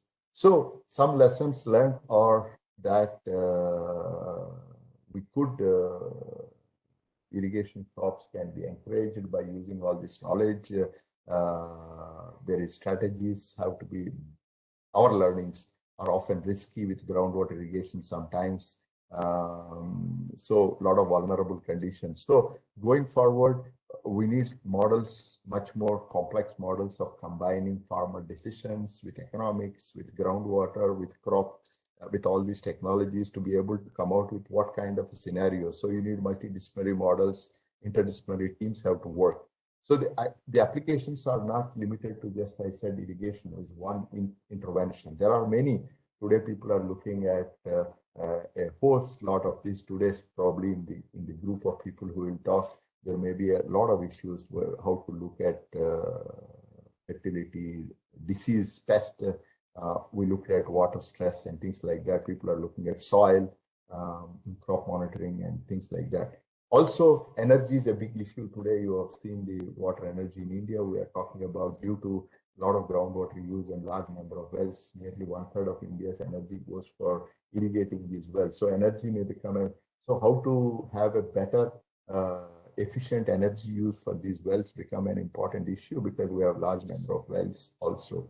So this is our energy growth over the years has been growing like this. And so the ways forward, as Prashant said, is methodologies to design best policies, practices, both efficient and socially acceptable. One is efficiency and socially acceptable. Drip irrigation may become an important variable, but how to provide proper irrigation scheduling for drip is not so easy because they are simple wires and you may not be able to get enough information about what happens and so on. We need to create water use efficiency through sensors and technologies which have to be cost effective, low grade than the research grade sensors. We need participatory engagement with farmers because if they are not, stakeholders are not happy to use these, we cannot provide these. We need to provide advisories to them in the cropping season and also look for probably changing tactics. We need to also change the tactics of when is the best time to irrigate. If the water is getting evaporated more, we should not irrigate in that season. We should irrigate in a season when it is less evaporating so that we can control and regulate the water use so that our irrigation will be lesser and so on and so forth. So we need to look at meteorology and other variables. So I'll thank here to all of you for opportunity to share my thoughts. Would be happy at some point some of your queries to be able to respond back to you. Thank you so much. Thank you, sir. I think that just sets the stage in terms of you have covered the entire picture from how we started post-independence till now, how groundwater resources have been depleting, how wells are becoming deep, and how that links to agriculture, how that links to LNG. So thank you. It just sets the tone for this session. We don't have time to take questions, sir, so we probably moved ahead with the session. So I'll request Dikshita and Ashwini to thank Professor Mudhushekhar.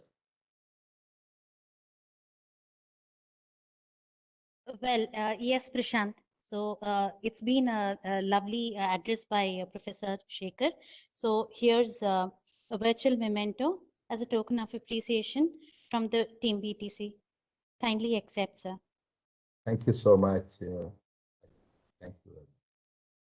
Thank you. Thank all the members. Thank you, sir. So we are moving on to the next talk by Dr. R.N. Sahu, who is a principal scientist at Indian Aerospace Research Institute. So over to you, Ashwini, to introduce the speaker. Okay, just a minute, please. Dr. Sahu, Dr. Abhinarayan Sahu is a principal scientist working in the division of agricultural physics in the Indian Institute of Agricultural Research, ICAR, New Delhi. Dr. Sahu, hello. Yes, please, ma'am. Yes, just a minute, please. Yes. Dr. Sahu works on applications of remote sensing and GIS in agriculture, mainly hyperspectral remote sensing, ground, aerial, and satellite platforms of soil and crop health for precision agriculture, high throughput sensor-based plant phenomics, radiative transfer modeling, and land use cover change. Dr. Sahu is leading a national network program on imaging, spectroscopy, and applications. Dr. Sahu has authored more than 230 publications, having 115 peer-reviewed journal papers. So it's over to you, Dr. Sahu. Thank you. Thank you, ma'am. And can you allow me to share my slides? Yes, Chenkappa, does sir have sharing permissions? Yeah, Prashant, just provided him. He should be able to. No, I am not able to do that now.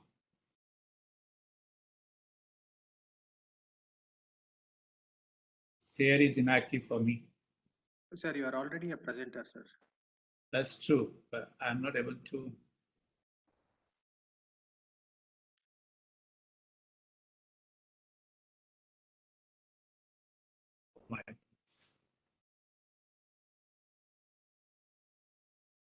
I'll just take a minute then. I think it's asking system preference. Okay. Are you using any Mac book? I'm using Mac. Yeah, so for that, I think we need to provide the permission for the WebEx. Okay, so I'll just be off for 2 seconds and again I'll join back if you can allow me to do that. Sure, sir. Yeah.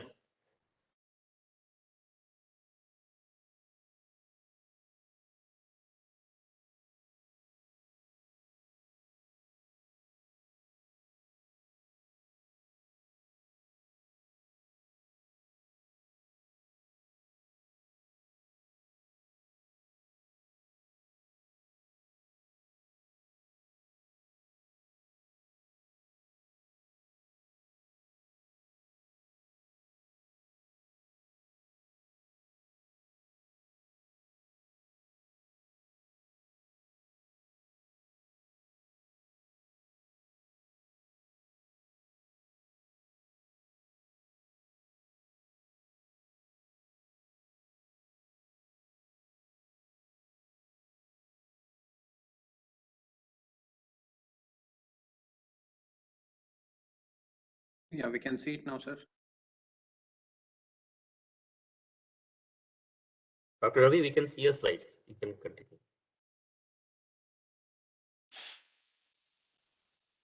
Sir, you are on mute if you are speaking.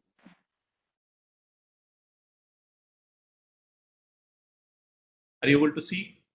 Yep, see and also hear you. Yep, all good. Right. Thank you so much. So thank you very much, Dr. Prashant, Dr. Ashok, and whole organizing team, and giving me this opportunity to share some of our experience and through the talk on sensors and sensing for smart precision agriculture. Dr. Shekhar has been given a wonderful presentation giving an overall view with respect to water and also agriculture. I'll just complement some of those which maybe he has missed because of the time. So today's my talk is going to be more on the sensors and sensing for smart precision agriculture.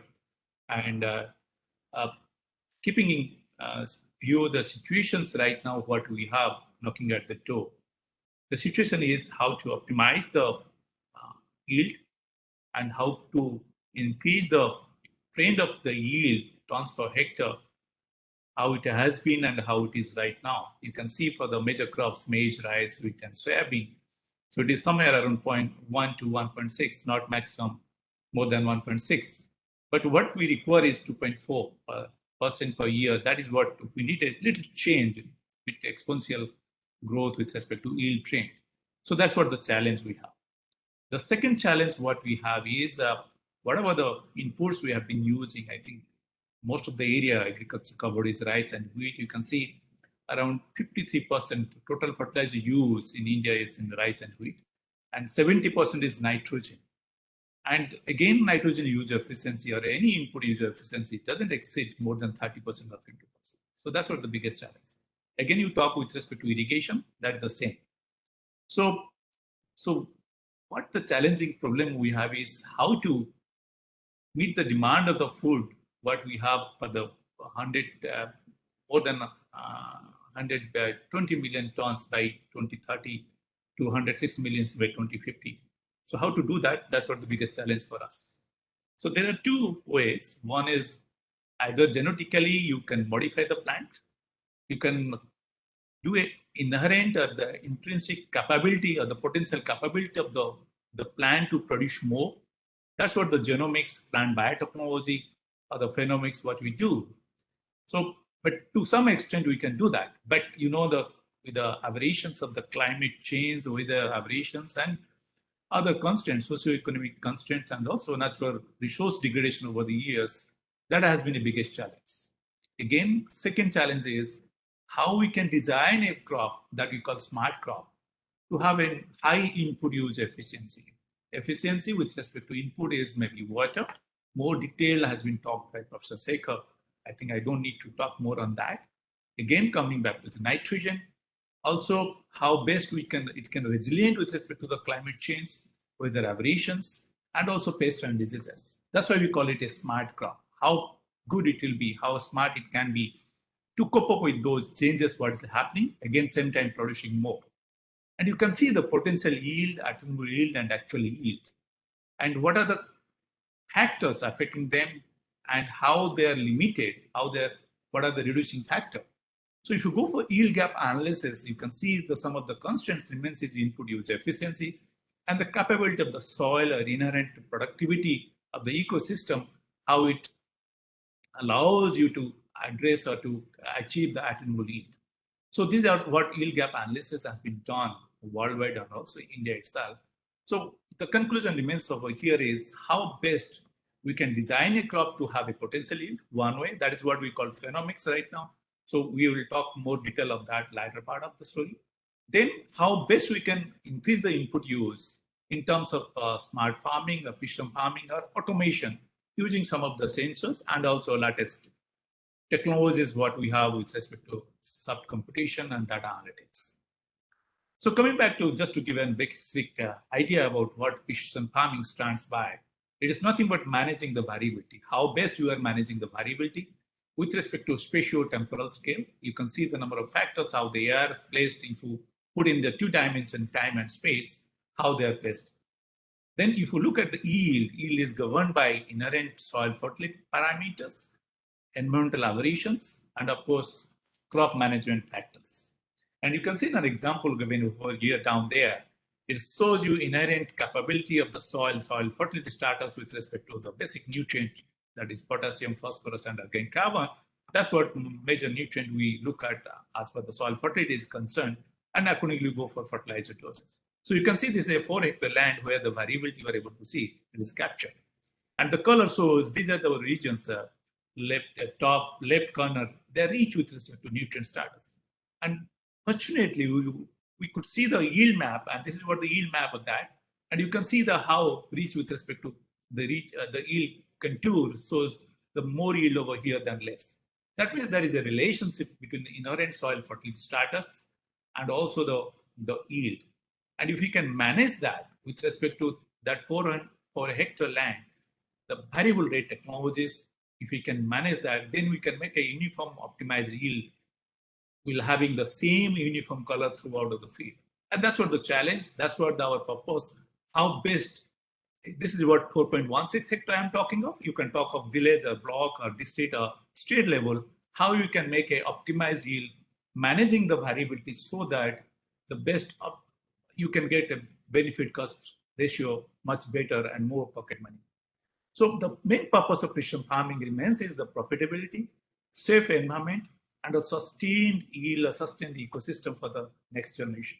So that's what the key issue remains, is the how best we can manage the variability. So how we can do that? So those sensors or geospatial technologies, those can be used for capturing, managing all these variabilities. For example, everyone is very much aware of how remote sensing as space technology with respect to, particularly with respect to India, where we stand globally, how best we are with respect to the technology of remote sensing right now. And also we have our own GPS system now, Gagan, Avik and all. So you look at those, how we can capture those observations by these sensors and compile them, make it a data, synthesize to a information, analyze to a knowledge, and over the years, how we can accumulate. So over the years, since 50 years till now, we have been capturing through different Earth observation sensors, spatio-temporal scale, so much data. So if you can analyze, put them proper way, then I think we can accumulate that wisdom, what is required for the agro-ecosystem. Of course, the main stakeholder, the farmer, he has the best wisdom than whatever you do. So we can't compromise with that. We need to take his wisdom into considerations and look at it.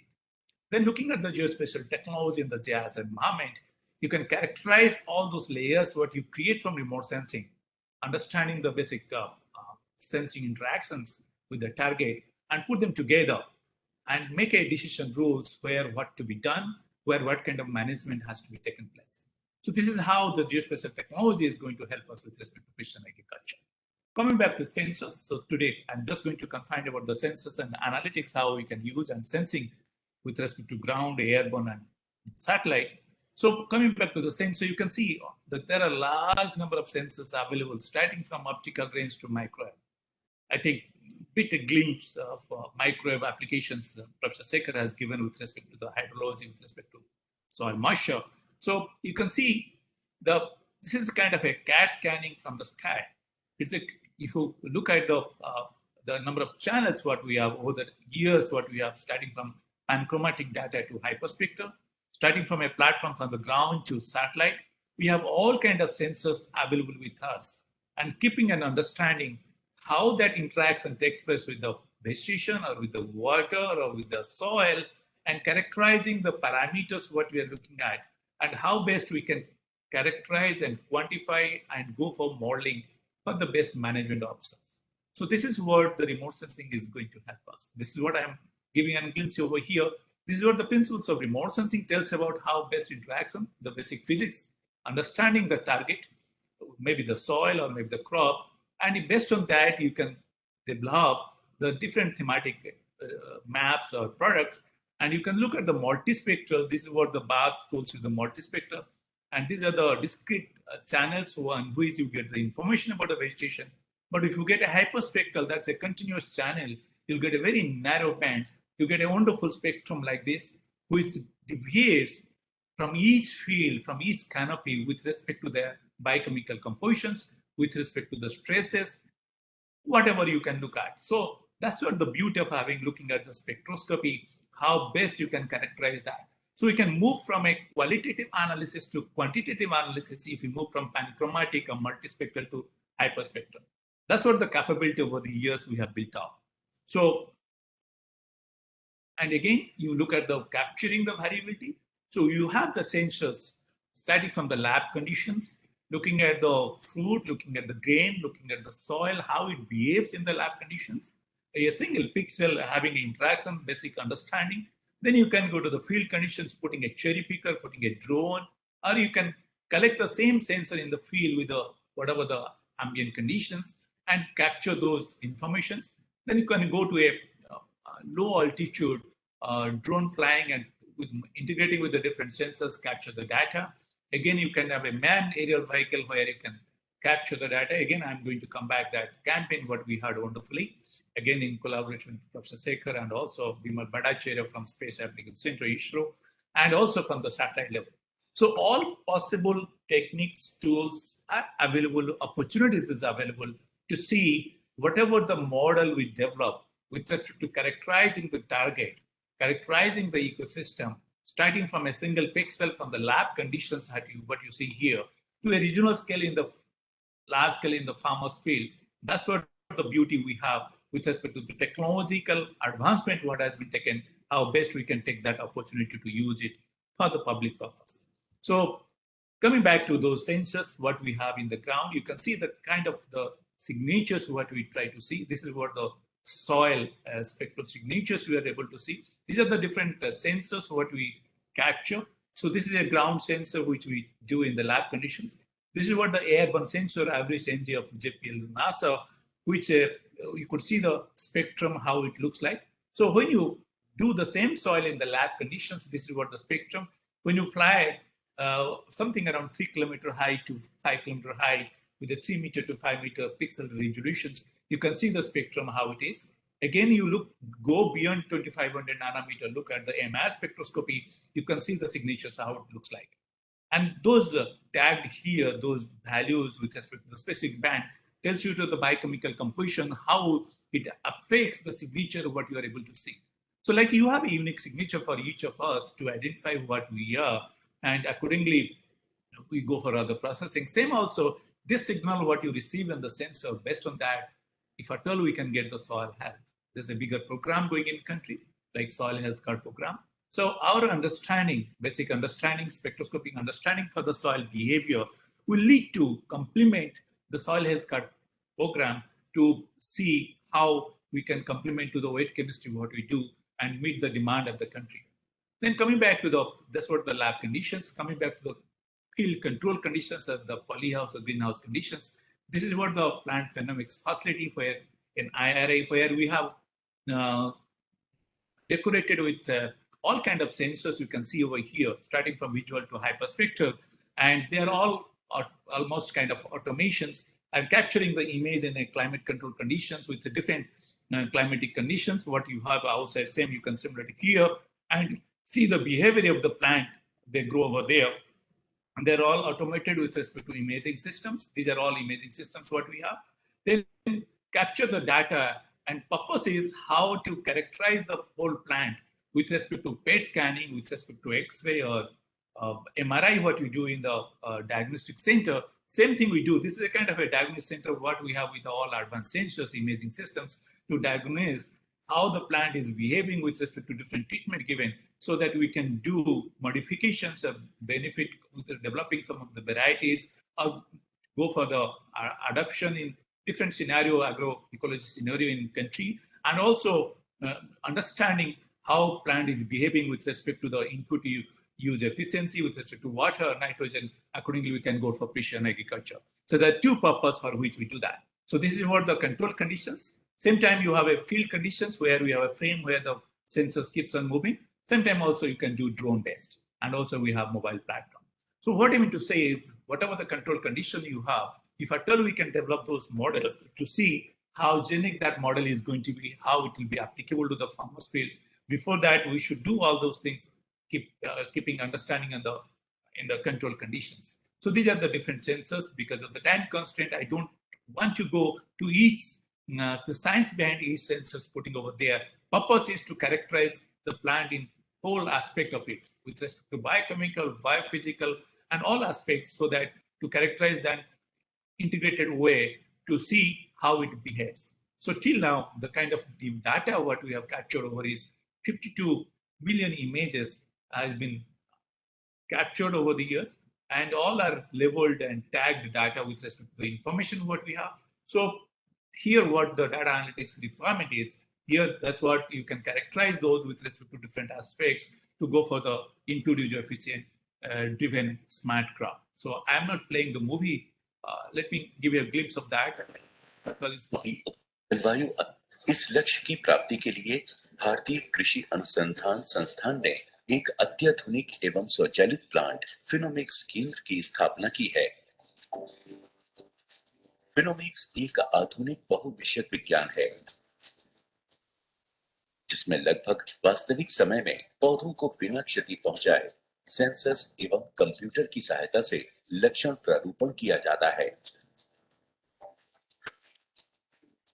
ये केंद्र hi tech नियंत्रित जलवायु वाले green house, गतिशील field conveyor system, स्वचालित भारोत्तोलन, उर्वरक एवं सिंचाई स्टेशन और विभिन्न इमेजिंग सेंसर से सुसज्जित है।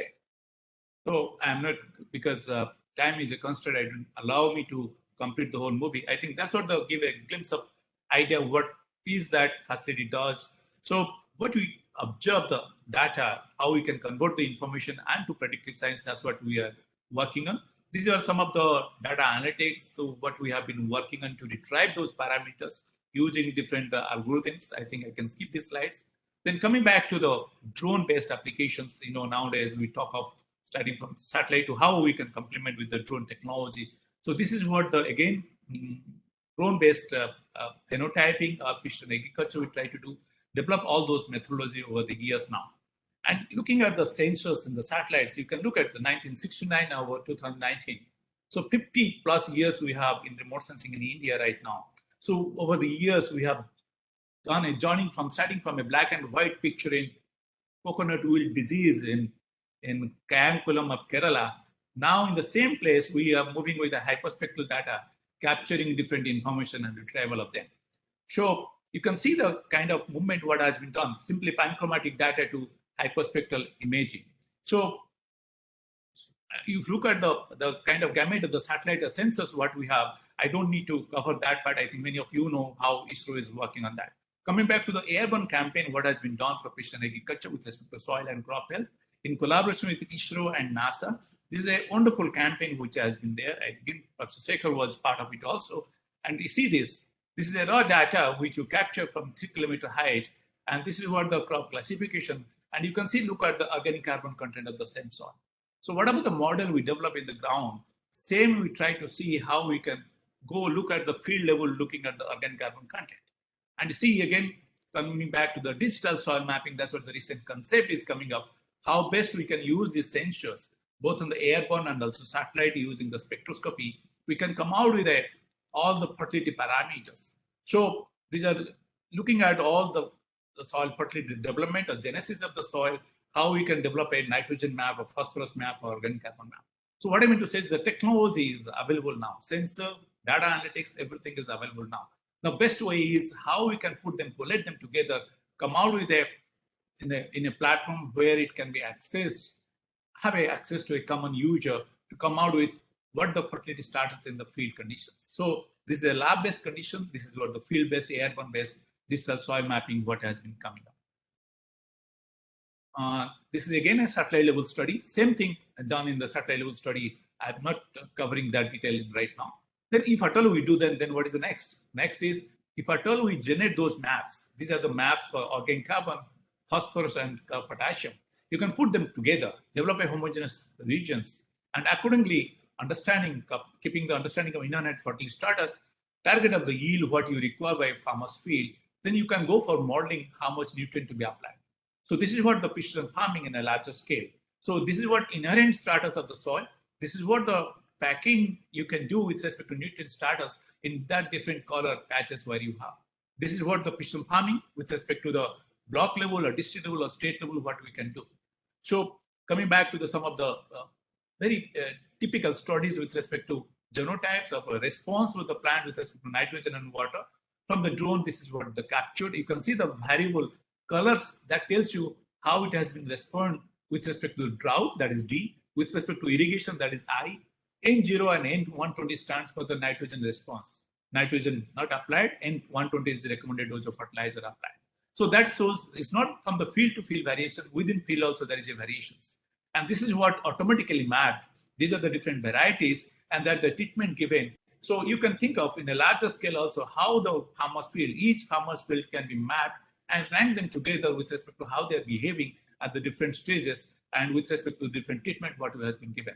This is again the drone-based phenotyping to capture which genotype variety is looking good with respect to nitrogen and water. I'm not going much detail of that. So this is just to give a flavor of that. Coming back to the nitrogen use, that's a very common what we are using it. This is again, drone captured the image, and this is what the nitrogen map you have. This is a sensor we call that hyperspectral sensor. So in between, you have all those ready-made physical models we try to make it, and from a raw image to develop a thematic image of nitrogen, and then next image is the management map. So once you generate this, then you can go for management map or variable rate map, telling you how much nitrogen to be applied where. This is what the precision farming, guided by the sensor and also GPS. Same also with respect to water or irrigation, using a thermal sensor you can look at. You see the variability in the field itself, how it is. So this is again, without harvesting the crop, you can go for the yield estimations using simply RGB camera, using also multispectral and hyperspectral. This is giving a feeling of that. So this is what provided the modeling, what you have done is more generic and reliable and very much understanding. Then capturing the variability at different stages. These are the variability with respect to leaf area index, which is an indicator of the crop yield. You can see within the field how the variability in the different stages, how it is happening. What I mean to say is, what you do in the satellite level, same thing you can do from the drone and go in a smaller area, but always drone or satellite alone can't help us. They are complement to each other. We can't replace each other. So they have to work together to complement whatever limitations we have in the ground, whatever the limitation with respect to satellite. This is a ground mobile platform, kind of a robotics, where we put all kind of sensors in a 12-feet boom and go for the imaging and also spraying in the field conditions. Because of the time constraint, I'm not playing the movie. I think Professor Sekhar was talking about the biotic stresses. These are some of the initial studies which has been done by the sensors for the rice brown plant hover in case of rice. In case of wheat, this is a yellow rust, which has been done to develop something kind of low-cost sensor, and also from the multispectral, how you can capture that. This is again a rice blast in the Himalayan hills, rice growing regions. This is a Nasik regions where the grapes are grown. How from the drone-based viticulture can be done and save the spraying what they do almost every day, and also the residue what remains over the grape, how we can reduce that, and also benefit cost ratio can be better. So this is again a drone-based technology to make a precision viticulture or grape farming. Coming back to the data analytics, what I has been talking of, I was talking so much huge data available with us. We try to attempt some of the initial studies to how we can detect some of the number of panicles, number of leaves. These are all attributes with respect to the yield and characterizing the plant, how they behave with the different conditions. This is again around 10,000 rice land races available pan-India, grown on the field to characterize and differentiate with respect to how their behavior is, to find out the best one to grow best place. This is what the available over the years. So I think I am almost towards the end of the story. So this is what the data capture process. Once you capture how to process and extract, then what are the key deliverables, then what are the applications. So starting from a phenotyping in the micro scale, in the greenhouse conditions, to the precision farming, everywhere this technology is going to be very much helpful. So coming back to the modeling, so there are different empirical modelings. We have a physical modeling, how best we can have this understanding of this modeling and derive some of the parameters, what is required for the atmosphere, from the plant, and for the soil.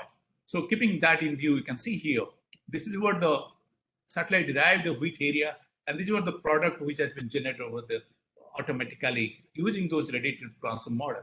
And once you generate this product, yeah, I'm going to come down.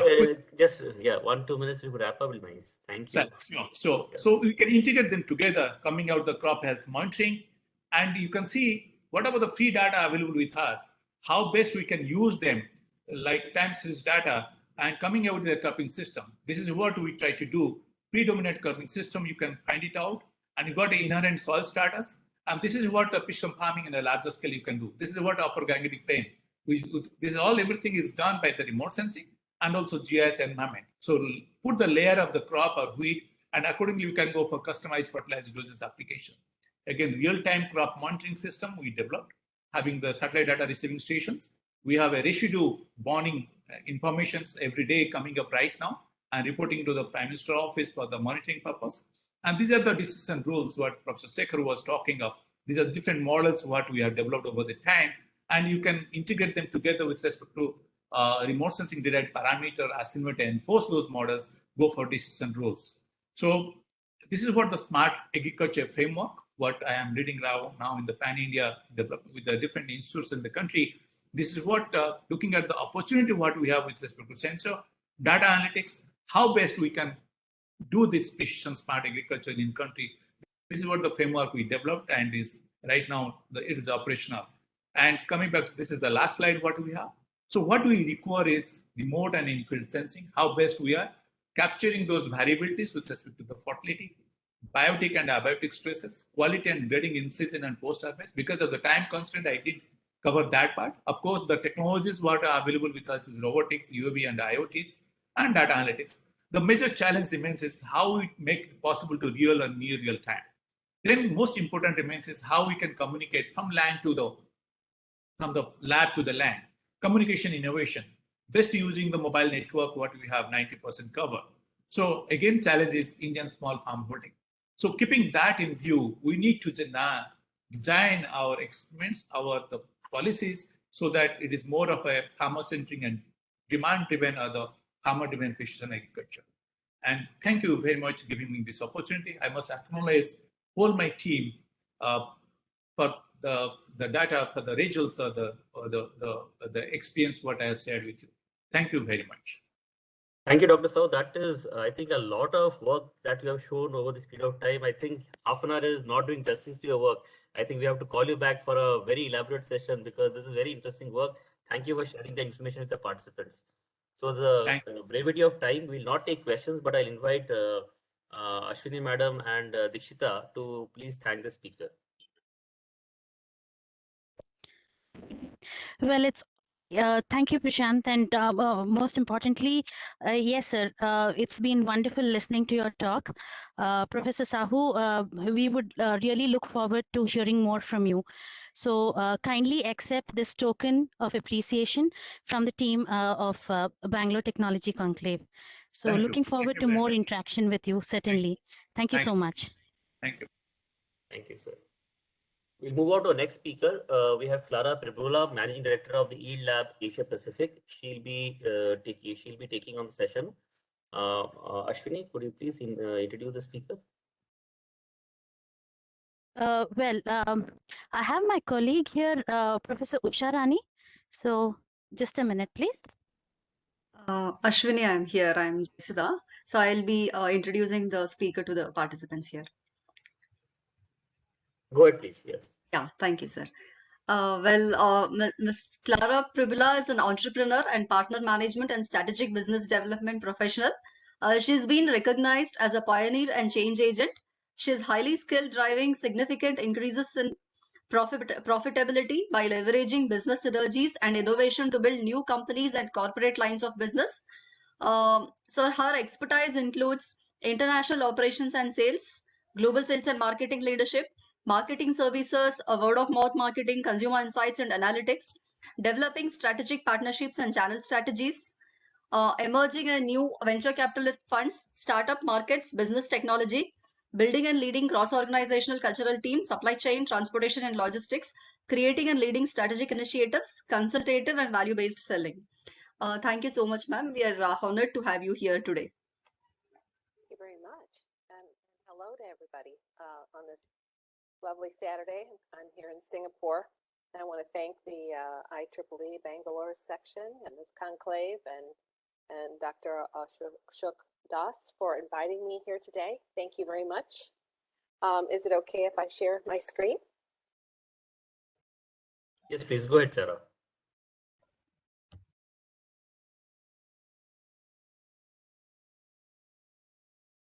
Yeah, it's visible. Righty. So I have 15 minutes, or how much time do I have? No, you please take your time. I think till speaking time will 25 minutes. So we may not take any time for Q&A. We'll join it with the panel going forward. Oh, right. All right. Just making sure I didn't need to speak within 15 minutes. Because I'd have to really talk fast and no, you got your 25 minutes. Please go ahead. Diminish. Yeah. Okay. That's great. Well, thank you so much for having me today and the kind introduction. I appreciate that. You know, from hearing from the speakers before me, I think the ground has been laid quite well on what the challenges are that we're all facing. What I'm giving is a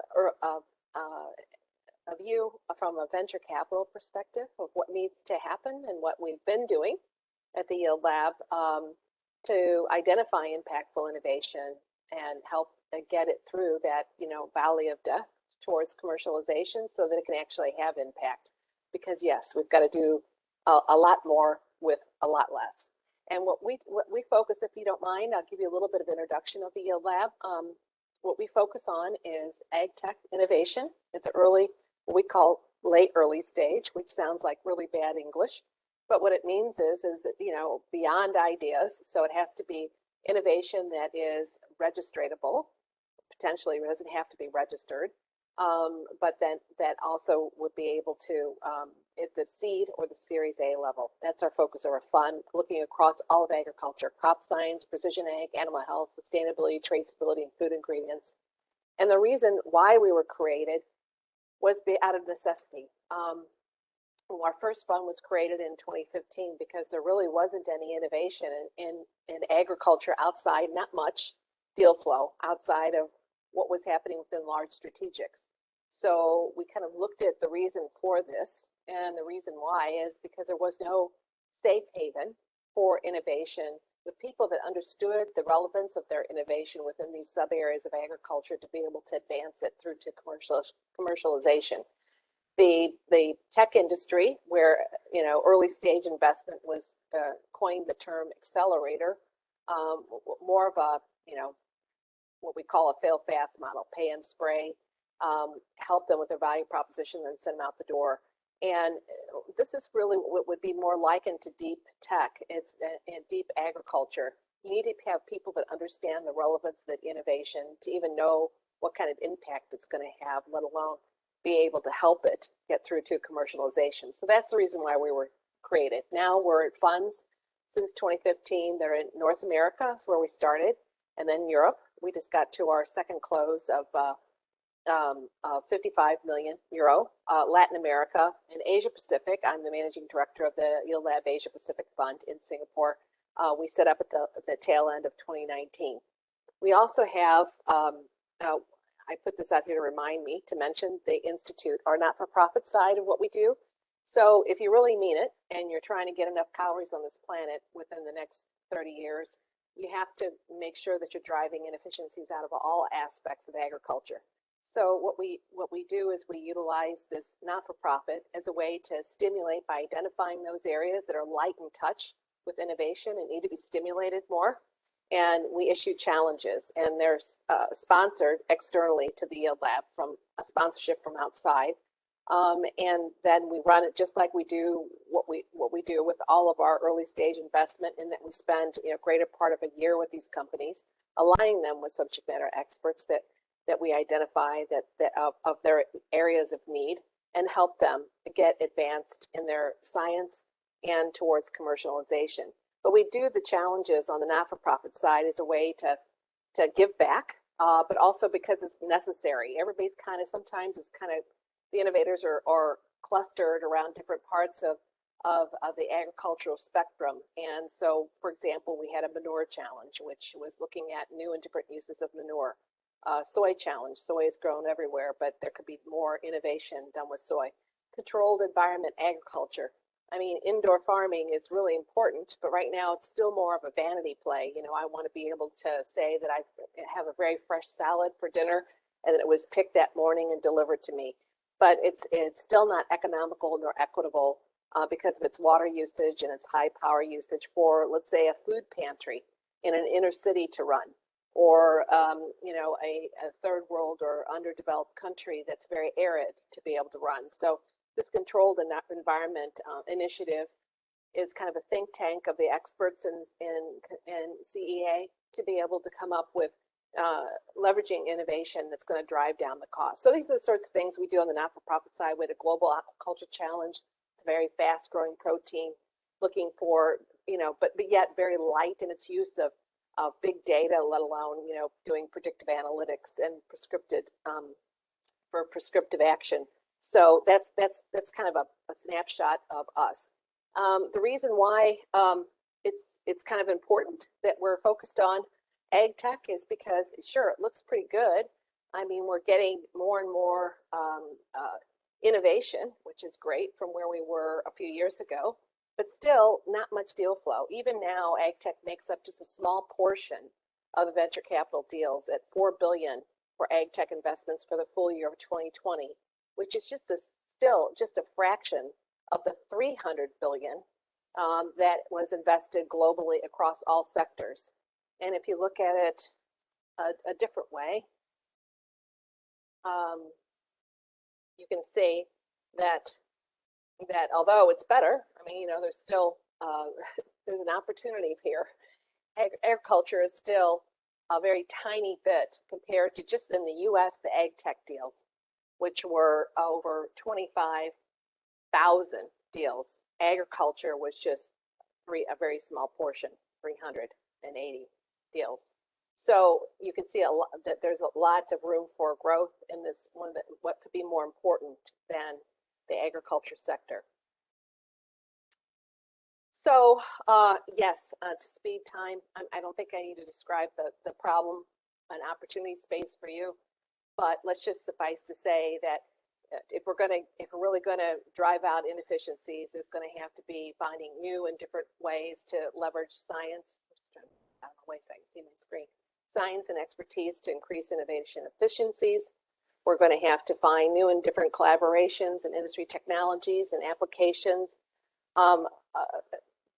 focusing on environmental and social outcomes with very targeted investment and new and innovative techniques to be able to disrupt the system with innovation. But it's a balancing act, isn't it? Because we've heard about from the professor at the very beginning about the tremendous amount of water that's utilized through agriculture. Just to be able to try to manage that alone is a $1 trillion investment proposition. And then when you've got undermining everything in agriculture is the tremendous food waste that's happening all along the supply chain, with 33 to 50% of all food being lost. And that's just not at the point of consumption. That's from the very moment that the crops are harvested all the way through the supply chain. And then environmental change, we can't control it in the near term, but we can adapt to it. And then almost 30% of the world's population is making its living with and through traditional agriculture. So you don't want to disrupt how they make their living. You want to take them along with you as you go, as you transform the industry. So to be able to get to that 9.6 billion that we need to feed.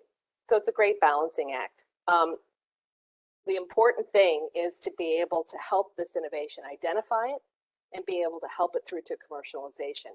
So if you can't do it with great velocity, we'll never get there. There's no point in having 1,000 really smart engineers around the world all focusing unbeknownst to them on the same problem. It's important to identify the innovation that's more than likely going to succeed and to help that innovation through so those 999 other smart people can focus on a different part of the challenge in the agri-foods landscape. So that's the reason why the Yield Lab was created. We're all out of the industry for 20, 30 years. None of us are young. Our network that we bring with us is hard-earned 20, 30-year network. The importance is to be able to identify the impactful innovation that is going to really drive efficiencies and align them with subject matter experts that can help them through that fragile state. By leveraging 20, 30-year experts, you get two things. You get not only the knowledge base that they have, but also the hard-earned network that they have acquired, which are made up of people out of the industry, and more than likely innovation in ag tech is not going to go public. It's going to be acquired. So the faster you can close the gap between the innovation and, let's say, R&D, which with a strategic that's more than likely going to do a proof of concept, or maybe reinvest in the company, or in the end acquire the company, the faster you can close that gap, the better for the innovation. And we offer a bigger ticket size and investment at the early stage because it again, it takes a bit longer in ag tech to get through to commercialization. So it's important, and we stay with these companies. We're more like private equity. We stay with these companies, years later. We're still helping them if they need it. And then, no matter what we do, we always make sure that we keep the producers and the innovators involved, because nobody understands the challenges more than the people in the field. A lot of the innovation that are in our portfolio are from individuals that either came out of farming families, or they have been farmers, or they're somewhere in the agribusiness value chain. If we're looking at just kind of results and giving you some perspective of what we've been up to. So we saw when we initially created the model of what we do back in 2015, we saw a study that was done by the Kauffman Foundation that said that funds that were managed by subject matter experts were 4 times more likely to achieve exceptional results. And now, 5-6 years later now, these are our results. We've driven 30 times in follow-on investment. We have 60 ag tech deals that are in our global portfolio, so across all of our funds, which have created over 1,300 jobs, and we've raised follow-on investment has been driven of $450 million. We're averaging about an 18 to 22% IRR, which is unrealized until you get a really hard exit, an acquisition, or a public offering. You're not going to have your actual numbers of the funds, but that's what we're averaging across all of our funds. So, and we have no failures. I think that's probably the most significant thing. In the tech industry, early stage companies have a failure rate of about 75%. And so we're pretty proud of the fact that all of our companies are thriving. We see a tremendous amount of deals in innovation. We can select maybe less than 3%. So we're kind of a window onto the tech innovation industry by the mere fact of how much we see, and what we offer our investors is that front seat, that front row seat, and access to not only what we select, but also what we leave, as we say, on the cutting floor, because we can't take everything, but what we leave is still highly curated, and they weren't dogs. They're pretty fantastic. So we just can't take everything. We're regional and we're global, which is important. As you know, the challenges in India, the challenges in Southeast Asia, and select countries in Southeast Asia and China, they're all different, right? Across the entire region, they have different challenges. So it's important to be regional, but also have a global visibility, because you're wanting to solve and impact the challenges that exist within the regions and the countries, but also make sure that, let's say for smallholder solutions, that they're also getting into the total addressable market, which is not just to Asia, but also in Africa and Latin America. And then to be able to take these innovations and scale them into their total addressable market as fast as possible. So we have access to a tremendous amount of a network. This spreadsheet is just to connote within Asia Pacific the kind of knowledge base that we can bring. There are experts that are out of academia, out of strategic companies, out of government, that are representing the different science areas of agriculture, and also reside across the region. And we have the same kind of look for each of our funds and in their respective geographies. The point is that, you know, it really doesn't matter where the subject matter expert resides. A subject matter expert is a subject matter expert, but it's important to understand the different peculiarities of the agricultural industry and the stress that's being felt relevant to the particular part of the region of the world. So if you're to look at a picture of us, we're this SPROG on the left side, which is made up of people out of the industry, agribusiness solution portfolio, strategic investors, science and academia, strategic partners. And as this cog moves faster and faster, we're at 60 investments this year. By next year, we'll be close to 100, and after that, above 100. And it's not so much the quantity as it is the coverage. You know, making sure that we're covering all the different aspects of agriculture with to drive inefficiencies out as fast as possible. And on the right side of the slide is how we do what we do. We identify and we align to the regional food system priorities. We begin to identify proactively those areas that need to be addressed with innovation focus and to close the gaps. We then start to align and think about who, if we do invest in this company, who is it that would be best to work with them? If they're at the seed stage, even at the Series A level, Series A is typically meaning that the company is already having revenue coming in, they've commercialized, but still they need help because they're still at an early stage. We then follow on with we negotiate each deal individually for equity and as far as what we apply, it could be one or two subject matter experts, depending, maybe an AI expert and a plant science expert, depending on what the innovation is. We then start to help get a vision of how to move these companies towards commercialization as fast as possible, and then scale with velocity. This is a snapshot of our 60 company portfolio. I thought, it might be interesting in this short period of time together if I talk a bit about a few of them. Let's see, I could start, let's start from left to right. Some examples in crop production. There's Plastomics. It's an agriculture technology platform that's utilizing state-of-the-art engineering, cell engineering, to develop high-performing crops. So basically doing the manipulation at the chloroplast level. So you're doing it within the mother of the seed. So it's chloroplast engineering. So this way the trait becomes an inherent trait within the mother of the seed. In this way, making sure that there's no blowover into other crops. And it's high and it can be stacked. The traits can be stacked. In precision ag, I could talk about a company that's in India, Fasal. I don't know if any of you have heard of Fasal.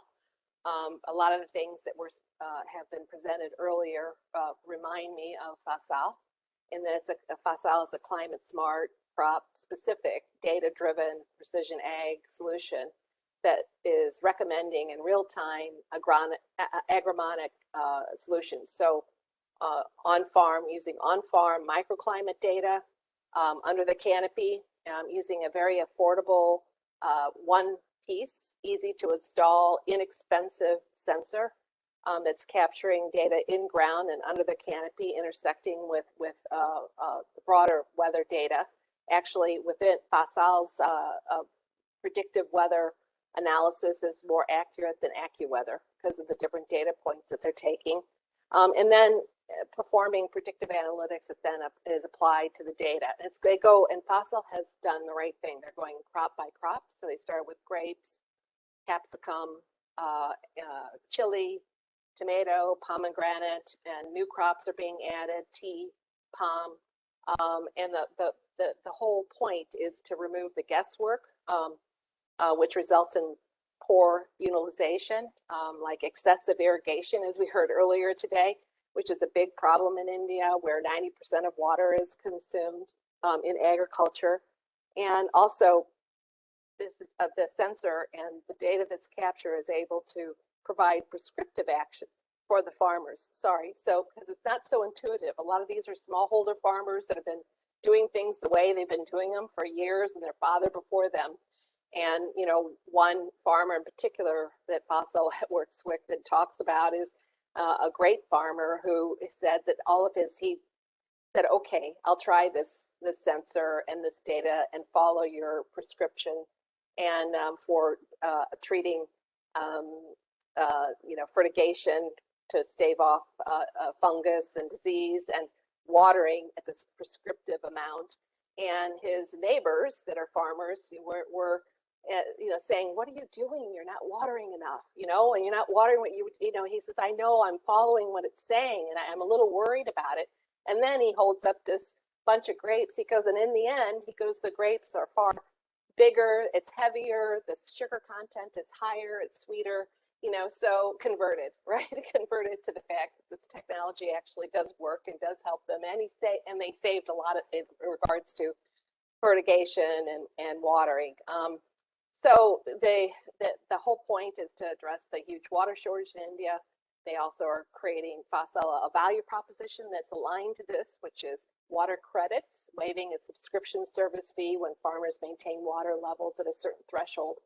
And to date, Fasal, even as a young company as it is, has saved 3 billion liters of water, from its devices that are deployed on 10,000 acres of farmland. And by the end of the next year, they'll have 100,000 acres under management. So that's to give you just a snapshot of a precision ag company. Another one that's using AI and machine learning is addressing another challenge of the farmers, which is to being able to get credit, which is a real problem. And you can't grow your farm if you don't have this. So as Accredit AI is a company that is using information that's historic combined with future data to back into a value of that farmer, so that accredited institutions will feel comfortable giving a small loan to the farmer. They now become a known entity. I mean, it's good for the banking industry, and that now they can access 130 billion, I think, US dollars smallholder credit market, and it's great for the farmers because now they can, grow their farm a little bit. They can survive and know that they can take a loan out that's not going to be an exorbitant money lending sort of proposition. And the challenges, of course, we all know about, and with farmers having dire consequences if they can't repay their loans. It ends quite badly. Another precision ag is AgriPoint at the top of the column there. It's also an agriculture analytics company using some of the things you heard about earlier today, precision data with LiDAR and other collaborative techniques in order to provide actionable insights. And it's started with permanent crop growers, so trees, vine, crop farmers, and being able to gather all the different data points from satellites, drones, ground-based vehicles, photograph images, infrared spectral, LiDAR, and in this way, being able to, from the smartphone, a farmer who has a large farm will be able to look across, millions of hectares and be able to understand at the very minute detail the trunk diameter, if there's any disease, it has any storm damage or weather incidents from their smartphone and take action. AgriPoint, I should mention Fossil, who I talked about just before, is just going through its Series A round. We were in the seed, and now we're also in the Series A round. Fossil is outsold their round and turned away the Asian Development Bank. That's pretty something else when you can do that. And that they exceeded their round. AgriPoint has also closed its Series B round of 5.5 million. So these are some examples. In the supply chain, if we go across the chart here, and I'll pull out another example at the bottom of the column on supply chain is Demudo. It's our latest investment, Series A investment, providing affordable technology for end-to-end traceability of produce and the flow of funds using blockchain from smallholder producers as well as large across all of the supply chain constituents. We've been talking about supply chain a long time. I'm actually, came to Asia 22 years ago, was rolling out a new supply chain solution out of IBM Research is how I ended up in Asia. And it's amazing to me that we're still talking about it today, but it's been a challenge for adoption. There's been, technology that around blockchain and with some of the big multinational, big box companies, edicting that all the producers will be using it. The thing is, there hasn't been much adoption, and that's been primarily because there wasn't something in it for everyone, and it wasn't affordable for everyone. And what Demudo has done is it's leaned into the value proposition for every single constituent of the supply chain: the producer, the insurance provider, even doing settling on being able to find and understand and resolve quickly trade disputes, and tracking the full end-to-end visibility from producer to the end. So it's taken the messy middle of a supply chain and the complex and fragmented supply chain that currently results in problems with food security and food waste, and has come up with a solution that's very affordable end-to-end, which will then help to take out some of the food waste that's happening. The 1.3 billion tons, or 1/3 of all the food that's wasted. Demudo, in their real-time supply chain transparency and traceability, is expected to reduce food loss by 2 to 6%, accounting for about 26 to 78 million tons of food saved. So, and then also under supply chain, you see a company called NanoGuard, which is using, I called it electrified cold plasma technology. It's also another way to say it is non-thermal technology platform that is reducing mycotoxins. Originally focused on several years ago when the innovation was created, it was focused on grains. There's billions of tons of grains that are lost annually around the world due to mycotoxin contamination and losses in the value chain from spoilage. And it starts at the farm level. You know, the farmer trying to figure out how to keep their grains dry and uncontaminated until they start to move, and then it continues to all throughout the supply chain. So NanoGuard's innovation is high voltage atmospheric cold plasma technology, non-thermal, to improve food safety and reduce food waste that they're now applying to produce. They're applying to even at the shelf level sushi rolls because it removes completely all the bacteria off of whatever, strawberry, doesn't matter what it is. They're already generating revenue now in the millions, which is fantastic, and we invested them at the seed and the Series A level. Let's see, under sustainability, I know your conference has been focused on this as well. Biotech is the world's first modular, scalable, and rapidly deployable platform for production of hydrogen and nitrogen fertilizer at the point of consumption. So 95% of all hydrogen is produced through, today, normally through large steam methane reformers that are inefficient and produce a lot of amounts of pollution. So biotech has created small modular reformers that are a fraction of the size and far more efficient with 40% lower carbon emissions. And in this way, they're able to create hydrogen at the location it's being used and eliminate the long haul transportation that's required, trains, trucks, whatever, to get the hydrogen at the point of consumption. And this has now gone beyond agriculture usage. They're now focusing on the industry in total.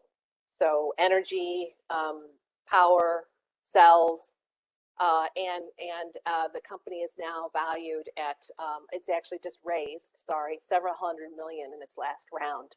So this is a few of the innovations that are on our portfolio, and I could go on, but I hope that gave you a sense or a flavor of what we're doing. And so, what makes us tick is the members of the Yield Lab, the investors, the partners, the investments that we've made, and our different funds. So I sit on the board of the Yield Lab globally, and we have a meeting every few weeks where we're sharing deal flow, and we're a 50 million targeted size fund. And what we're doing is trying to scale quickly these companies and grow them to where they get to their highest potential valuation. It's good for the company, and it's even better for the world. The faster that we can get to success for all these companies that will be able to scale commercially is going to have impact and drive inefficiencies out. I hope that I ran over by a few minutes, but I hope that you got a sense of what we're doing, and I thank you very much for your attention.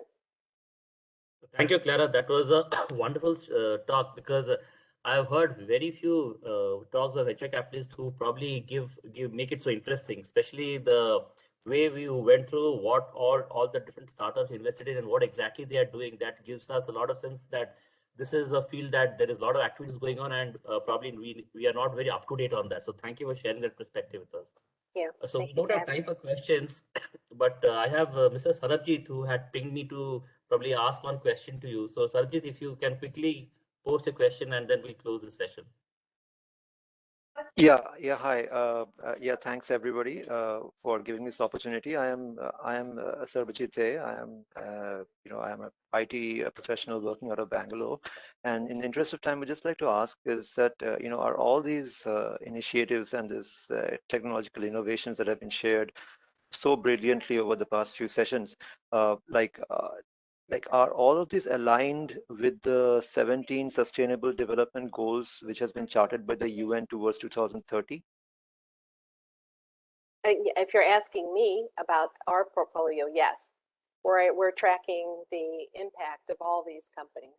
And we do it at the very beginning, and we are at the beginning, so it makes it easier for us because we're investing at the seed stage and Series A stage, so it's the beginning of the company's genesis.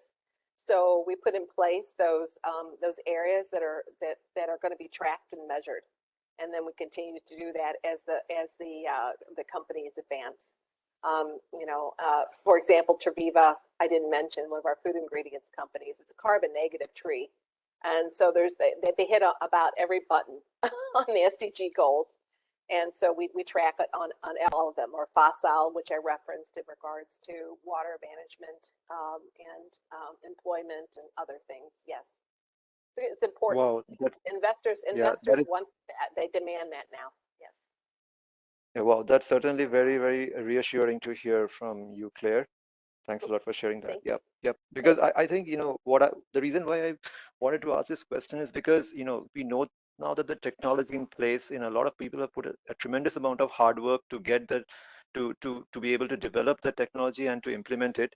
The only thing that I think probably is a bottleneck is a sustainable human behavior, which probably will drive this technology.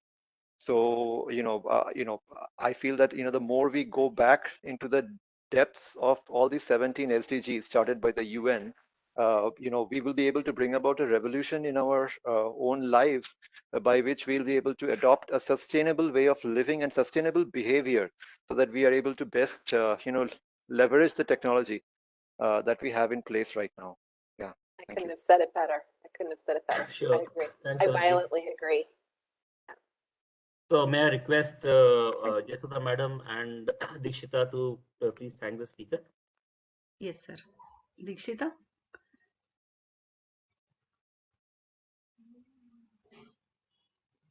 Yeah. Thank you, Claire, for the wonderful talk. It's been really thought-provoking. On behalf of BTC team, I would like to present this virtual memento to you. Please do accept. Thank you very much. Very thoughtful of you. I thank you for the kind gift. Thank you. So we move on to the next session, which is a panel discussion on the same topic of the session, which is sustainable agriculture. So this panel will be moderated by Clara, and the other panelists here are Major Ved Prakash Sharma from Gratitude Lab Farms, Sanjay Bodkar from Farm ERP, Atul Bhatnagar from San Moksha, Dr. Pita Bhadra from Century University, and Abner Chin from Rashi Agropolis. So over to you, Jesudha, to introduce the panelists and the moderator. Yeah. Sure, sir. Yeah. So let me introduce Major Ved Prakash Sharma first. So he's a technology professional with over 35 years of global experience, with over 16 years in Indian Army and 16 years in telecoms networking industry. He ventured into social entrepreneurship with 3 friends, and he co-founded 2 organizations, Gratitude Farms and Gramonati Trust. Gratitude Farms is an agri-tech startup emerging as a knowledge-based startup providing authentic organic farming knowledge. He has more than 2,000 customers across Pondicherry, Chennai, and Tiruvannamalai for a zero-mile concept of Gratitude Farms. A hearty welcome to you, sir. We'll go to the next panelist, Sanjay Borkar. He holds an engineering degree in computer science from the University of Pune. He is the CEO and co-founder of Farm ERP, an advanced ERP platform for agriculture and allied domains. His extensive software and management experience includes building, marketing, and selling enterprise software products offered as SaaS and on-premise applications. Being an entrepreneur for the last 24 years, Sanjay Borkar is passionate about transforming agriculture, biotechnology, and food industry through innovative and smart ICT platform. Hearty welcome to you, sir. Moving on to the next panelist, Richa Hukumchand. She's an experienced R&D professional working on cutting-edge technologies for the defense and agri-tech industries. She's a multidisciplinary research professional with expertise in embedded software, signal processing, AI, ML, image reconstruction. She holds a bachelor's degrees in ENC from Maulana Azad National Institute of Technology and master's from IIT Bombay. Richa has published over 6 national and international papers, and she's been selected as top seeds in TSCS Innovista contest for a prototype product for agriculture, AI, and data analytics. A hearty welcome to you, ma'am. Our next panelist would be Atul Bhattagar. He started his career as an engineer, went on to become a banker, and then branched off into skill development, renewable energy, and fintech. He is currently working as advisor to startups and non-profit organizations with over 28 years of experience. He has won many awards, and he was featured on the cover of Business Journal Africa. He has also won the Best Performance Award of the Year 2010 and Best COO Function. He has also won the Best IT Bank Award and has been honored Male Diversity Champion. Hearty welcome to you, sir. The next panelist would be Dr. Preeta Bhadra. Started her career in Centurion University of Technology and Management as an assistant professor in the Department of Biotechnology, and she's closely working in association with Graham Tarrant Technologies. She's also the main domain coordinator for nutraceuticals, and recently she's been working in different research areas, including phytopharma, nutraceuticals, and targeted drug designing in different plant and animal diseases. She's also worked as the coordinator for the Research and Application Center for Phytopharma. She's authored many peer-reviewed journal articles and chapters and edited 3 books. She's also designated as the Chief Convener, Culture and NSS Officer of Group 1 in Parlakhemundi campus. A hearty welcome to you, ma'am. Our next panelist would be Dr. Abner Chin. He is the Business Development Manager of Green 2000 Agricultural Equipment and Know-How Limited. He's done his MSc from Hebrew University's Faculty of Agriculture in Jerusalem. Mr. Chin is an East and Far East experienced in business development in India, Sri Lanka, China, Vietnam, and more. He's born as an agronomist, grandson of a paddy farmer from India. He's an expert in horticulture and agricultural projects. The first Indo-Israel demonstration farm in IARI, New Delhi. Scores of Indian farmers, scientists, and agricultural officers were exposed and trained in cutting-edge modern horticulture.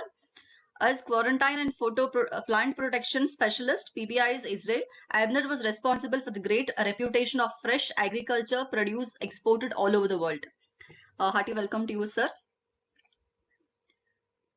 Claire, I think, has already introduced, and she is going to be our moderator for the session. A hearty welcome to you, Claire. Thank you very much. Wow, such an impressive panel. I mean, it blows me away. This background is amazing. Clara, just a small note from end. So one of the panelists, Richa Hukumchand, she's unavailable. I believe she's sick, so she has sent apologies. Apart from that, I think all the others are present. Thank you for telling me that. Thank you. Well, welcome to you all. Thank you for joining me on this panel. So impressive. I mean, and you know, so far in this session today, we haven't heard from a farmer really. So I'm so glad that we're going to spend a few minutes here first with Major Sharma, who's going to talk a little bit about the innovation that he's been employing in his farm practices, farm to fork, in the real world. So Major Sharma, would you mind telling us a little bit about your perspective of farm to fork and how and if technology has been able to be used in practice to accomplish this? Sure. Firstly, I'm honored to be part of this gathering. I mean, having heard the people, I mean, grassroots entrepreneurs like us, we can only benefit. So I will explain the perspective of what we are doing. We are grassroots entrepreneurs trying to put in the practices for what we call the natural precision farming. We have heard a lot about precision farming. I have added the natural part of it. I refrain the word organic and I use it analogously. But what we have done is we have synthesized the traditional organic farming or natural farming practices with technology and operational discipline to increase the yield per acre for vegetables and fruits that we grow. There's a big myth that natural farming cannot be profitable. People are not moving to it. There's a lot of ignorance around it. I'm not from a farming background. I served in Indian Army. I've served in technology sector. We took it up. The primary motive for taking this up was to help retired soldiers take up organic farming and gain dignified livelihood. And we have traveled quite some distance. I'll share my perspective with a few slides. Let me know when you can see this. See it. Yeah. Right. So the problem we are trying to solve, I mean, in a classic way, it's an inspirational statement, but I feel incredibly good when I say this, that every acre of land that we can convert to organic farming is a service to Mother Earth. It transcends all business and other considerations. In terms of social problem, it's the livelihood challenges of ex-servicemen. Soldiers are grassroots leaders. If they can be trained to do profitable organic farming, they can become change leaders in their own villages. And the idea that profitability is definitely possible in organic and natural farming. Now, what has been our model is what you see on this slide. Vedji, go into the presentation. Yes, I've just gone. Okay, so this is our business model. This has taken almost 3 years to come by. This is not how we started, but okay, it's an ecosystem approach. We grow organic, we process organic, and we sell organic. Admittedly, we are at a small scale, but then it works very well. Our model for scaling up beyond this point, which we are now reaching, is going to be replicability and not scalability. We are perfecting the model as an end-to-end system. What I would like to stress on, and I'll come back to that, when I say we grow organic, natural precision farming, our model is what we call as a food forest model. I'll talk about it in a minute. It's a very asset-light model. We take unused and barren land on lease, long lease of 8 years or more. We've got about 80 acres right now. And ex-servicemen, the soldiers whom I train as farm managers, they are managing the farms. And we use a lot of technology. It is definitely nowhere close to the presentations that we saw, but at grassroots level, whatever we could use and whatever we can put to use, we are trying to do it. One of the important things with technology, and myself from a technology background, is the capacity of the farmers or the end users to absorb it. Unless they can internalize and make it used profitably, it will not be used. Now, that is where we are trying to work harder and getting more and more of it. When it comes to processing, all our vegetables and fruits, the grade A, we pack it and we have an app. My markets are Chennai, Pondicherry, and Tamil Nadu. All my farms are within 100 kilometers of these two cities because it has to be a demand-driven activity. This is something we figured out after we got it right in producing high yields. In 1 acre, we typically grow about 12 tons of vegetables and fruits and greens in 1 year. And that doesn't happen right away. It takes time. But from second year onwards, this is a nominal yield that's happening all along my farms. And we are measuring it down to plot and plant level. Now, when we have the farms within 100 kilometers, it yields to the concept of low food miles. We have no cold storage. We harvest and deliver it directly to the consumers' homes within 6 to 8 hours. We have about 4,000 plus customers now, and we are moving to subscription-based business model. Invariably, whenever we grow vegetables, there will always be some that will not be sold or surplus.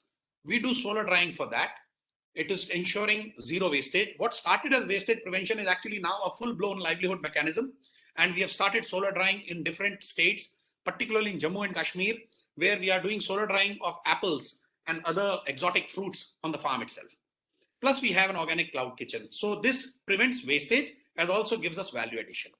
The important point that I would like to highlight is a year and a half into this system, and with the analytics that we have picked up about what our customers buy, what are the buying patterns across the month, we know exactly what we are going to grow in the next 12 months.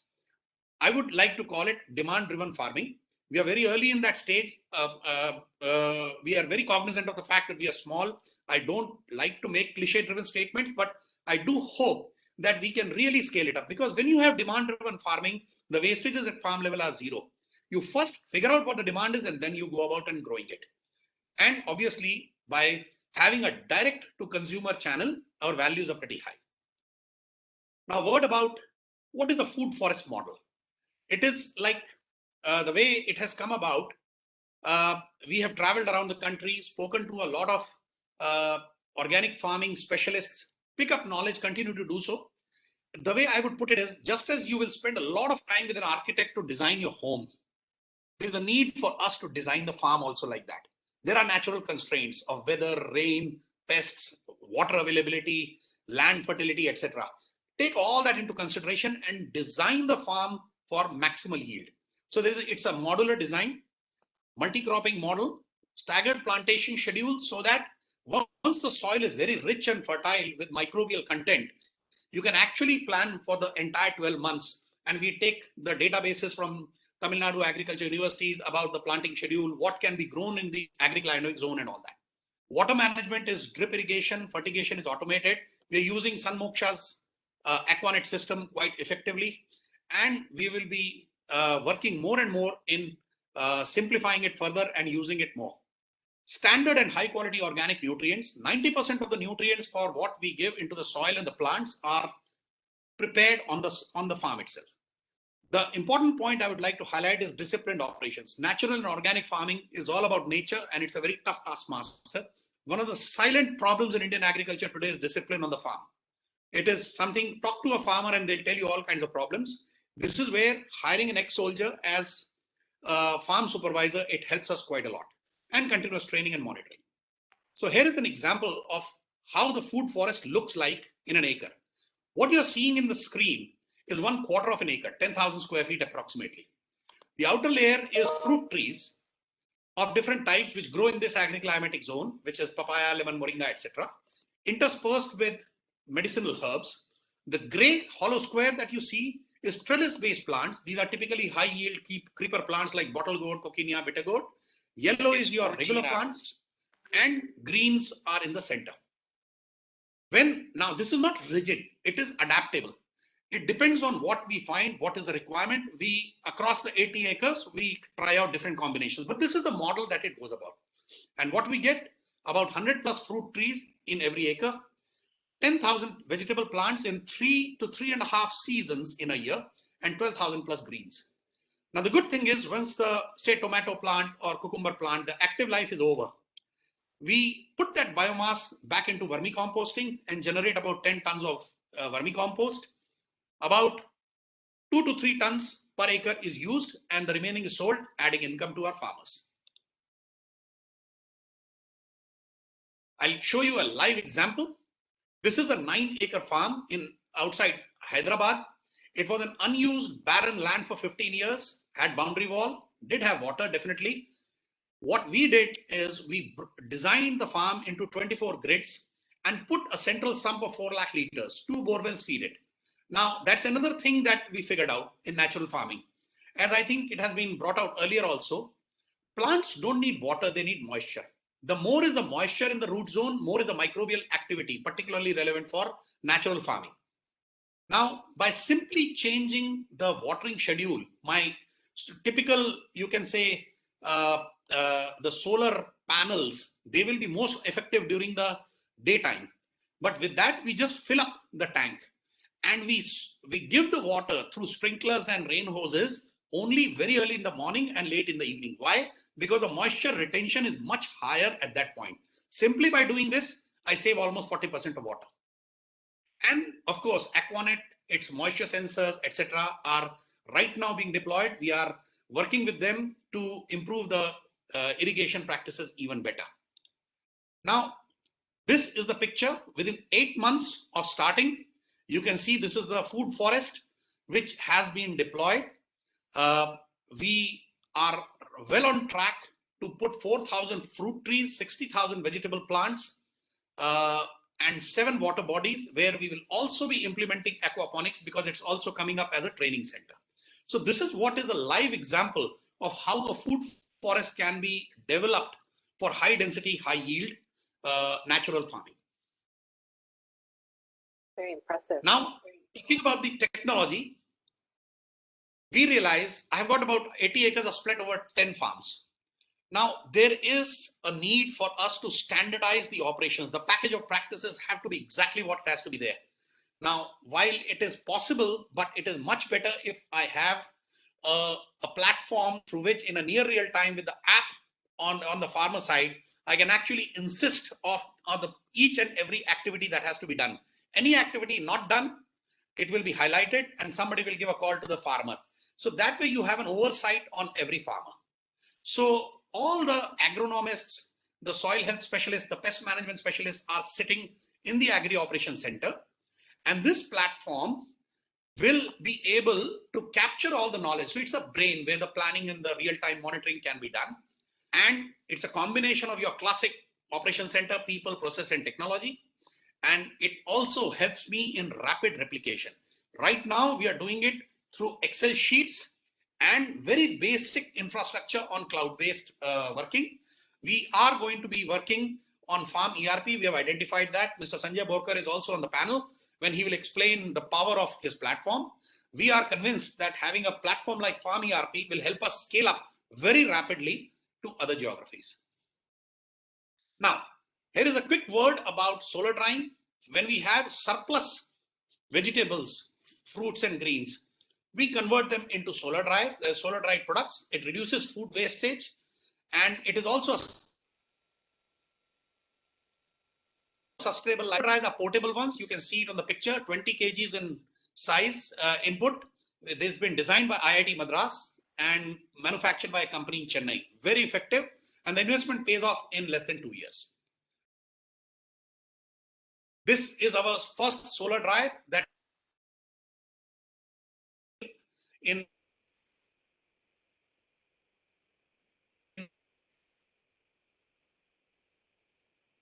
is not enough just to have a very good yield at the farm gate. We struggle to I mean the corona period has increased awareness for healthy food, but it's not easy to be able to sell. So what we are doing is we are focusing on the subscription based people who are willing to buy organic vegetables. I've learned one thing. I'm not from sales background either. In this country, you can't sell organic. You can only let people buy organic. Those who are very keen to have healthy food will figure it out, and we need to just figure out a way how we can deliver them in the minimum possible time.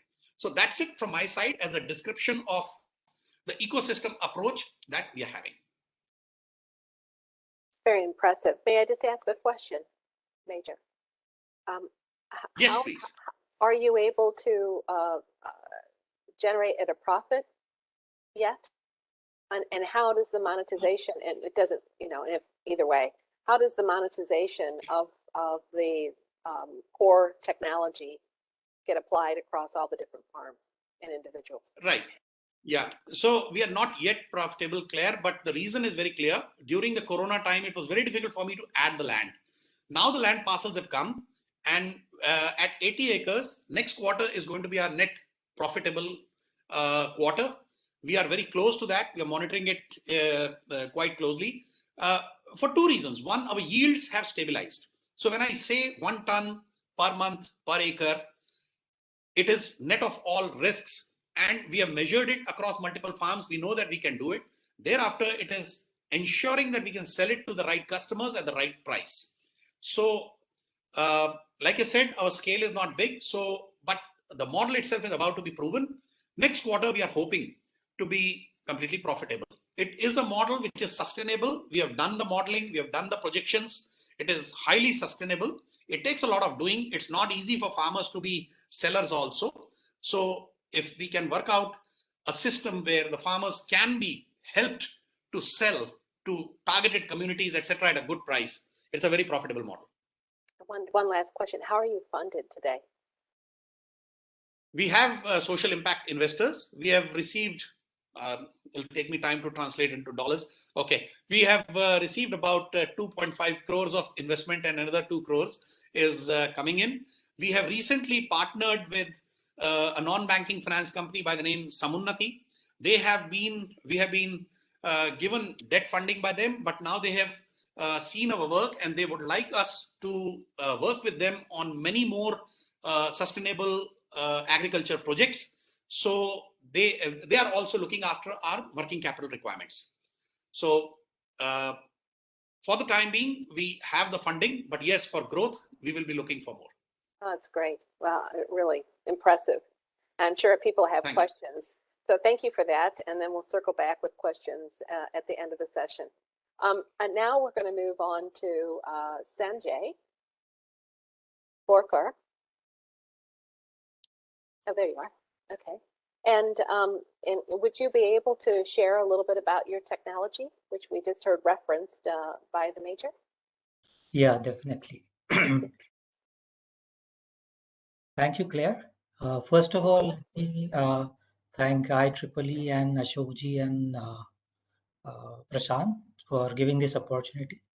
And I must congratulate the earlier speakers like Professor Mudu, Dr. Sahu, Joseph, Claire. We had very interesting presentations, and also the last one with Major Sharma. It's also inspiring. I would like to share my screen. I would also run you through what we have been doing till date and what are the plans for the future. And I'll share some case studies also, how this technology is helping agriculture and the businesses. Let me just share my screen.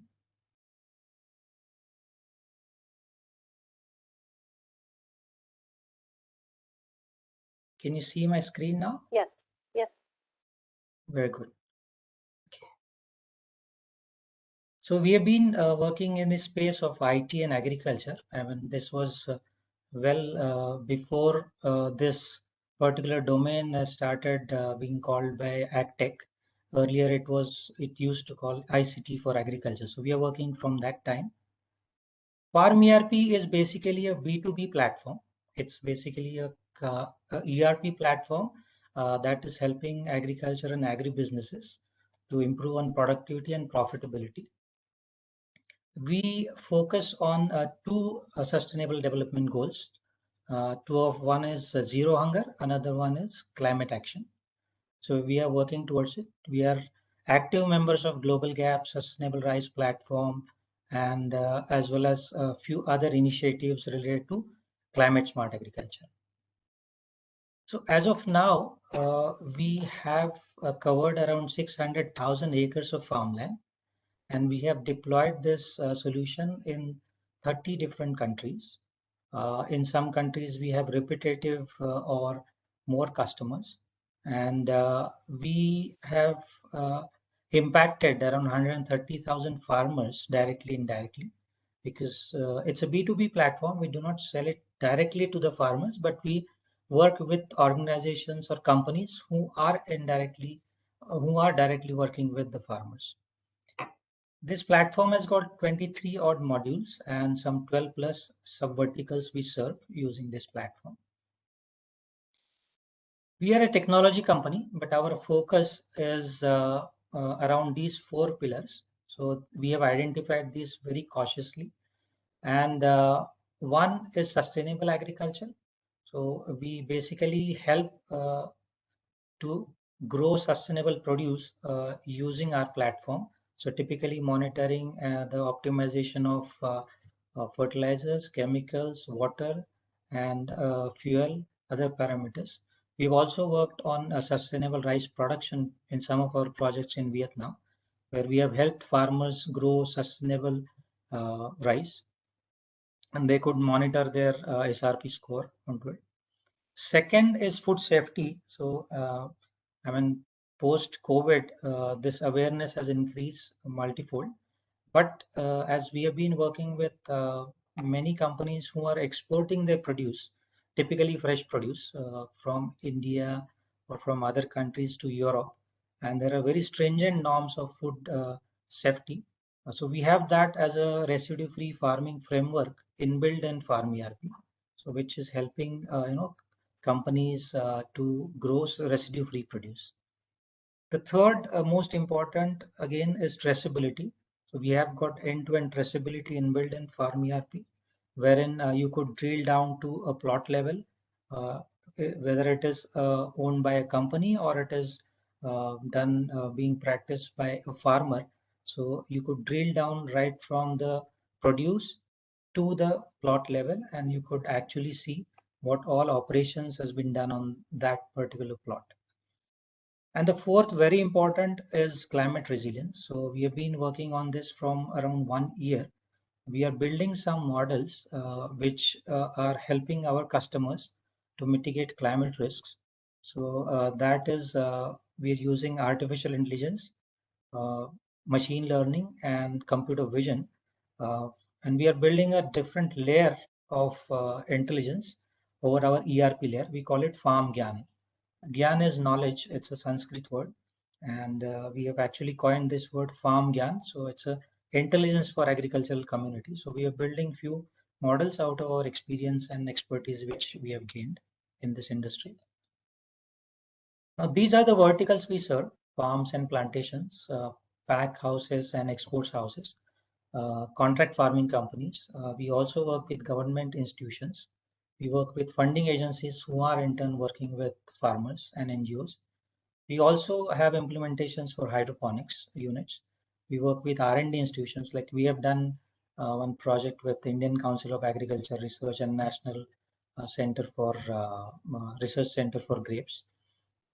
We have been working with plant tissue culture companies as well. And we work with agri-input companies and foundations. So these are the organizations with whom we work. The whole concept of working in this space and the whole idea which we want to offer and we are offering is a single sign-on experience. As you see, as Claire has very nicely talked about multiple startups who are trying to solve different agricultural problems. And there are very interesting work these people are doing. And we see that if this could be offered over a single platform to someone who wants to use it, then it makes sense. It can save money for them and it could save time for them as well. Because if you're running your business, you always like to have everything on a single platform so that you could save your time. And you could also have your entire data onto a single database. So we basically work on enterprise agriculture data and its analytics.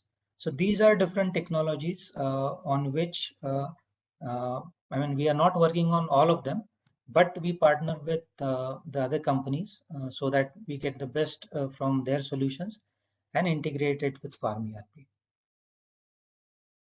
These are different modules for this ERP. So typically, purchase, inventory, sales, accounts. These are very standard ERP modules, which any ERP for manufacturing or other domain ERPs has. But farm profile is like mapping your crop and land infrastructure. Then contract farming module typically helps you in farmer registration, farmer, taking observations, videos on the farm, then procuring from the farmer, keeping the quality of that produce. Planning typically helps you in basically package of practices, creating crop schedule template, applying it to the farm. Then production helps you in capturing your man, machine, and material requirements. Then I have post-production, which typically helps in post-harvest processes. Then we also have farmer extension module. We have point of sale module, which some of our clients using. We also have livestock module, traceability, and biotech. So these are different modules which we have. Now, we also integrate this with legacy software systems. Like we have integrated this with SAP, Oracle, Microsoft Dynamics, Sage. And we, on the other side, integrate this with IoT devices like automated weather stations, soil sensors, as well as biometric devices. Now, these are some of the use cases which I would like to share with you. We have many of them, but I have listed few of them. Typically, like a company called Mahindra we are working with. So we have helped them run their entire grapes business on Farm ERP. And using this platform, they could actually register the farmers, do a geotagging, give them advisory over the platform, as well as manage or monitor the progress, crop progress on that. It does typically help them reduce the product rejections by around 95%, because there was a lot of manual interventions required for the quality of the produce. But now it is semi-automated and system helps them. The operational efficiency is also increased by around 35%. So they are using Farm ERP from last 7 years. We also work with Dharampal Satyapal Group for managing their sandalwood farm. And they have reduced their inventory cost by around 9%, whereas they have optimized their usage of machines by around 90% typically. We are also working with 10,000 hectares farm in Azerbaijan called Azersan. So there we have helped them reduce their input cost and inventory savings as well. Typically, we have worked from 10 acres to maximum of 50,000 acres of farmland. We have hydroponics implementation for a company in Austria. We have worked in Oman for date palms. We are working in South Africa for a plant biotech company. And we are also working with a Nigeria-based company called Alluvial. They are working with 50,000 farmers. Now talking about India and a typical Indian setup of farmer producer company. So we worked with Goda Farms, who is Maharashtra based 12,000 farmer producer company. So they grow Bengal gram, they grow soybean and turmeric, and then they sell across India. So we have helped them manage their entire operations on this platform. There's one more company where we have actually tried our project called Uberization of Agriculture, which is typically mapping the entire digital journey from pre-sowing to sales for 800 vegetable growers. And we also link them with the buyers. So we actually secured some 15% more value to the farmers there. We work with Vekul for their farmer data operations. We also worked with Zuari, Coromandel for their farm operations. We are working with BISA, Burlog Institute of South Asia, which is a CIMIT company and ICR joint initiative. We have worked with Indian Council of Agriculture Research also. These are a couple of other use cases where we have worked. I will not go into it in detail. This is our global presence, and I think thanks. This is the shortest presentation I could. I'm open for the questions. I couldn't catch all the countries there. That's so fast. Yeah. Sanjay Borkar, sir, it was a fantastic presentation and very impressive to grow your business from the 1990s to now. And what's amazing is that you haven't been acquired by like SAP or somebody. Yeah. Hopefully. So yeah. What's more important is adding value, because then it's like working in at every point of a supply chain and add a real value, because we still call it as sunrise industry, and I believe in it. So there's a lot which needs to be achieved. And this whole time, if I may ask a question, you've been self-funded? So we were self-funded till 2019, and in 2019 we got our first funding from a Singapore-based company.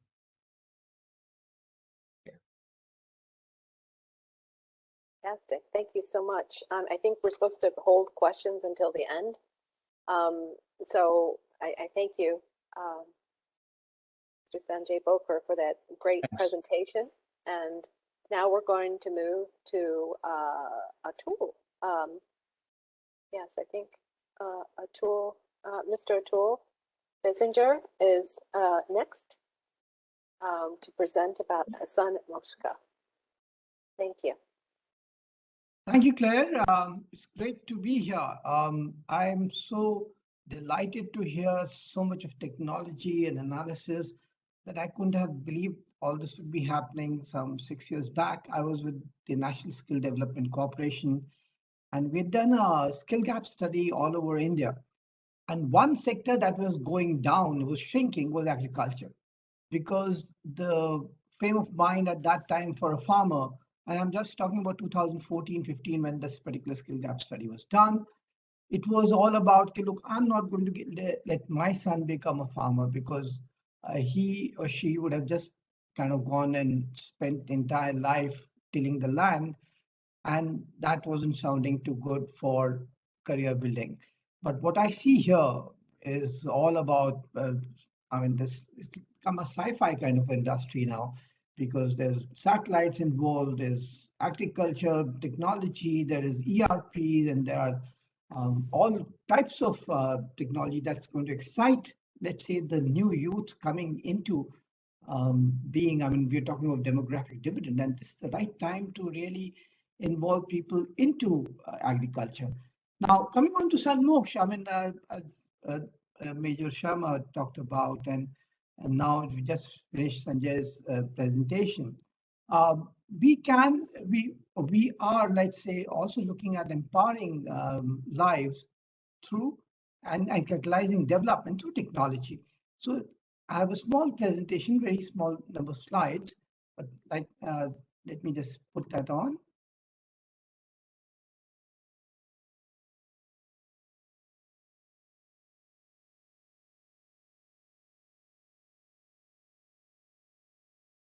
Yeah, so here's what I'd like to speak on today. And so what did we do? Our mission was to have sustainable agriculture through tech interventions. So we finally went to the farmer because that's the person, that is the entity we are looking at.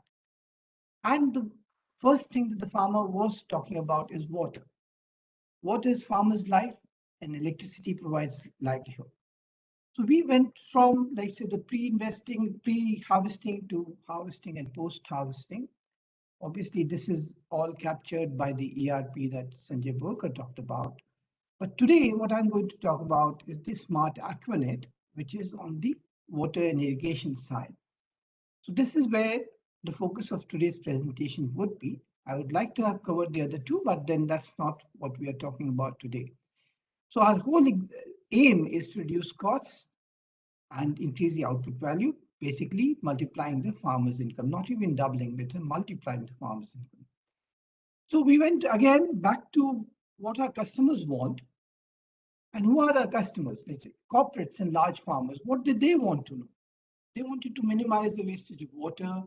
They wanted to reduce the input cost. They wanted to increase the quality of produce. And they wanted real-time monitoring. Now, that is very important. And above all, the SDG goals. They wanted to contribute to the SDG goals. So there are corporates now, and there are large farmers looking at it. And Sanjay just mentioned a few of them. Then NGOs and foundations, they were working with the smaller groups of farmers or the small and marginal farmers. They wanted technology, how we can get technology to be able to serve to them. And the typical issues on the ground, electricity, pump failures, they did not have any interventions, any kind of alerts by which they could do remedial action, and how could they promote sustainability. So having listened to this set of people, we came up with a very comprehensive and all-encompassing solution, which we call Smart Aquanet. Now, what does Smart Aquanet provide? It provides real-time updates. And this is a Sunmox's proprietary box that you're seeing, which can be connected to the cloud, and using IoT, they can provide real-time updates, accessed anywhere.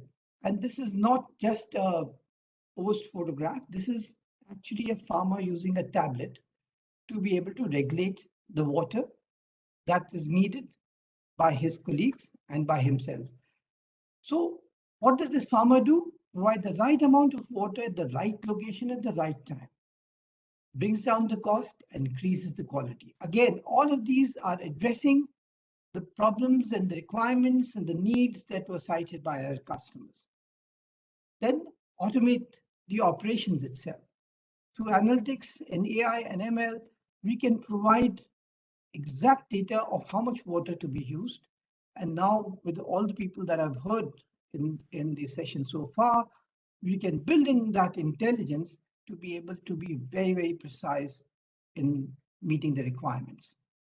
Scheduling and billing, we do not kind of believe that every farmer needs to be watered at a particular point in time, at a particular, and this is, we are talking of solar irrigation.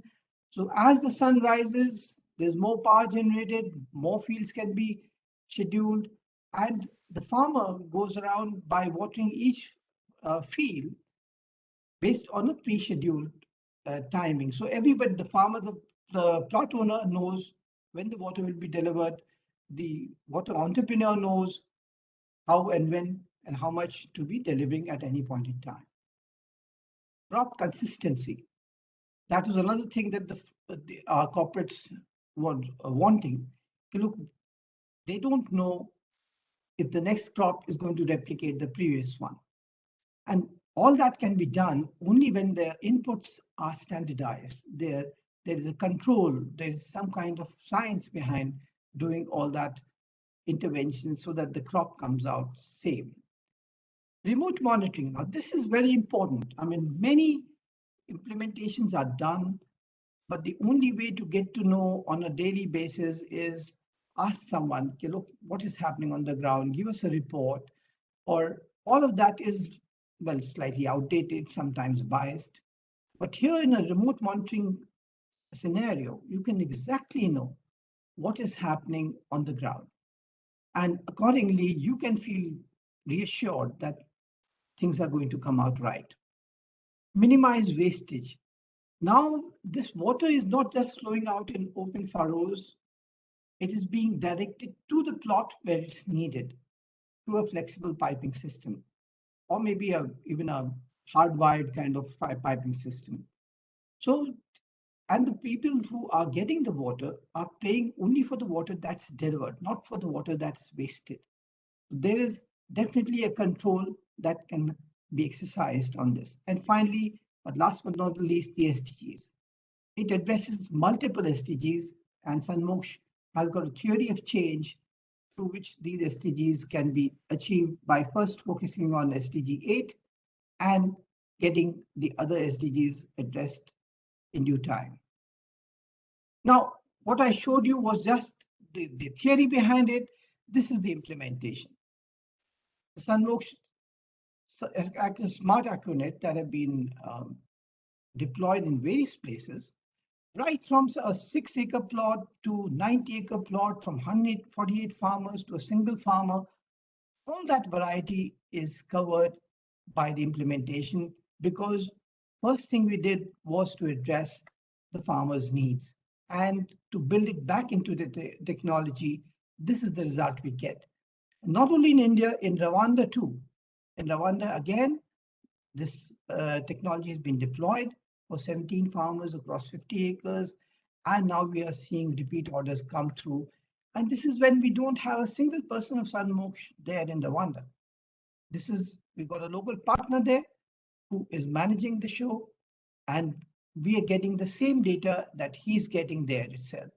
So it is how about able to do and empowering, as I mentioned earlier, empowering lives and catalyzing development.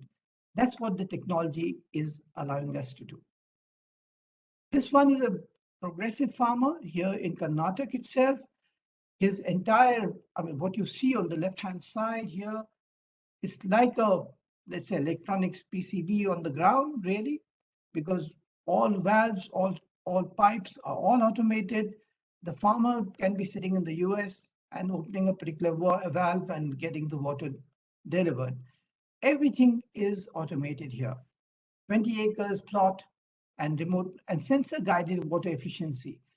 Now, this particular piece of technology, Smart Acronet, actually won the FLCTD award. That was for promoting low carbon technologies, funded by UNIDO and BEE. So this is the ultimate aim we would like to achieve with farmers who can embrace technology, who want technology. And the reason I feel very optimistic is when I hear of all the science and the enthusiasm with which we are addressing agriculture, there will be and there are going to be more and more farmers who are going to look at this very closely. Now, what is our systematic transformation? Just to give a vision of what Sanmoksh stands for, we start with the Acronet, which I talked about today. This helps in increasing the farmer's income. It helps in creating the right amount of produce from using local resources. We are not paratrooping anybody from outside. The villagers are empowered. As you can see, the farmer holding a tablet and working on his fields. Then from there, we move to a nanogrid, a smart nanogrid, again using the same technology, just increasing the scope in which you can have more stuff thrown in, like your local processing and cold rooms. Women empowerment, we see a lot of scope for women getting empowered here because the technology is now there at their hands. In the village, they don't have to step out. let's say a male youth can be enticed to go to the more urban surroundings because he or she may get a little more money, but the women who are there in a village can monitor the microgrids, can look at more processing of the produced there and then and add value there itself. And across the cluster of villages, we can create a microeconomic zone. That's what our eventual aim is. Look, from the village, whatever comes out, or from a cluster of villages, whatever comes out has value added to it. Like why do we want to sell milk as milk? Why can't we sell it as paneer or cheese? That's where you get a better return on the investment that the farmer has made. Why don't we sell juices which are canned on site rather than having to bring it to a certain place? All of this together requires energy as the basis, and that's what Sanmoksh is wanting to achieve at the end of it. This is a dream, a vision that our two of our major founders of India, I would say, one Mahatma Gandhi ji, who was talking of Gram Swaraj, and Pura village, which was talked about by our late President Abdul Kalam. So this is where we would like to be. And we've just talked about the first part, which is the Aquanet, and we'll try and expand as much as possible through other means to be able to address the village, to kickstart the economy of the village so that the nation prospers at a macro level. Thank you. Oh, that's very interesting. Thank you, Atul, sir. I appreciate so much your presentation. If I could just ask a question, what is the ideal farm size for your customer? Is there an ideal, or is it just anybody? And where are you in capturing your market share within India, or however you want to size your market share? Well, as I mentioned out here, what we see more of a market for the large farmers and the corporate farming, which is now coming into being, which has become a very, let's say, a talked about thing now, because many of the corporates are involving farmers and taking produce for them. They want to have all this mechanization in the background. Till now, we've been working with the small and medium marginalized farmers. That was more from a social angle, but then that they don't have the money really to put it up front. Even though this technology doesn't cost much and this is transferable, it's not like you need a solar pump. Whatever pump they have, we can work with that. We can work with the electricity analog pumps, as you can call it. So, but the scope that we see now, because of the change in the ecosystem and a lot more focus on organic vegetables, on water being retained, and corporates trying to make a mark in this, and the large farmers looking at exports, what Sanjay just talked about, or what Major Sharma was talking about. All of that, where it will be kind of providing you the blockchain really of how technology can serve the, let's say, the customer who is very focused right now on getting the right product for his own health. So I think that's where we are aiming to go. Thank you. Thank you very much, Mr. Atul Bettinger. And I know you'll have more questions for him at the end of this session. So thank you, and write those down so that we can address those questions at the end. Now I'm going to reintroduce Dr. Preeta Badra, who is going to be presenting. Dr. Badra is the Assistant Professor of Department of Biotechnology at Centurion University. Are you there? Can you turn your camera on? Hi, good afternoon all. There you are. I'm very good. Thank you so much. Good to see you. Thank you. Yeah, good to see you too. And it was really very inspirational talk that you have delivered a few hours back. It was really nice hearing from you. And it's obviously very motivational for us also to work like that. So I hope to give you some of the things that what we actually do here in Centurion University. And also, actually, can I just share my screen? Yeah. Yes, we can see it. Yeah, okay. So first, I just need to give some introduction about our university and Gramtarang Foods, which Sir has told me to talk about that. What are the things that we are doing right now? Century University is located in Orissa, in 5 places that is there, and they are having some sister concerns named as Gramtarang, and one of them is Gramtarang Foods. Yeah, excuse me. Sorry. So you are asking something? No, I think somebody just didn't mute their line. Please continue. Okay, no problem. Yeah, thank you. So basically in Gramtarang Foods, what we exactly do, that is 1 minute, just sorry. Is my screen visible to you? Yes, it is.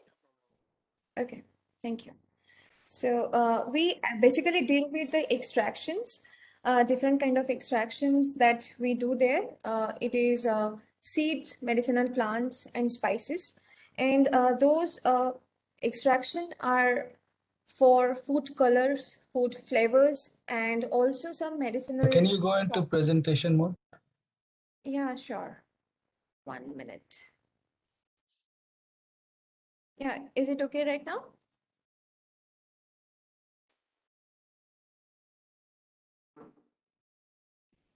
Yes, it's Yeah, proper. go ahead. Please go ahead. Thank you. So why I'm calling it as green extraction, because as we know, there are several extraction procedures are there. Basically, we use different kind of solvents and other things.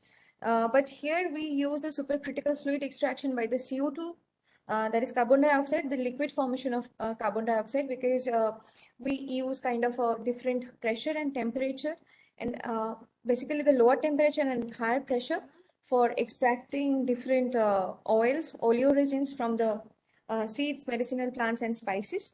And those are basically why that is needed and why this is just better and the better thing from the different extraction itself, because in this particular extraction, there is no solvent residues you will be finding after extraction, because CO2 obviously that will go out of the If everybody that's not speaking could please mute their line, I think it'd be easier for the presenter. Thank you. So that actually goes out from the different kind of extracts that we do. So that is one thing. Another thing is there we hardly use any kind of water in the extraction. So no any kind of that dissociate water we produce or we give it to nature back. And another thing is there high selectivity is there, because we hardly use any kind of other solvent associated extraction in this particular CO2 extraction. And our visionary for this, that there is a chain kind of a thing that we maintain, that as we are in Century University, we develop some agricultural practice also, because we are having that bachelor's of agriculture and also the BTech agriculture. So our students only, they go for this contract farming with the farmers itself. They look after our own raw materials, whichever we grow. We procure from directly from the farmers wherever we are doing this contract farming. And after that, for the productions also, in Gramtarang, we are having some of the issues like who are the school dropouts that after 12 or maybe after 10th, they are not being able to just to go for their higher studies and all this stuff. So we actually train them to do work with us, and they are actually working with us in this particular Gramtarang Foods and other Gramtarang units also. So they are looking after those productions, and after that also, the obviously the extracted oils, those are procured by different companies like Himalaya Naturals and all, and some of the pharma companies also.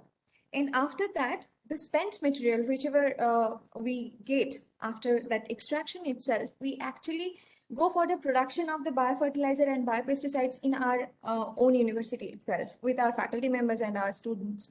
So there is a kind of a chain connection that we derive from our university and with the Ramtaran Foods. So I just want to show you how our company and our university looks like. So this is the Century University where I work here.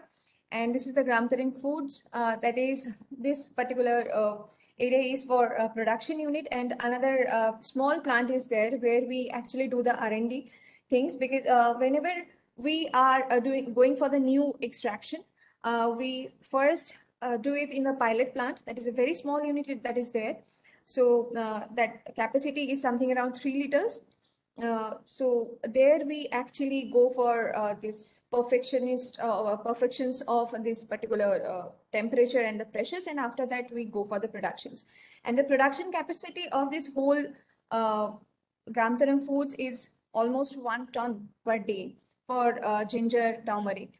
And also we are doing black pepper, and now we are going for any some of the medicinal plants also, that ashwagandha is there, turmeric, curcumin extractions are there that we are doing in our lab. And after that, cinnamon, cardamom, those things are also going on. So these are the some of the projects that our students have been taken up.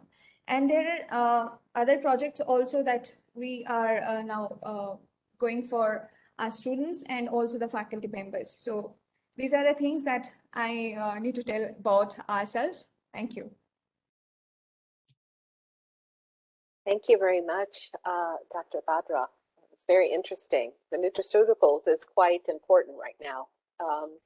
And a lot of indoor farms are looking at controlled environment ag, or looking at this focus. So offline, I'd love to talk to you some more. But in the essence of time, because we're running short, I think I'll hold any questions I may have with everybody else to the end. Thank you so much, Dr. Badra. Very informative, and thank you for sharing. And we'll talk to you in a minute on the Q&A session. Now, thank you. And now I'd like to reintroduce back to you, Mr. Abner Chin. Abner, are you there? Can you turn your camera on?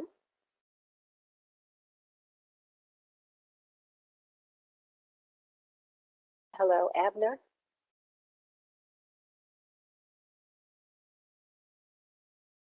He's online. He must be listening to us. So yes, yeah. Hello. I don't see you. Hello. Oh, there you are. There you are. Okay, Hi. great. Great. Thank you, Abner. Yeah. And you're going to present some of the secrets of Israeli farmers in the use of technology. So I'm excited to hear this. Thank you. Please, if you are you going to talk? Are you also going to share a screen? Yeah. That would be great. Yeah. I would like to start with thanking everybody here on this platform, a beautiful platform, all my previous lecturers, Claire, you too. You know, we in India and in Israel, we have a saying, I learn from all my teachers. And really, we learn every day from all the people that we meet. So I'm very thankful for inviting me here. I was very excited. You know, sometimes I think I'm Superman, but every day I learn that there are people that have very good knowledge, that it is very useful to hear people. So if I would like to start directly with sharing my presentation. Okay, just a second.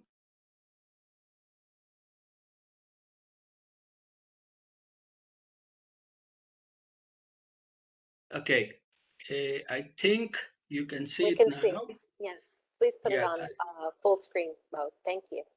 Yeah. Just a second. Okay.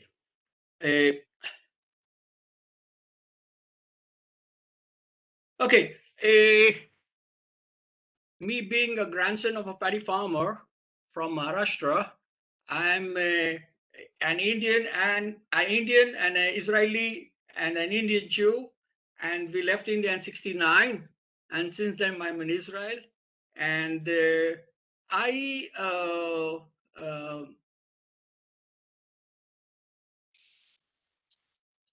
are now a Rashi Agropolis company, and we are working in India, and this is what I'm going to talk about: secrets of Israeli farmers and farming. I'm preaching for this, and I am trying to implement these secrets for Indian farmers and Indian farming. We are very proud of our home team that is implementing the things that of my vision and implementing them, bringing them to India. Israel has a lot of advantages and secrets, and one of the best advantages is that we are a very small country and we can do things quickly. And in agriculture, we don't have a traditional farming. We are barely 70-something years old. So this is also an advantage. I'll talk about it later. So I want to say what are the secrets that I believe in, I'm preaching for, and I want to implement in India. The first secret, and my previous speakers also talked about it, that Israeli farmer first sell, then we plan, and only then we plant. And this is very important because you see, Israel is a small country. One village, Lachish, Moshav Lachish, in south of Israel, can provide whole the need of the whole of population of Israel of table grapes. So you see, so this brings me to the most important thing, that we Israelis, we plan everything for export, because if one village can provide table grapes for the whole of the country, this makes us very advantageous about not relying on local markets. Local markets fluctuate, and we know in India, in Israel is the same, everywhere it is the same. But because Israeli farmers are almost all export oriented, we have an advantage. And this is what we're trying to do it in India also, to link between Indian farmers and Israeli exporters. Why? You see, this is the advantage of exporting Israeli exporters. We have letter of intent from the exporter that says, if you grow these crops during this time of the year at this quantities, we are going to pay you fixed price, that is safe, always safe. So this is one thing that I don't believe in local market, not in Israel and not in India. Recently, somebody said we are selling tomatoes for 30 rupees. Why do you want us to export? I told them, look, 2 weeks ago we were selling for 2 rupees tomatoes in India. So how can you make a feasible project when you are relying on local market? So this is one of my beliefs, and this is one of the secrets. The second secret is, of course, we cater to the needs of and values of the consumer. On the left-hand side, you can see consumer values that are very important, and many times we neglect the nutrition values, the energy, the clean value, all these traceability and sustainability that people before me have already talked about. But one of the things that I want to bring here is the question why. Why we want to grow anything, okay, on the consumer level. You see, we can grow broccoli as a vegetable, but if you want to grow broccoli for the nutrition value, for example, sulforaphane. I almost don't know how to pronounce it. If you are interested to consume sulforaphane, then we should grow broccoli sprouts, because the concentration of sulforaphane in broccoli sprouts is the percentage is higher than the vegetable broccoli. So this is the biggest question that we have to answer when we want to do a project and we want to grow anything. Now I come to the third secret, flexibility. You see, we build greenhouses double the cost in India. Almost our greenhouses are $50 per square meter greenhouses. I know in India it is between $16 to $25 greenhouse. But what is the secret? The secret is we can grow anything in this greenhouse. We can be flexible. We can grow in this greenhouse medicinal cannabis oil, or we can grow kanda, that is onion in Hindi. So, hello? Okay.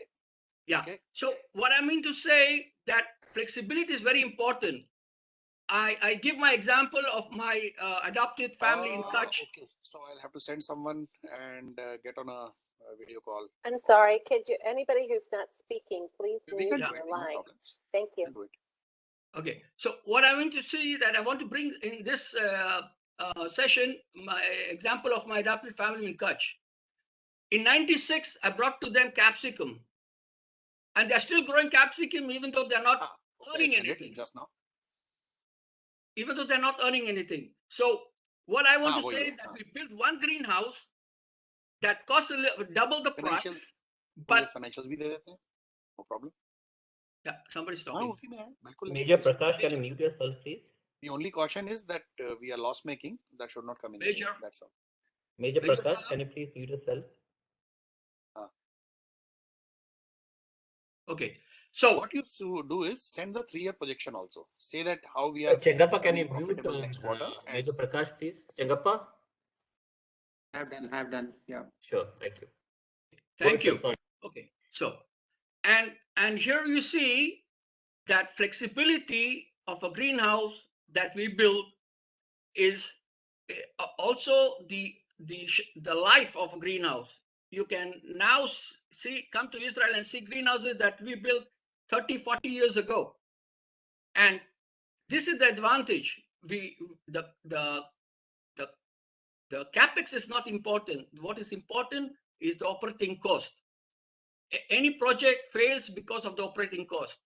If a greenhouse we build will go on for 30, 40 years, the capex becomes very not important.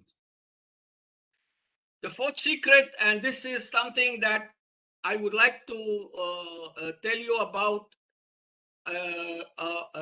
we pay. In Israel, we pay for every drop of water. Even for drinking water, we pay. For the domestic use, we pay for water. And one of the things that I would like to put here, that we are doing more than 65% of water for irrigation is recycled urban waste. So we don't use fresh water almost, and we are going up to 80% in the near future. For agriculture, we are using a recycled urban waste, and we drink seawater.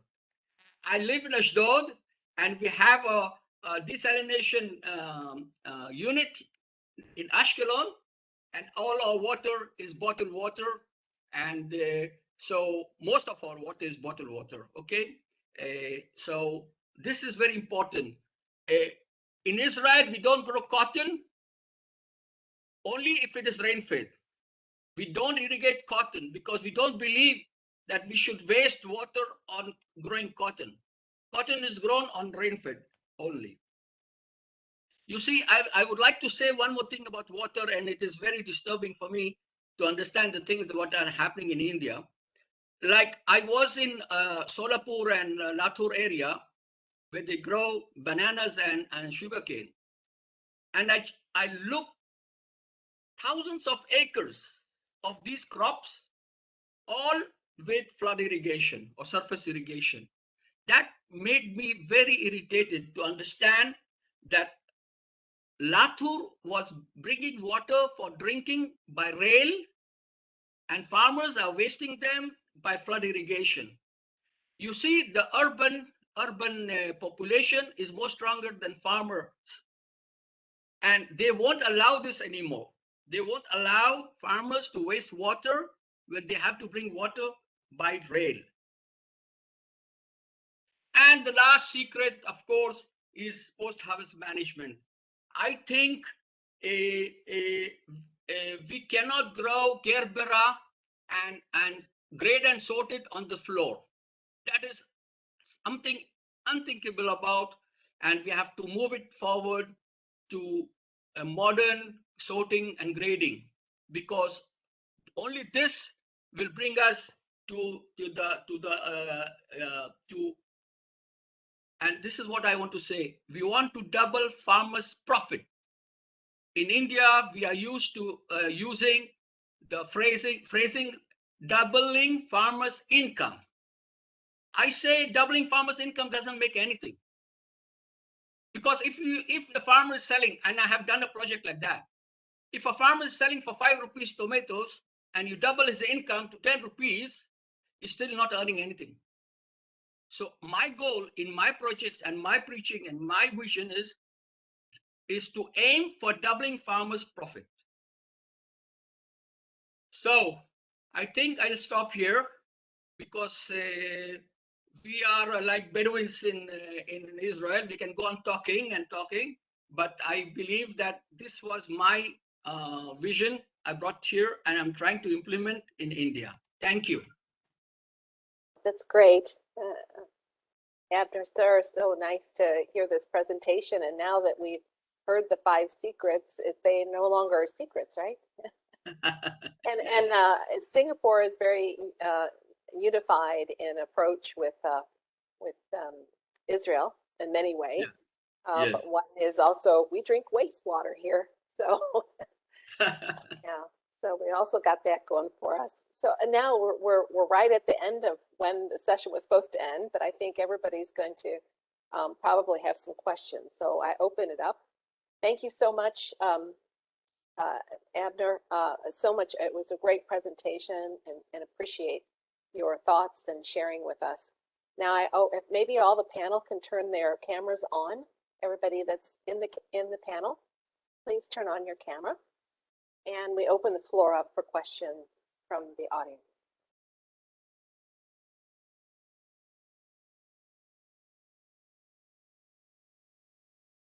You have to take, and if you have a question, you have to take yourself off mute, please.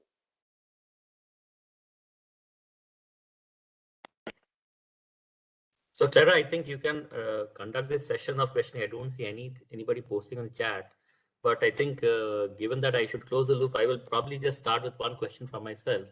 I don't actively work in the agriculture sector at all. I do something very different, even though I'm a technologist. One of the couple of years back, I was doing some project around agriculture, and besides the tech part, one of the biggest challenges I could observe was to make farmers appreciate the use of technology to make a difference, convincing them of probably following new better ways, following ways that are more tech oriented. It was difficult, and this is a time I'm talking sometimes around 2012 13 time frame or 13 14 time frame. So given that so many people are here on the panel, and you have very experience working with farmers with grassroots level, and you have seen the entire supply chain cycle right from the farm to where you should land up. What's your take on this? Have you seen this temperament change? Is it easy interacting and convincing people around to adopt these new techs? Are people more open to accepting these things? So that's the question I just wanted to spin out to the panel. And yeah, as I said, I don't see any more questions being posted on the chat anymore. So yeah, thank you.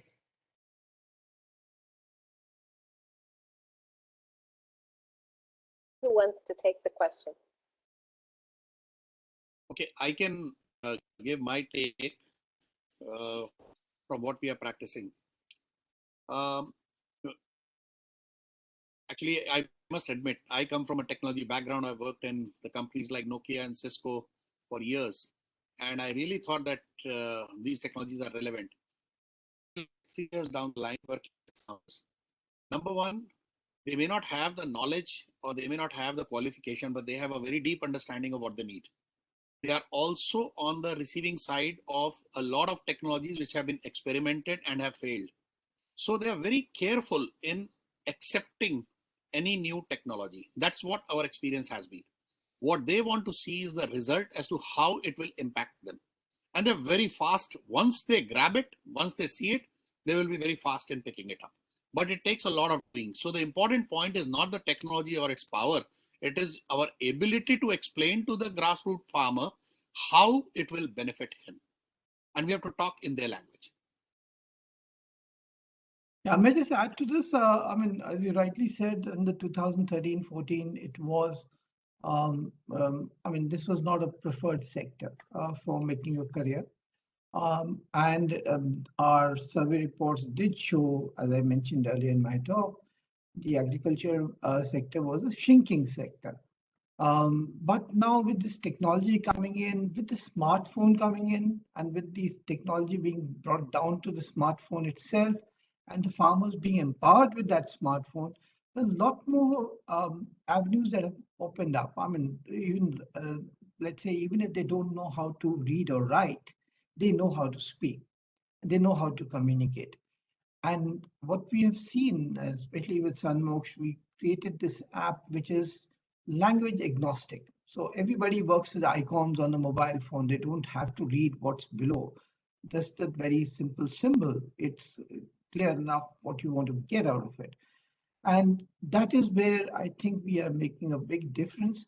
And plus, we've seen that, people every day there are some very articles in the media which really astound me also. I mean, people are leaving jobs in the US and coming here, and people from IITs and all giving up their lucrative careers in blue chip companies and starting something in the villages itself. Now, that is very inspiring for the farmers, that if that person can do it, then there's definitely some inspirational value, something to look forward to.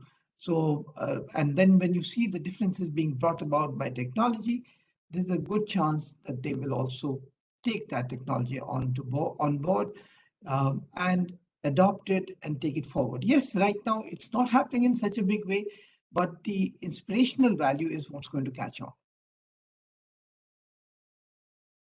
I would like to share something. I started selling softwares to farmer in 2009-10. So that was the time when internet was not having, it was not having that prominence at the rural areas. I mean, still it is lagging, but there's a lot of mobile penetration now. So internet is available. But I could see, when we used to sell this PC-based software, and it was very tough to, support farmers in the form of software support. I'm talking, giving them training, going to their houses and homes, and it's really tough. Of course, the farmers are very smart. They wanted new technology. They still want it. The new generation is there. They also want it. The new generation now is using mobile phones, and they are have been exposed to the world-class apps which are available even at the rural places, and they are used to it. So they expect a lot of technology, and I'm seeing that year on year this inquiries and the requirement is growing, and it still will grow a lot in coming few years, I would say. The one important aspect is when you want to adopt something, you need to bear the costs. Now, for those smallholder farmers where he is struggling with the unpredictability in his business, how much he is willing to pay for this technology and take that risk? That is always a question. Now, that can be solved typically when a group of farmers like cooperatives or a farmer producer companies coming together and giving a solution to it and adopting a technology which the cost could go down and could be shared among the farmers. I think that is the key. because the individual farmer and his adoption will take a lot of time. But going to the organizations, cooperatives, farmer producer companies, or the groups is the key to fast expedite the dissemination of this. That's what I think.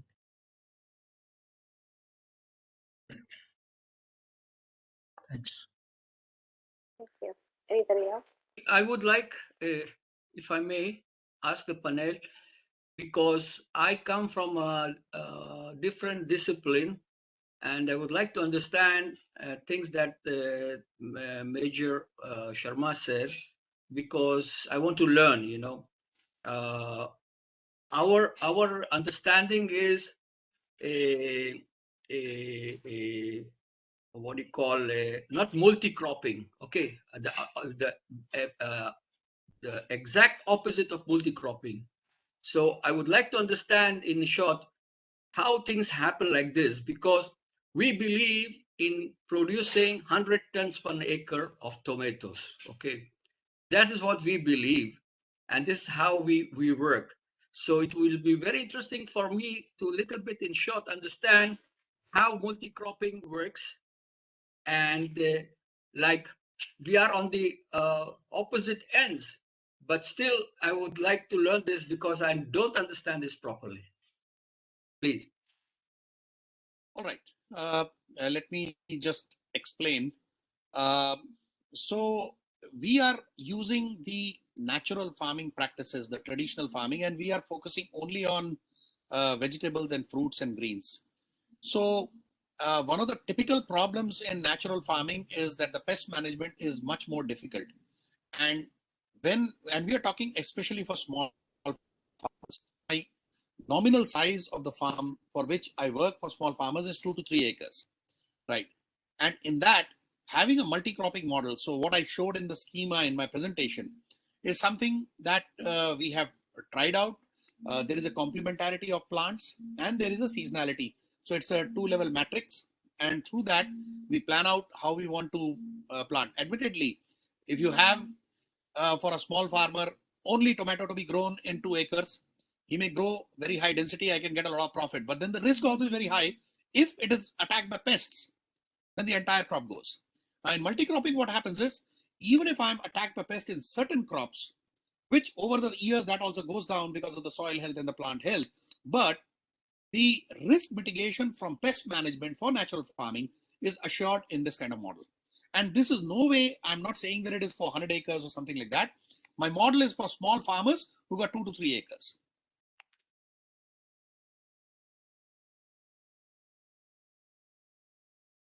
Thank you, Dr. Major sir. Does anybody have anything else they would like to contribute? We've already run over by 10 minutes, but I'm happy to take any other responses and questions from the audience.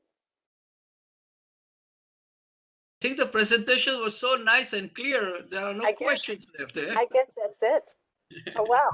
Congratulations to everybody contributing to this event. To the panelists, I thank you for letting me moderate. I hope I wasn't too clumsy. And I appreciate the opportunity to meet you all. Thank you very much. Thank you. Thank Dr. you for Rashid. filling in, Claire. Great job in moderating. And thank you all. Thank you all for your presence and sharing your thoughts. Jayasudha madam and Dikshita, would you like to thank the panelists? Yes, sir. Yes, sir. Sir, I extend my heartfelt thanks to all the panelists and the moderator here. So let me start with congratulating Major Ved Prakash Sharma. Thank you so much, sir. Thank you very much. Yes, sir. So next we'll move on to our next panelist, Sanjay Borkar. Thank you so much for your participation in the panel discussion, sir. Thank you. Thank you very much. Thanks. Thank you so much, Atul Bhatnagar, sir. It was really thought-provoking ideas you had shared with us. And many heartfelt thanks to Dr. Preeta Bhadra. Thank you so much, ma'am, for joining. And thanks to Abner Chin. Thanks for sharing your thoughts, sir. Thank you so much. And many thanks to our moderator for the panel discussion, Claire. Thank you so much. And we would request all the panelists to please turn on your videos for a group photo. We would also like to thank Dr. Ashok Das, who in fact was key in curating this event and also connected to all the speakers. So on behalf of BTC, thank you very much, sir. Thank you, Dr. Ashok. Thanks, Chengappa. And by the way, today, Chengappa has said that Major Verma, defies the, truly signifies Jai Jawan, Jai Kisan. Absolutely. So, so from Jai Jawan to Jai Kisan, that's great work. And thank you, Ved. Thank you, sir. Thank you. Jayasudha madam, anybody from the WIE team who will be doing the vote of thanks for WIE? Yes, sir. Sir, I will do it. I'll do it on behalf of WIE team, sir. We are at the end of today's IEEE BTC 2021. I am Jayasudha, Secretary WIE Engineer IEEE Bangalore Section. I'm extremely honored to extend my thanks on behalf of WIE team as well as on behalf of BTC team to all of you for being part of this conclave. These 2 days were packed with a number of invited talks, keynote sessions, and panel discussions on the theme Clean Technologies for a Sustainable World. I extend my heartfelt thanks to the invited speakers, keynote session speakers, panelists, moderators for sharing their insights and expertise on the theme. We are also very much thankful to the sponsors of this conclave, Cisco and Nokia, for their generous financial support. Many thanks also goes to the people who have given their precious time in organizing this conclave. I would like to acknowledge and thank Dr. Prashant Mishra, our organizing chair. Many thanks to you, sir. General co-chairs, Shri Bindu Madhava sir, Dr. Deepa Shanai, Dr. Ashok Das, thanks to you all. And Smart Tech co-chair, Dr. Sunil Kumar. And we have another Smart Tech co-chair, Lata Chamrakalam, and Professor Anandi Giridharan, WIE Global Summit chair, Dr. Kumudini Ravindra, WIE Global Summit co-chair, our Web and IT chair, Mr. Chengappa, and sponsorship co-chair, Dr. Sujata, and publicity chair, Mr. Kishore, and the entire YP team for the support. And special thanks to all the delegates and participants here. Thank you so much. In fact, I'd just like to put on record, I think the web team and the IPT team has been phenomenal. I think one thing we like to put on record here is that we are all volunteers, and the amount of time and effort that all volunteers spend in coming together to put this concept together is humongous. I think we started 2 months ago. Well, but without the huge support from the IT and the web team, I think we wouldn't have been able to pull this off, given that we are doing everything in virtual mode. So on that note, I'd like Chengappa to probably tell us some experience of how he managed pulling off these things together. And probably he can also tell us from that he does this probably every month, these things. So how does he manage everything? So before that, a big hands for Chengappa, managing it all so well.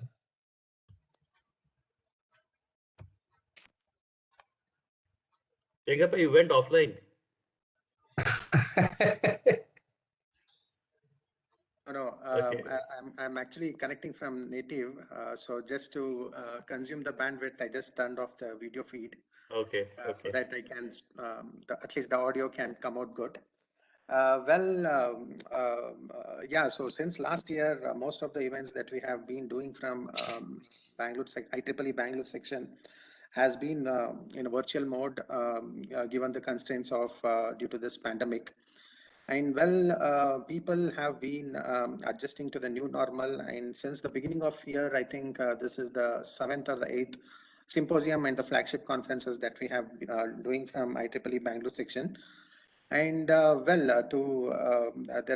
would be a lot of thinking and in terms of logistics and other things which goes into the back end to ensure that there is a seamless flow on the day of the event without any hiccups. And I am happy that we do have a team here who is supporting us to ensure that at least there is no to make sure each events would be conducted without any hiccups. And all thanks to, again, the organizing committee, the general chair, the advisors, to keep the faith in us, giving us this opportunity to serve the IEEE Bangalore section better.